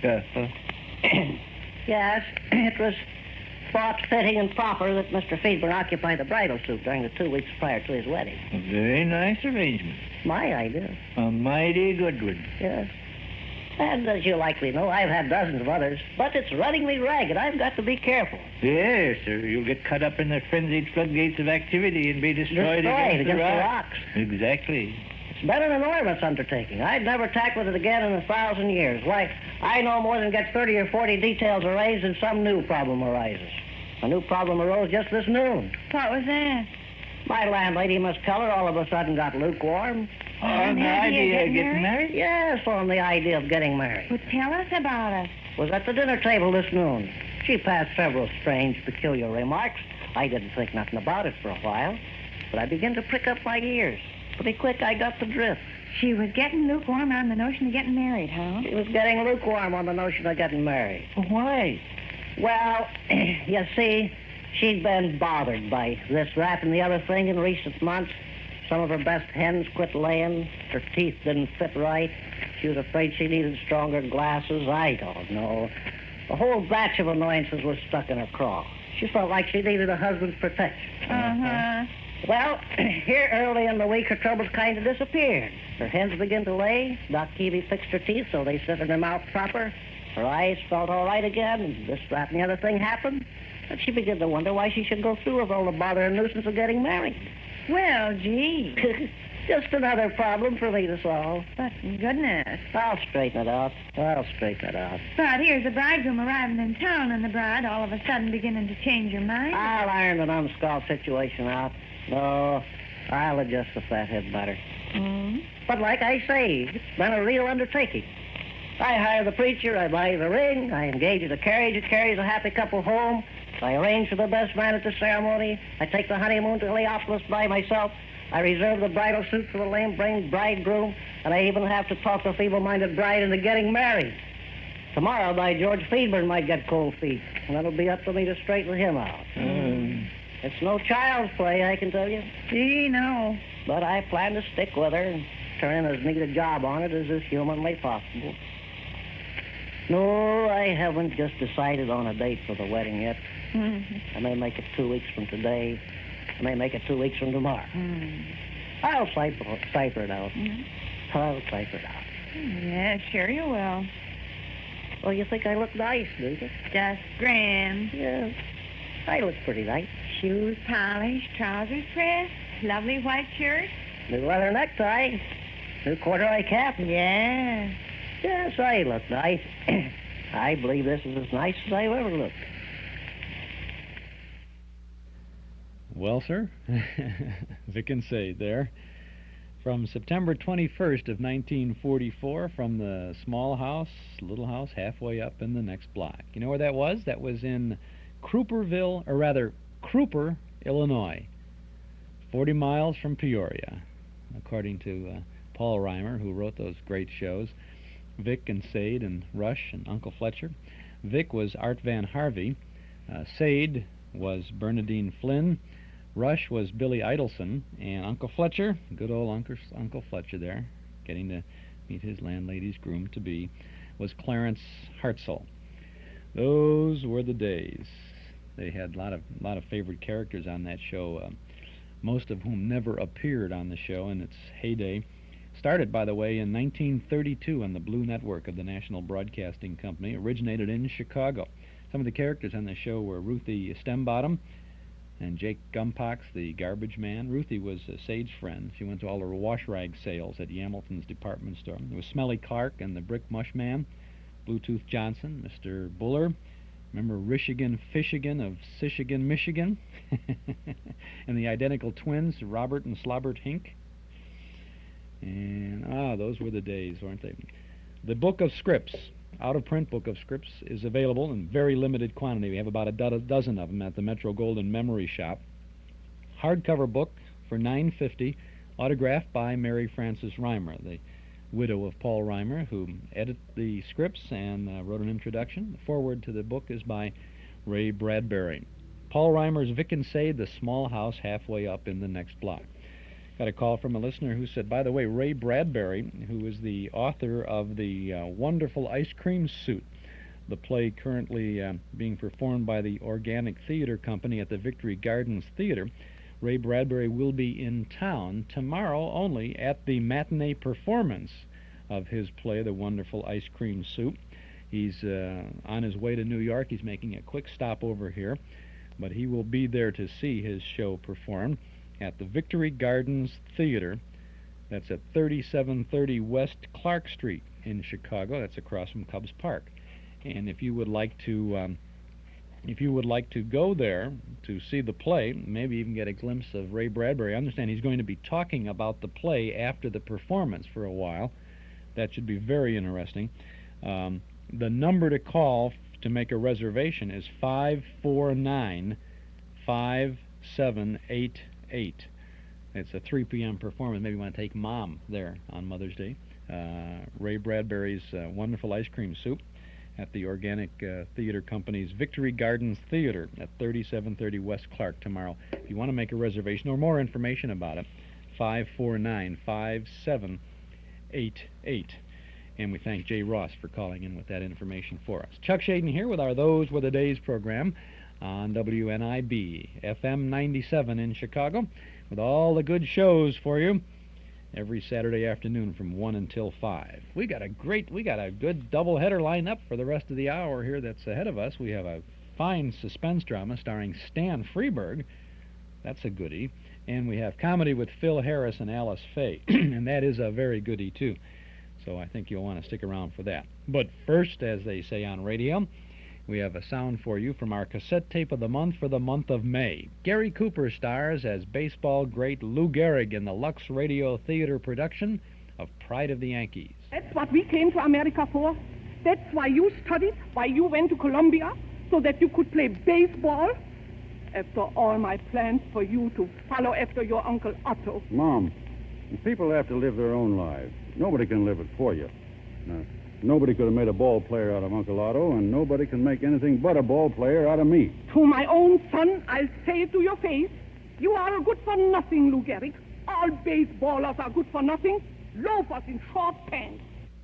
Gary Cooper in Pride of the Yankees, a Lux Radio Theater broadcast, and it's our cassette tape of the month for May. A full hour of entertaining radio, and it's yours for only $5 from the Hall Closet, Box 421, Morton Grove, 60053. Cecil B. DeMille hosts this 1943 program, the radio version of the 1942 movie, The Story of Lou Gehrig. Our May cassette tape, only $5 from the Hall Closet, Box 421, Morton Grove, 60053. Or you can get this tape at any of the offices of Northwest Federal Savings in Chicago, Des Plaines, Norridge, and Arlington Heights. Gary Cooper as Lou Gehrig in the Lux Theater's broadcast of Pride of the Yankees.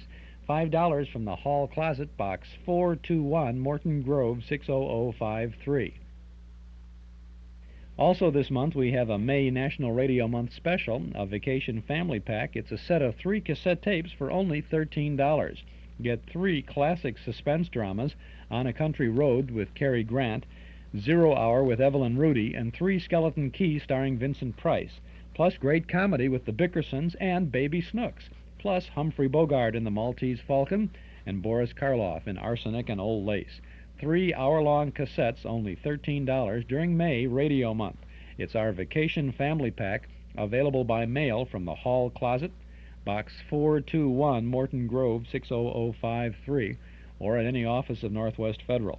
Remember, our 3 cassette family pack, $13. Our cassette tape for May, Pride of the Yankees, only $5. If you'd like to have both, take them along with you on vacation this year. Send $18 to the Hall Closet, Box 421, Morton Grove, 60053. This is Chuck Shaden, and this is a good suspense program from April 20th of 1958. Stan Freberg is really the master of satire, and he had a great summer series. I think it was in 1958. I guess it was 57? 1957, the year before this. 15 half hours in the summer on CBS. We're going to be having all of those every Friday morning starting in June on our Hall Closet program on WXFM. We try to share lots of good Stan Freberg comedy with you, too. But the Master of Comedy moves into the Master of Suspense on this program. April 20th of 1958, Stan Freberg stars on Suspense. Suspense. And the producer of radio's outstanding theater of thrills, the master of mystery and adventure, William N. Robeson. One of the most unpredictable things about this business of entertainment is talent. We've seen singers become actors. Example, Frank Sinatra. And actors become singers. Example, Jeff Chandler. Steve Allen composes music. Ernie Kovacs writes a novel. Jackie Gleason conducts an orchestra. And now we present the latest talent turnabout, Stan Freberg, satirist, whom you are about to hear in a new identity, Stan Freberg, actor. Listen Listen then as Mr. Freberg stars in Alibi Me, which begins in exactly 1 minute. Another visit with Joe and Daphne Forsythe. Joe. Joe. Huh? Come on, Joe, get up. It's 2 o'clock. What do you want? Joe, you gotta get off that couch and fix up the yard. Oh, Joe. Saturday. Let me sleep. No, we've got to keep the place in good shape. Now rise and shine. Oh, come on, Daphne. I'll do it tomorrow. Tomorrow. Always tomorrow. You can't keep putting things off. I don't. Who was it bought the savings bond to take care of our future? Who suggested the idea? Well, who read the story in the paper that told about bonds being a good investment because they pay off $4 for every 3? And who pointed out the article for you to read? Well... Right. And now I'm pointing out the art to you. Our bonds are guaranteed by the government. Our grass isn't. Mow. That proves it. What? A little knowledge in the hands of the wrong person can be dangerous. What does that mean? You know one plain, simple fact. Bonds are a good investment. Now, you not only use it to get me to buy a bond a month on the payroll savings plan, but you'll probably use it against me the rest of my life. If it gets you to mow the yard, I will. Move out, boy. I'm going. But understand this. My next wife is going to show more respect for my hard work. So would I if I ever saw any. Bye. Murder. And now, Alibi Me, starring Stan Freberg. A tale well calculated to keep you in suspense.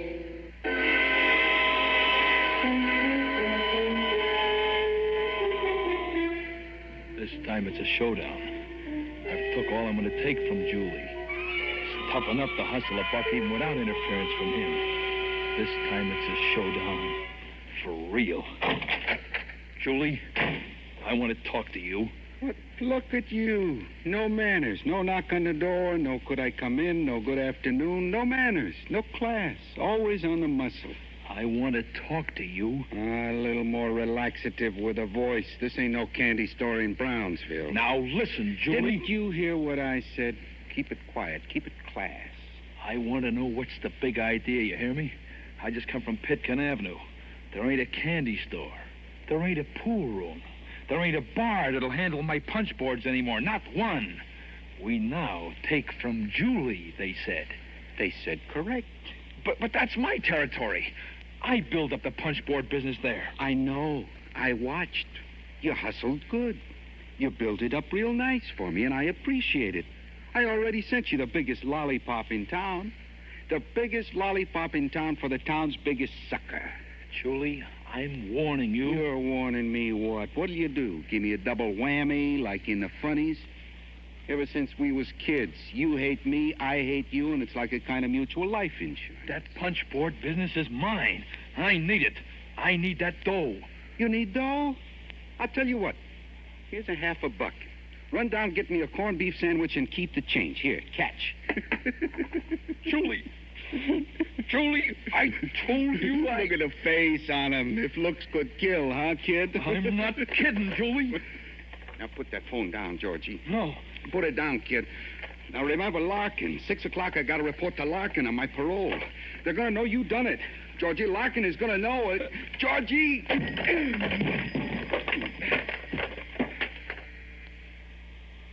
That does it. No pulse. Nothing. Not a flutter. Just one stinker less in the world. I looked down at Julie and I remember standing next to him in Larkin's office in the precinct station house years ago. And Larkin saying, If one of you punks is ever knocked off, my first suspect will be the other.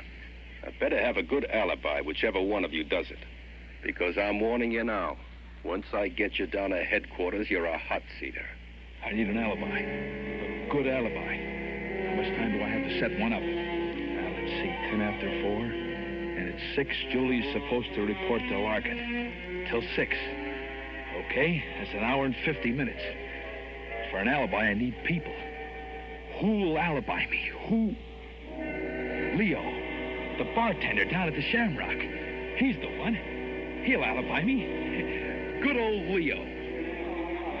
Georgie! Oh, Georgie, Lord love you, boy. You're a sight for sore eyes. Hey, what'll you have, huh? Just name it, it's on the house. Scotch.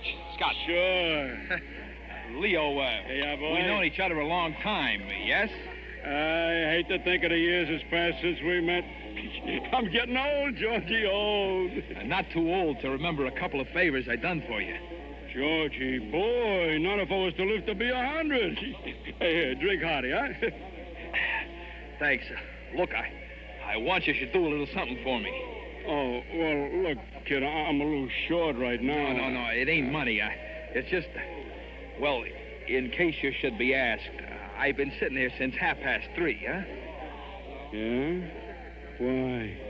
What's the difference, why? Anybody special you want me to say it to? You gonna do it or no? Oh, look, Georgie, I got a right to know what I'm getting into. You want me for an alibi? I want to know why. Well, let's not make a production out of it. Chances are you won't be asked. But if you are, I've been here since 3:30. You know what I mean? Okay? Would Lieutenant Larkin maybe be one of the ones who might ask? Could be.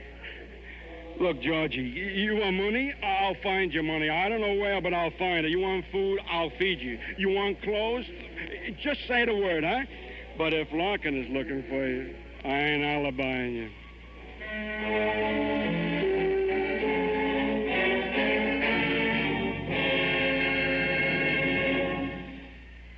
In a moment, we continue with the second act of Suspense. And that's a good show with Stan Freberg from April 20th of 1958. We'll get back to that, as they say, in a moment.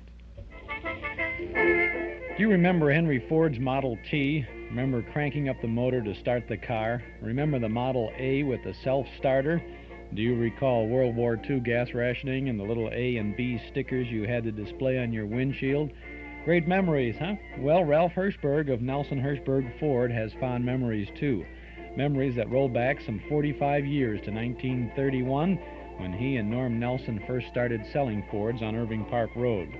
Today, Ralph and Jurgen and all the folks at Nelson Hirschberg remember one other thing, that during all these years, the Ford owner who comes again to get his new Ford from Nelson Hirschberg is the Ford owner who's been treated with old-fashioned respect and courtesy, not only when he buys that new Ford, but while he owns it, too.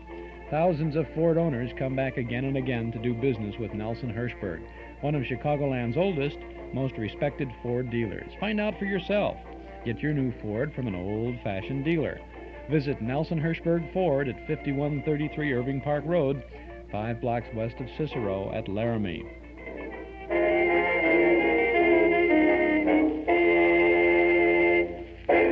That's just across the street from the Metro Golden Memory Shop. Chuck Shaden here on WNIB, Chicago, FM 97. Let's get back to Suspense. And now, starring Stan Freberg, Act 2 of Alibi Me.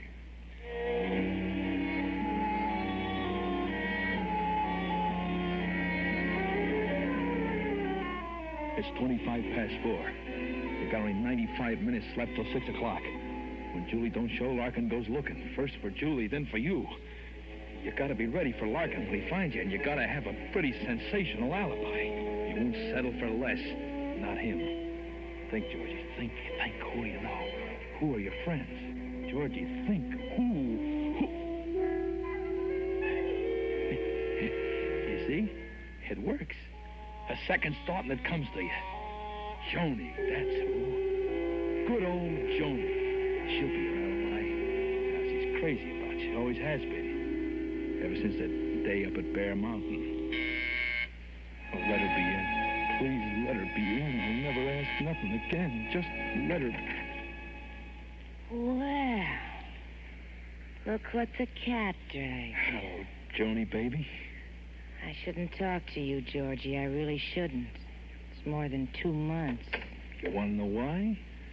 You began to mean too much to me, kid. So stay away from her, I says to myself. Just don't ever see her. She'll wear off, you know what I mean? But I was wrong, Joni. You mean more to me now than ever. I couldn't hold out no longer. That's why I'm here. Oh, Georgie, baby, don't ever stay away again. No matter what the reason, don't ever stay away from me. I'm back for good. Oh, it's been terrible without you. All the time singing the blues, not feeling like going out or seeing anybody. Well, that's all over now. You know what? We're going to celebrate. Tonight, we're going out into town. Dinner, a show, dancing afterward. Crazy, huh? I got a new number I've been dying to wear. Good, good. By the way, Sugar, anybody been here today? No, not a soul. I was all alone, feeling just awful until you came. Joni, look, in case anybody asks you, not that anybody's likely to, but in case they should, you know what I mean? Do me a favor. Will you tell them I was here with you all day? I'll tell the world you were here with me. I'll shout it from the rooftops. I don't care who hears it. I love you, Georgie. I just love you, love you, love you. Yeah, me too. But look, Joni, in case anybody wants you to be definite, will you say I was here since 3:30 and stick to it, no matter what? 3:30? I'll say I was with... Wait a second. What are you trying to pull? Relax, Joni, relax. No, Georgie. What's the matter, kid? What's the matter? Plenty's the matter. You dirty, no good, miserable son of a... Joni, now listen to me. I'm beginning to get it. Trying to sucker me to give yourself an alibi. Joni, stop yelling. Listen to me. What I said is true. I need you. Sure you do. So I'll say you were here with me since 3:30. You'll get no alibi from me, Mr. Wise Guy. Now pick yourself up out of that chair and get out of here.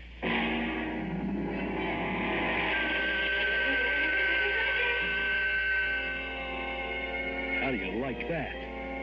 You do things for people all your life, and when you want something from them, an alibi, for instance, what do you get? Nothing. That Leo, that Joni, I'll fix them when they get out of this. How do I get out? Only an hour and 5 minutes left before Julie's due to see Lieutenant Larkin, and he ain't gonna make the meet. Only 65 minutes. Who is it to give you an airtight, ironclad, cement foundation alibi? Think hard, baby. Who's around town? Who's left? Timmy. Dope, you should have thought of him first. Timmy, laying there in the hospital, of course. Good old Timmy.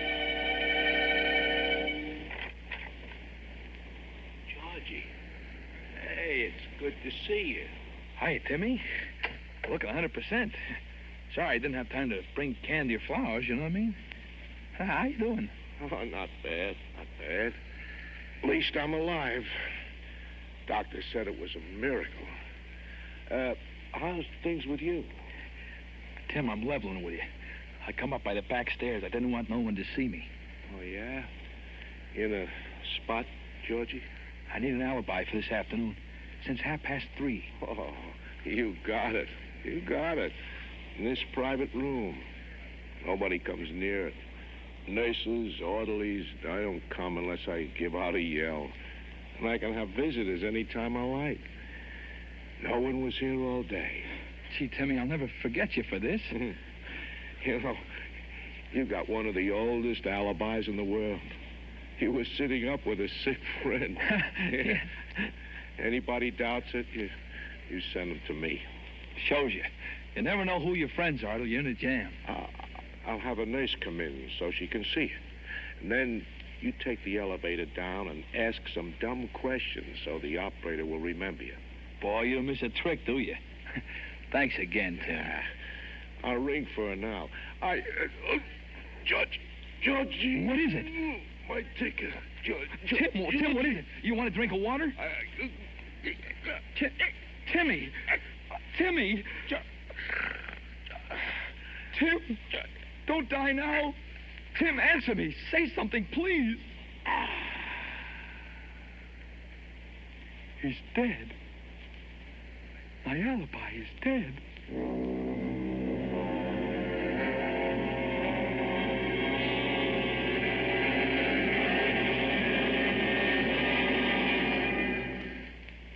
In a moment, we continue with the third act of Suspense. Stan Freberg doing a pretty good job here on Alibi Me from April 20th of 1958. In a moment, we'll continue with Suspense. Sony offers just about the best color TV you can buy these days. Sony Trinitron television is about as close as you can come to trouble-free TV viewing.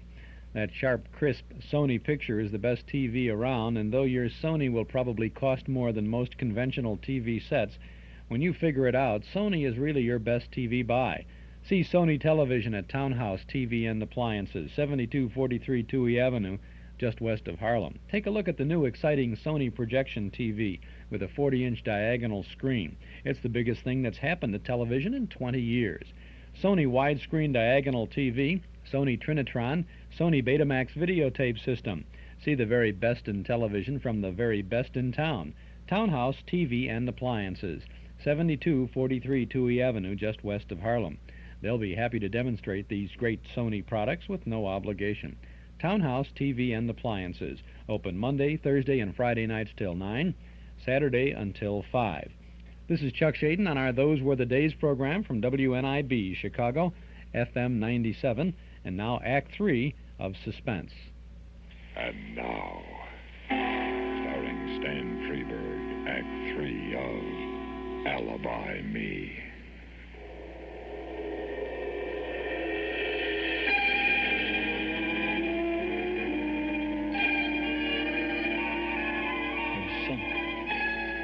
Of 6 and I'm sunk. In 10 minutes maybe, Larkin will be looking for me and they got no alibi.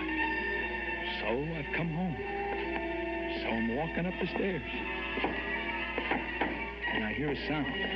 My landlady, Mrs. Ettinger, is nailing down linoleum in the hallway.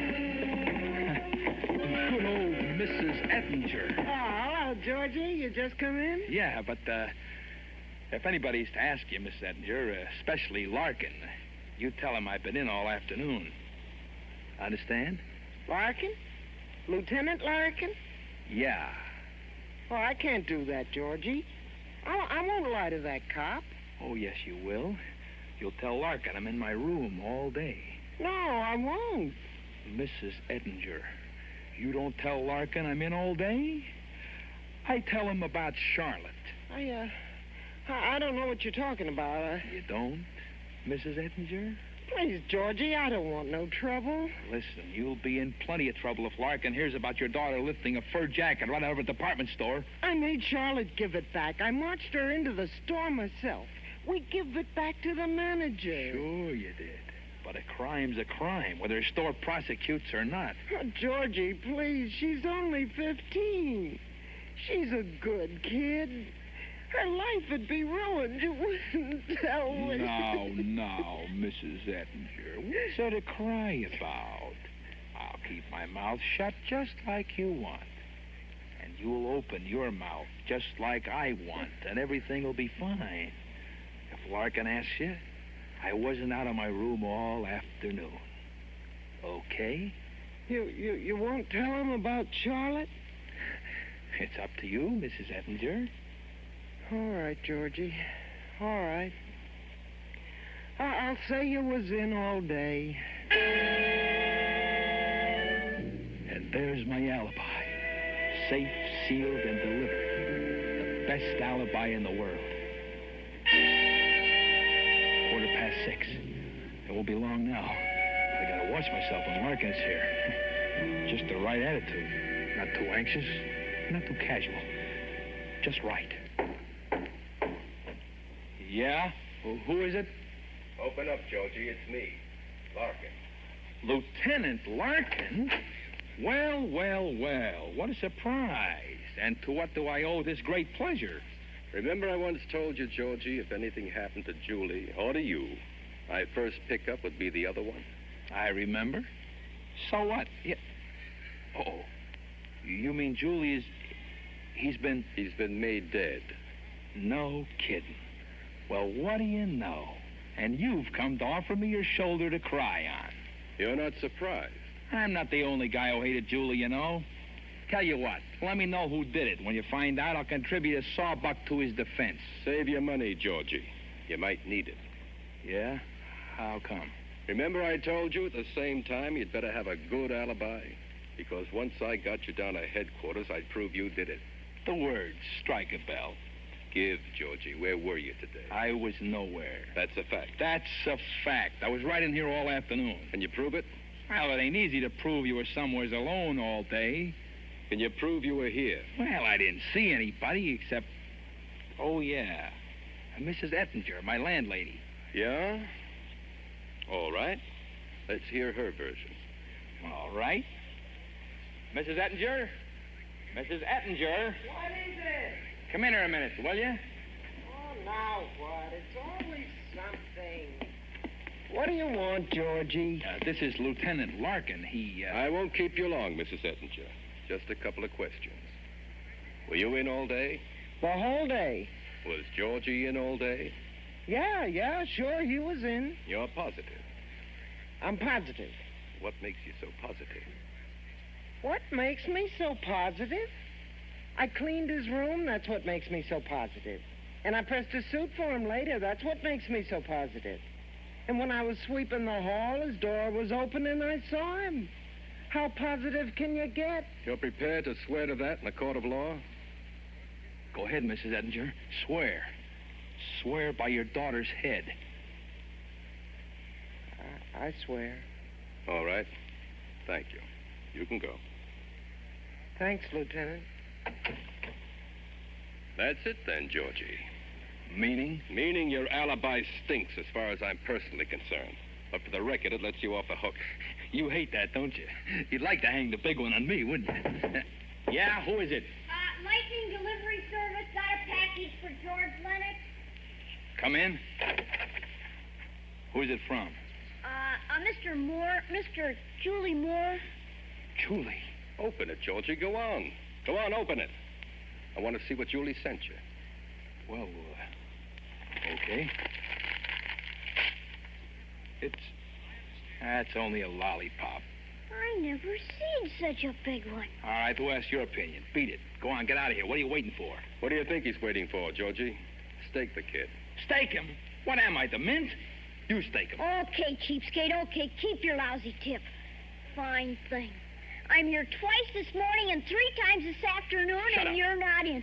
5 times up and down them stairs and not even a nickel. Will you shut up? Here you are, kid. Here's your tip. Hey, thanks, Mac.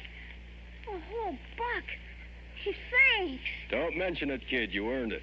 Oh, thanks. Hey, I almost forgot. There's a message goes with the lollipop. To the biggest sucker in town, from Julie. That's all there is to the message. It's enough. Get your hat and coat, Georgie.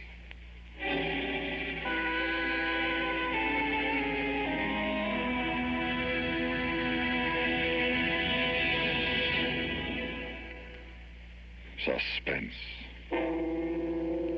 in which Mr. Stan Freberg starred in William N. Robeson's production of Alibi Me by Third Jeffrey, adapted for suspense by Walter Brown Newman.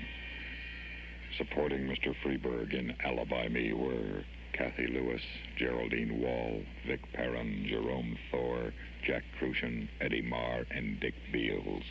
Listen.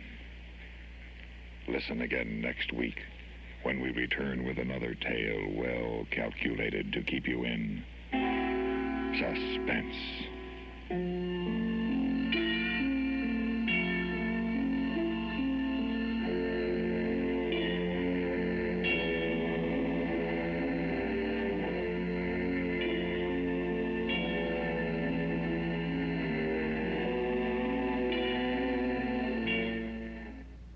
That was a good suspense drama from April 20th of 1958. Stan Freberg starring in Alibi Me. Alibi Me. Good show.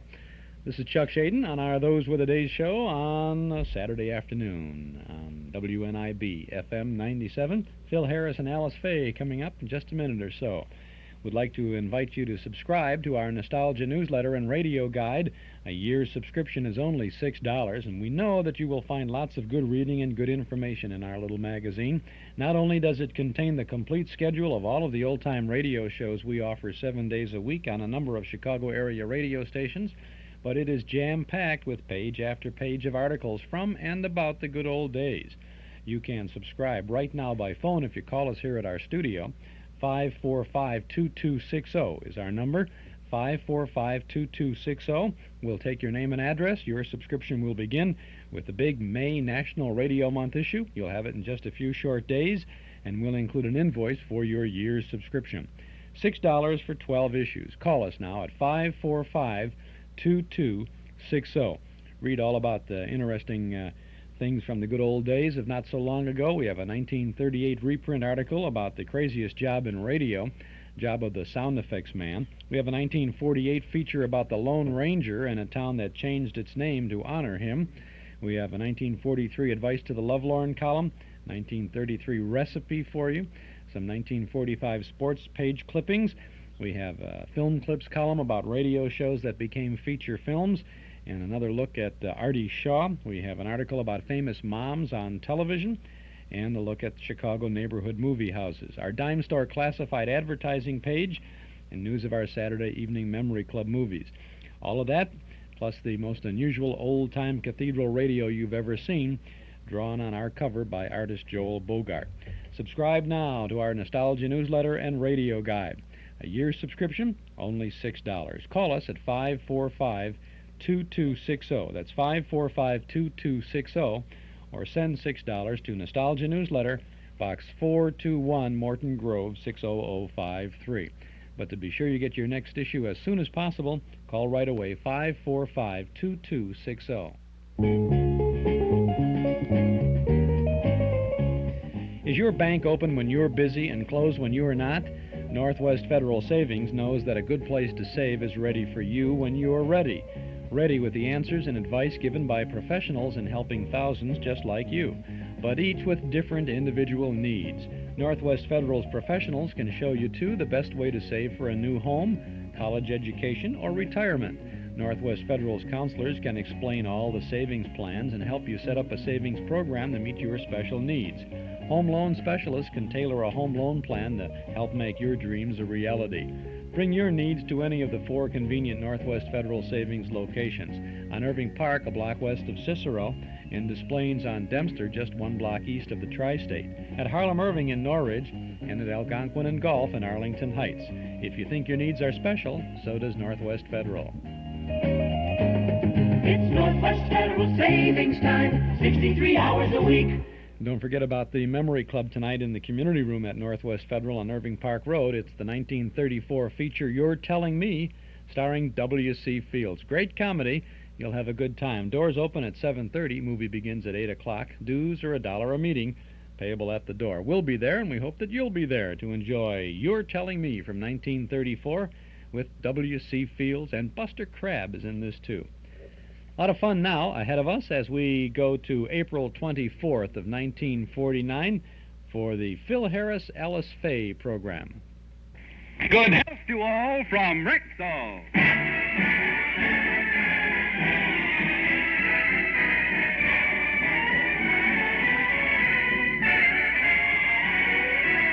Yes, it's Sunday, time for the Phil Harris Alice FAYE Show, presented by the makers of Rexall drug products and 10,000 independent Rexall family druggists. Good evening.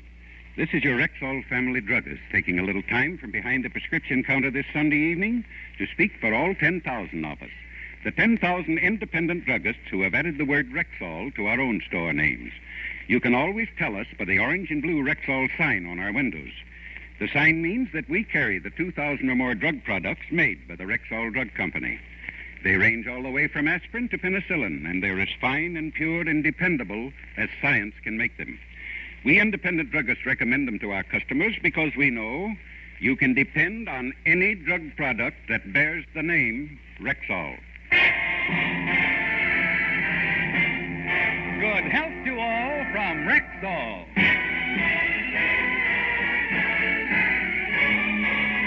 And now your Rexall family druggist brings you the Phil Harris Alice FAYE Show, written by Ray Singer and Dick Chevrolet, with Elliot Lewis, Walter Tetley, Robert North, Walter Sharp in his music, yours truly, Bill Foreman, and starring Alice FAYE and Phil Harris.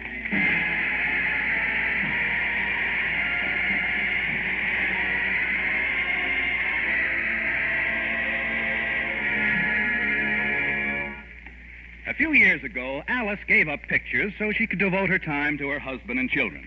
However, 20th Century Fox is anxious to have her make another movie. And as we look in, two of the executives at the studio are discussing ways and means of getting Alice to return to the fold.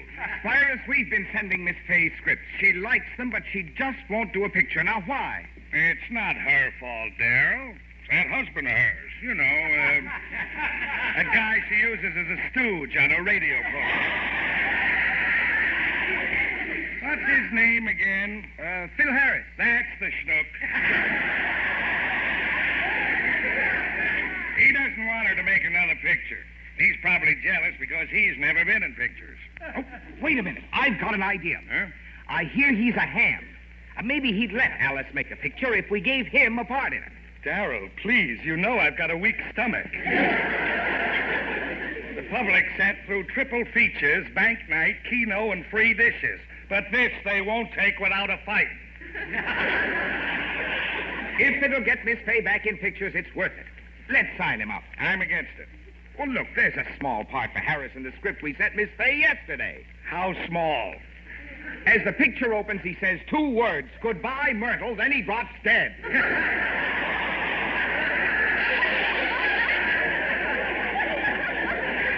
That's all he says. Does he have to say anything? Can't he just wave goodbye? I'll try anything to get Alice back in pictures. I'm going up to my office to call Harris and tell him to come down for a test this afternoon.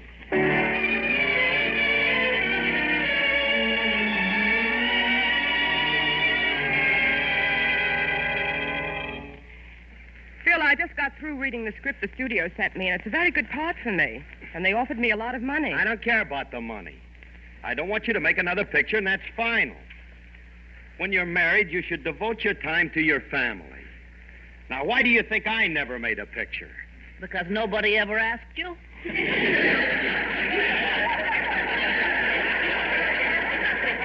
I was wondering how long it would take little Bo to peep. Willie, just keep on with your crocheting, will you? If you don't, you'll never finish that sachet bag by Christmas. Willie, I'm glad Phil feels the way he does. It's nice to know he thinks more of the children and me than he does of money. I think he's wonderful. Oh, you're just saying that because you're stuck with him. That's beside the point.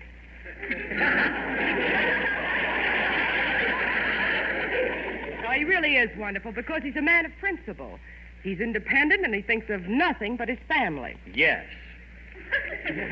I'm as fine and pure and dependable as science can make me.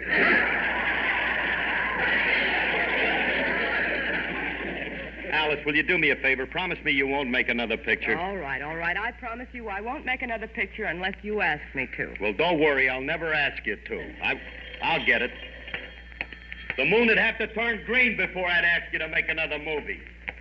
And I got a good mind to call that studio and tell them to stop sending Alice scripts. Hello? Yeah, this is Phil Harris. Oh, 20th Century Fox, huh? I'm just about to call you guys. Look, Bob, I want you to stop sending scripts to Alice. I don't care who you want to put in a picture. I'm not... Who? Little old mass of ringlets, me?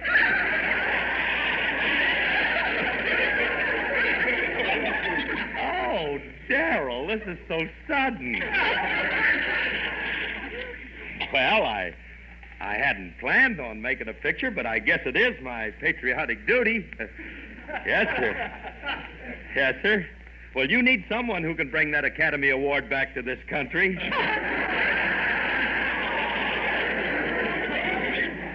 Mr. Zanuck, did you swallow something? Huh? Well, you sound like you're choking. What? No. Oh, I don't mind if Alice is in the picture, too. That kid's got talent. Okay, I'll see you at the studio at 3 o'clock. Goodbye, and thanks very much, Mr. Zanuck. Oh, boy, at last they found me. At last that old silver screen beckons. Oh, wait till I tell Alice that they found... Oh, no. I just told her I never wanted to make another... Phil, who called? Called? Oh, Oh, it was some guy. He said I just won Lake Michigan in a Turkish towel. Pay no attention to it. It didn't mean... Oh, Phil, stop it. Who called? You know something, honey? You know, I've been thinking. You know, it's selfish of me to tell you that you can't make a picture when I know that you're just dying to make one, aren't you? No. Well, let me put it this way. Now, look, suppose that Phil, you... answer my question. Who was that the conefall was from?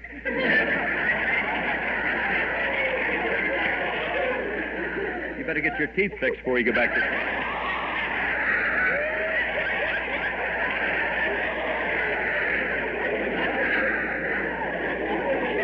If you ever walk in there with that revolving bridge,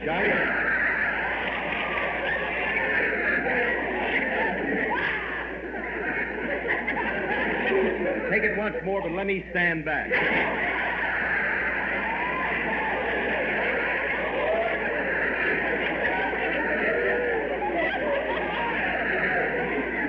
ahead, I'm out of range now.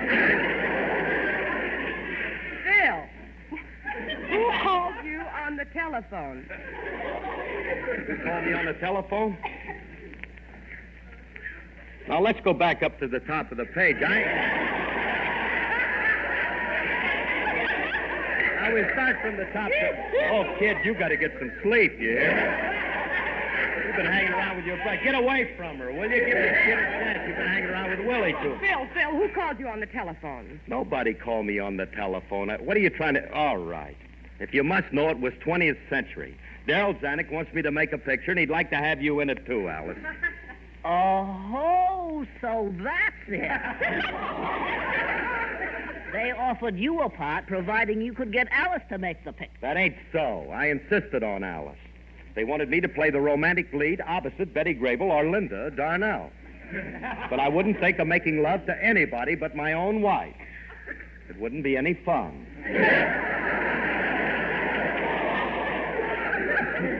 Oh, Owen. Phil, what picture did they want you for? Well, they want me to play the lead in the story that they sent you. The lead? Well, they told me Tyrone Powell was going to play the lead. Well, they changed their minds. Tyrone's too old for the part. Phil, did they tell you were going to play the lead? Oh, honey, do I have to be told the obvious? Gotta be the starring role. Look, Alice, they want me at the studio at 3 o'clock for a screen test. I'm going upstairs and get dressed. You better get ready, too. Oh, Phil, I don't think they... Oh, I wish Phil wouldn't jump to conclusions like that. The studio told me Tyrone Powell was going to play the lead. They probably want Phil for a very small part. Oh, dear, I can just see Philip on the screen.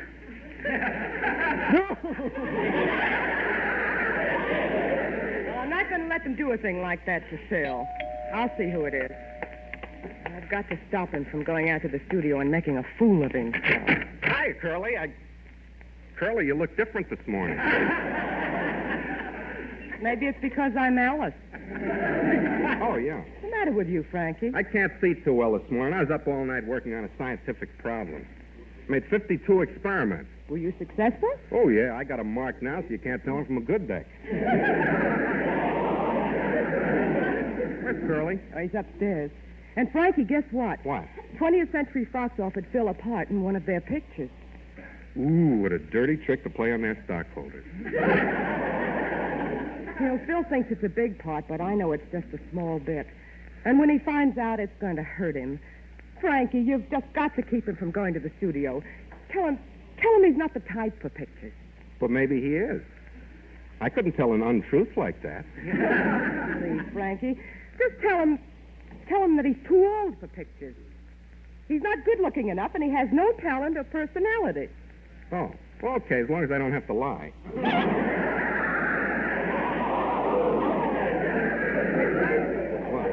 Frankie, tell him how tough the work is. Point out how hard I had to work. Exaggerate a little. Alice, did you see my shaving cream? Hello, Frankie. Hi, Curly. Hey, Emily. I got news for you. It's going to make you very proud of me. Just got a call from 20th Century Fox. They want me to come out and make a screen test. What's the matter, of flies getting into the studio?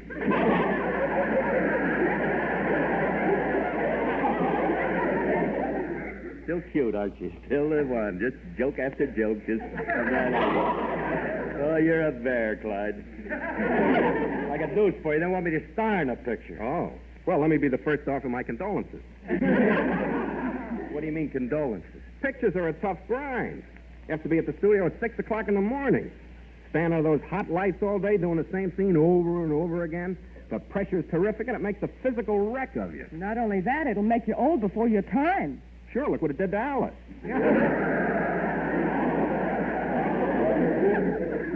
Yeah, but that don't mean it'll happen to me. Besides, Alice don't look too old. Curly, have you looked at her under a strong light? You told me to exaggerate. Oh, what's the matter with you two guys? Don't you people want me to make a picture? Are you jealous because I've been offered a starring role? Oh, Phil, you might be building yourself up to an awful letdown. They seldom take a newcomer and put him in a starring role. They do when they get a chance at somebody unusual.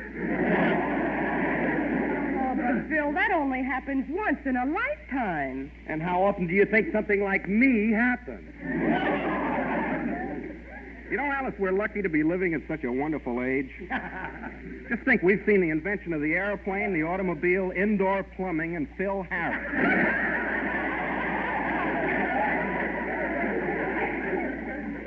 Go ahead and laugh.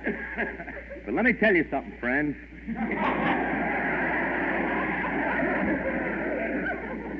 This little curly head of mine will be the cutest thing to hit pictures since Shirley Temple. That's disgusting. Hey, Alice. Hey, honey. Which profile do you like better, my left or my right side? I'll just tilt my head to one side there. Like, what do you think? Hello, everybody. Mr. Harris, what are you holding your head like that for? He's got a kink. Well, he finally gave himself a pain in the neck. Hey, show a little respect, grocery boy. You are now gazing upon the new idol of the silver screen. How would you like to see me in a movie?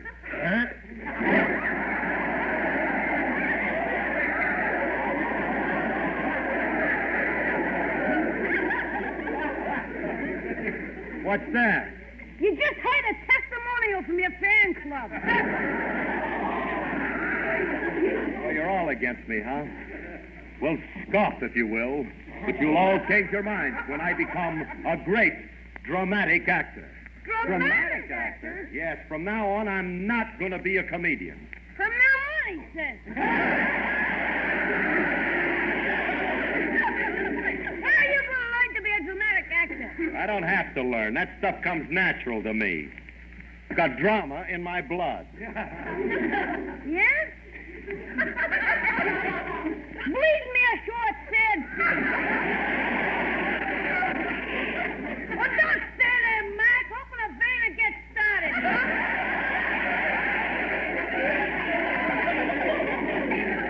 Oh, Phil, you're not serious about doing dramatic. You're darn right I am, and nobody's going to talk me out of it. Now, if you'll excuse me, I'm going upstairs and finish dressing so we can get out to that studio. Oh, Alice, if he tries to do dramatics, they'll laugh him off the screen. I know. There must be some way we can... Hey, wait, I've got it. I know everybody at Fox. I'll call them and tell them to give Phil the works when we get there for the screen test. You're going to the studio too, Miss Faye? You're going to make another picture? Well, I'm not sure, Julius. Oh, I hope they do, Miss Faye. You were great in pictures. I still remember seeing you in Lillian Russell. I'd love to hear you sing that song you did in that picture. You know, the one that goes... Rosie, here are my posies. Rosie, my heart's desire. When you give me all your kisses, then I know what love and bliss is. Come out into the moonlight. All right. Then let me sing it, huh? All right, go ahead and send me, soulmate.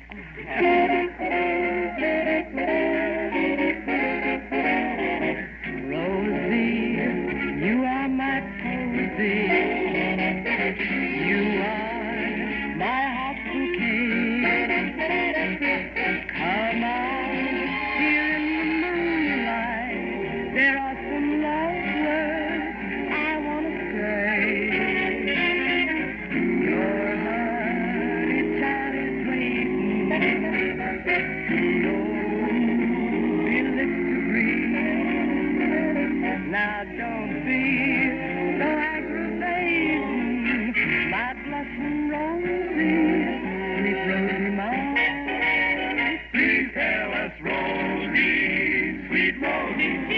that you're so pretty, you're so smart, and you're so witty. Are we your heart bouquet? You have simply got me crazy picking petals off of daisies.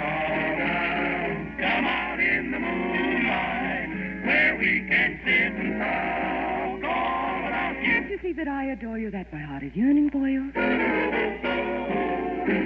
Your honey child is waiting. Your ruby lips to kiss. You discovered just what bliss is from your ever-loving kisses. Oh, don't be so aggravating. My blushing rosy, sweet rosy heart.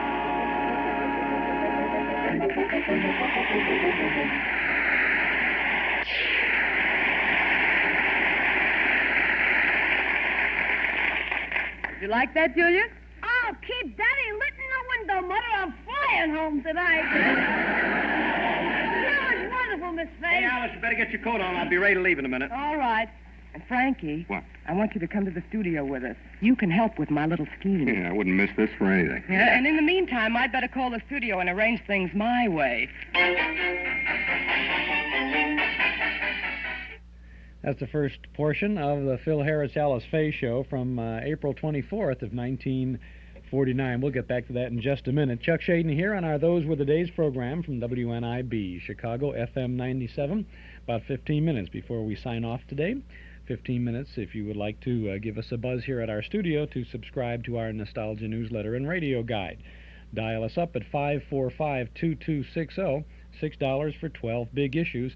We'll get that May issue out to you right away if you call right away. 545-2260.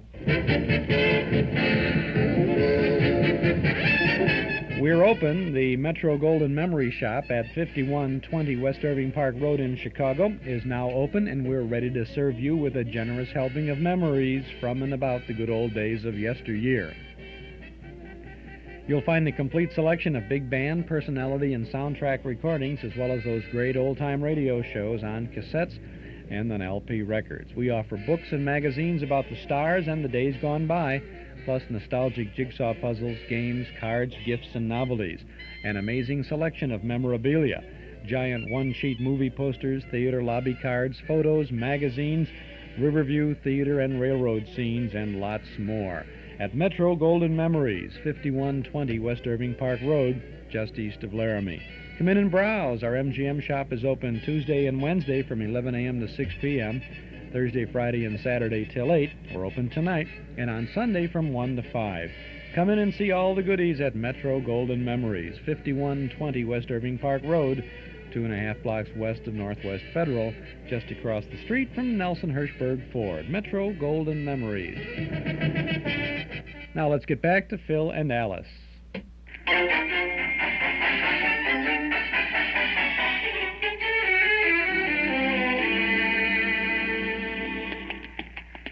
Hey, they got a nice studio here, Alice. Mm-hmm. One of the best. Phil, are you sure you want to go through with this? Maybe you won't photograph well. I won't Oh, Fanny, you fooled you. Hey, Frankie, enlighten this poor female. You've seen pictures of me. How's my face photographed? Like a pound of raw hamburger. The kind that's been sitting in the showcase for a few days. All right, Remley, all right, that's enough. I heard you. You know, it's important that I get this job, so don't make any cracks when we get on the set. All right. Well, here we are. This is the stage where we're supposed to meet Zanuck. Everybody on your toes. Let's go in.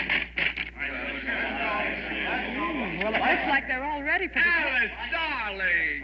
Daryl, darling, and Spirit, darling! It's good to have you back at the studio, darling. Hey, Remley, what's with that darling routine? Everybody in pictures talks like that to each other. You'll have to do it, too. Oh, Daryl and Spirit, I want you to meet my husband, Phil Harris. Hello. How do you do? I'm charmed to meet you, darlings. And I'm Frankie Remley, the darlingest little guitar player you ever saw. How do you do? Now, shall we talk about my part? Alice, it's good to have you back on the lot. You know, you're one of the biggest stars we ever had. Oh, thank you. About my part. Alice, you know, it was very nice of you to consent to make another picture for us.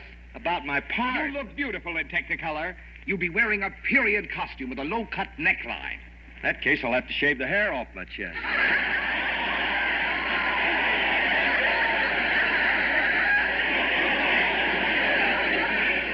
kind of a part of my plan. I forgot you were here. Glad to have you with us, Harris. I hope you like our studio. Oh, it's wonderful, Mr. Zanuck. It's one of the nicest studios I've ever been in. Ain't it, Frankie? I seem better. Just an adequate little outfit. Frankie. Little? This is one of the biggest studios in Hollywood. We make some of the finest motion pictures that appear on the screen, and we have some of the greatest stars. Yeah? Who have you got? Betty Grable, Tyrone Power, Linda Darnell, Dan Daly, Gene Crane. Never mind the bit players. Name some stars. Have you got stars like Thomas Meehan, Clara Bow, Milton Sills, William S. Hart, Mae Murray, and J. Warren Kerrigan? Those are the stars I always see. Mr. Remley, when was the last time you went to a movie theater?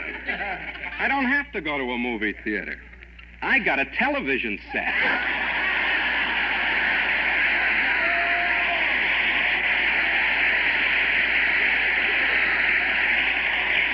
Remley, will you keep quiet? Don't insult these people. I'm anxious to get this job. All right. Mr. Zanuck, we're all ready for my screen test. Yes, we might as well get this over with. Joe, train your camera on Harris and see how he looks through the lens. Okay, Mr. Zanuck.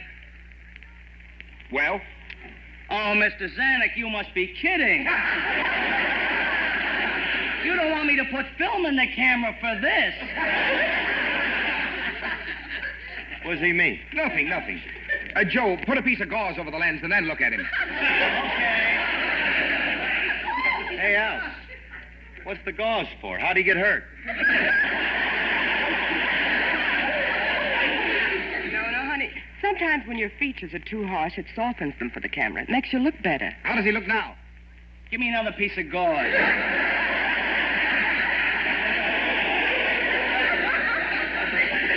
You better make that 2 pieces. Anybody got a burlap sack?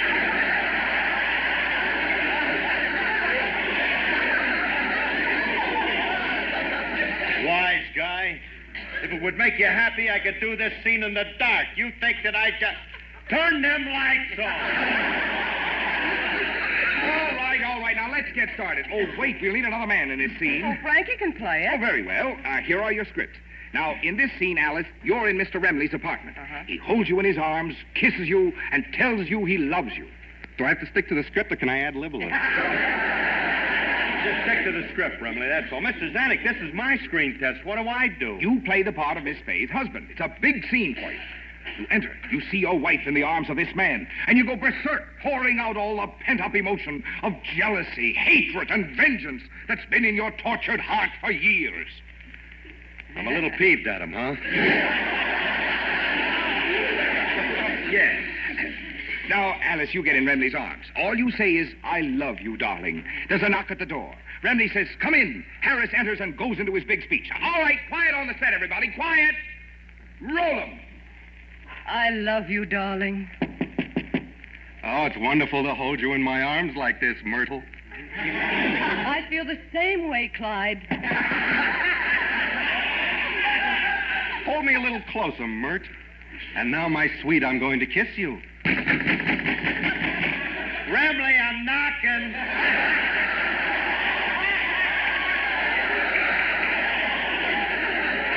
Why don't you tell me to come in there?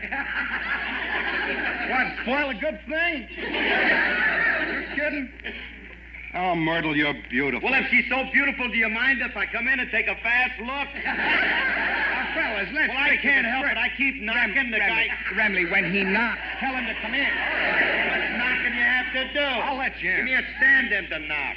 Harris, remember, as soon as the door opens, you go into your speech.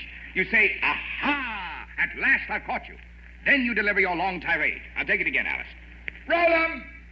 I love you, darling. Come in. Cut!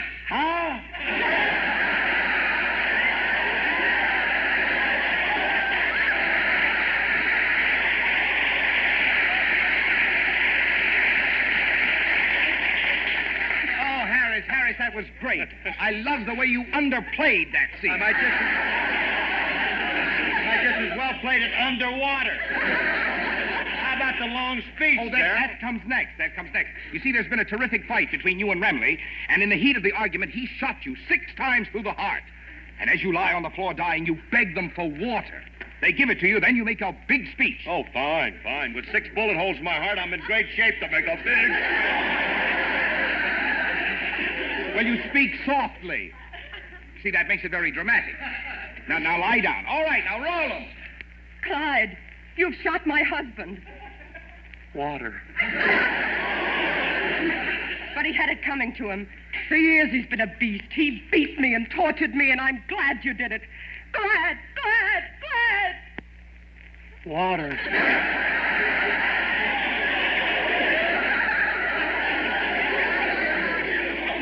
But now you're rid of him, darling. You're free. Water. We'd better get out of here. I'll pack my bags and we'll go to my mother's place in Milwaukee. Beer.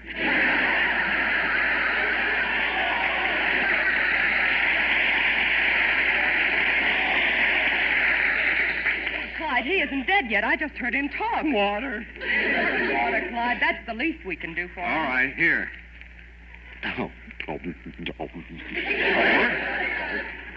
Myrtle, I don't think we should have given him that water. Why not? The way it's running out of those bullet holes, he looks like a sprinkling can. Well, what do we do with him? Let's hang him over the bathtub, and I'll take a shower before we leave. Well, let's go. I can't stand the sight of his ugly face. Wait, he's trying to say something. Yes? Let's listen. Goodbye, Myrtle. Cut, that's all. What do you mean, that's all? All I said was goodbye, Myrtle. Oh, that was wonderful, Alice, and you were great, Remley. That scene had everything in it. Except me. It's a fine way to treat a star. Well, I don't have to take this, Mr. Zanuck, and I'm not going to make the picture for you, and I ain't going to let Alice make it either. Now, come on, Alice, let's get out of here. Oh, wait a minute, Harris. You can't take Alice. I can't, huh? Oh, Phil. I hope you're not disappointed that you didn't get this part. Why should I be? It's their loss. Yeah, you don't have to work for Fox. Of course I don't have to work for Fox. The nerve of them giving me a small part like that. I won't let them bury my talent here. You're right, Curly. Come on, we'll find someplace else to bury it.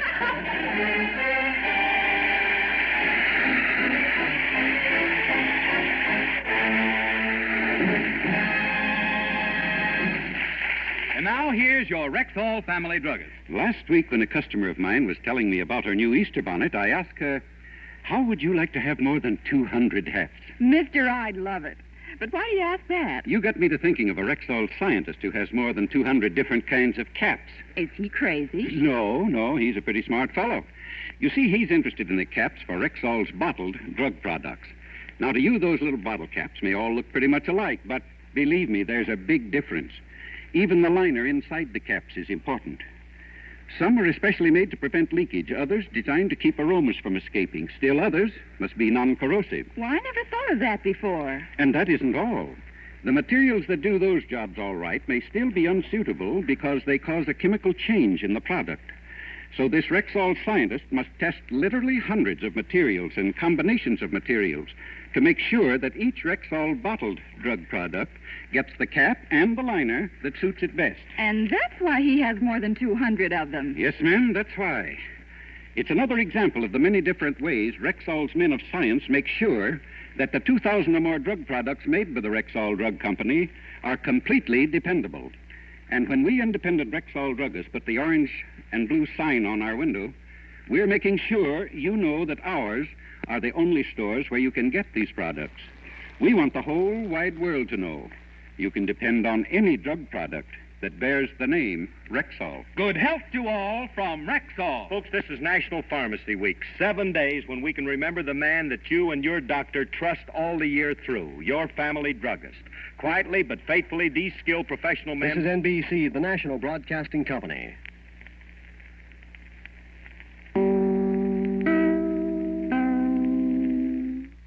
Phil Harris there. The Rexall people didn't have enough time to honor the pharmacist. Holy smoke. That's from April 24th of 1949. That wraps it up for today. Next Saturday afternoon from 1 to 5 on our Those Were the Days program, we continue our look at some good radio shows with The Big Story, The Manhattan Merry-Go-Round, Let's Pretend, The Eddie Cantor Show, The Adventures of Nero Wolfe, and we'll spend some time reminiscing about Riverview, the world's largest amusement park.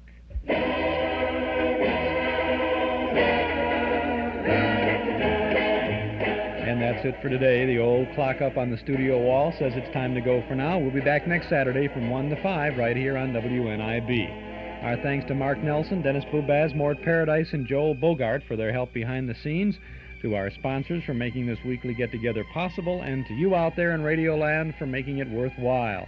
This is Chuck Shaden speaking. Have a great weekend. Happy Mother's Day. We'll see you tonight in the Memory Club for our movie You're Telling Me from 1934 with W.C. Fields. Thanks for listening. Chuck Shaden's Those Were the Days is a Hall Closet production. Today's program was brought to you with fond memories by Northwest Federal Savings and Loan Association of Chicago, Des Plaines, Norridge, and Arlington Heights, and by Nelson Hirschberg Ford, 5133 West Irving Park Road at Laramie. Costume, scenery, and special effects for this program were provided by Your Imagination. This is Mark Nelson speaking.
This is WNIB in Chicago at 97 FM. It's a minute past 5 p.m. and we welcome you now to Zephyr, a 2-hour program of short, familiar classical music which we present each evening at this time. I'm your host this evening, Bruce Duffy, and the first hour of tonight's program will feature Scandinavian music. We'll begin in just a moment with music by Viren. We also have music by Edvard Grieg, Jan Sibelius, as well as music by Syndig, Svensson, and Larsson.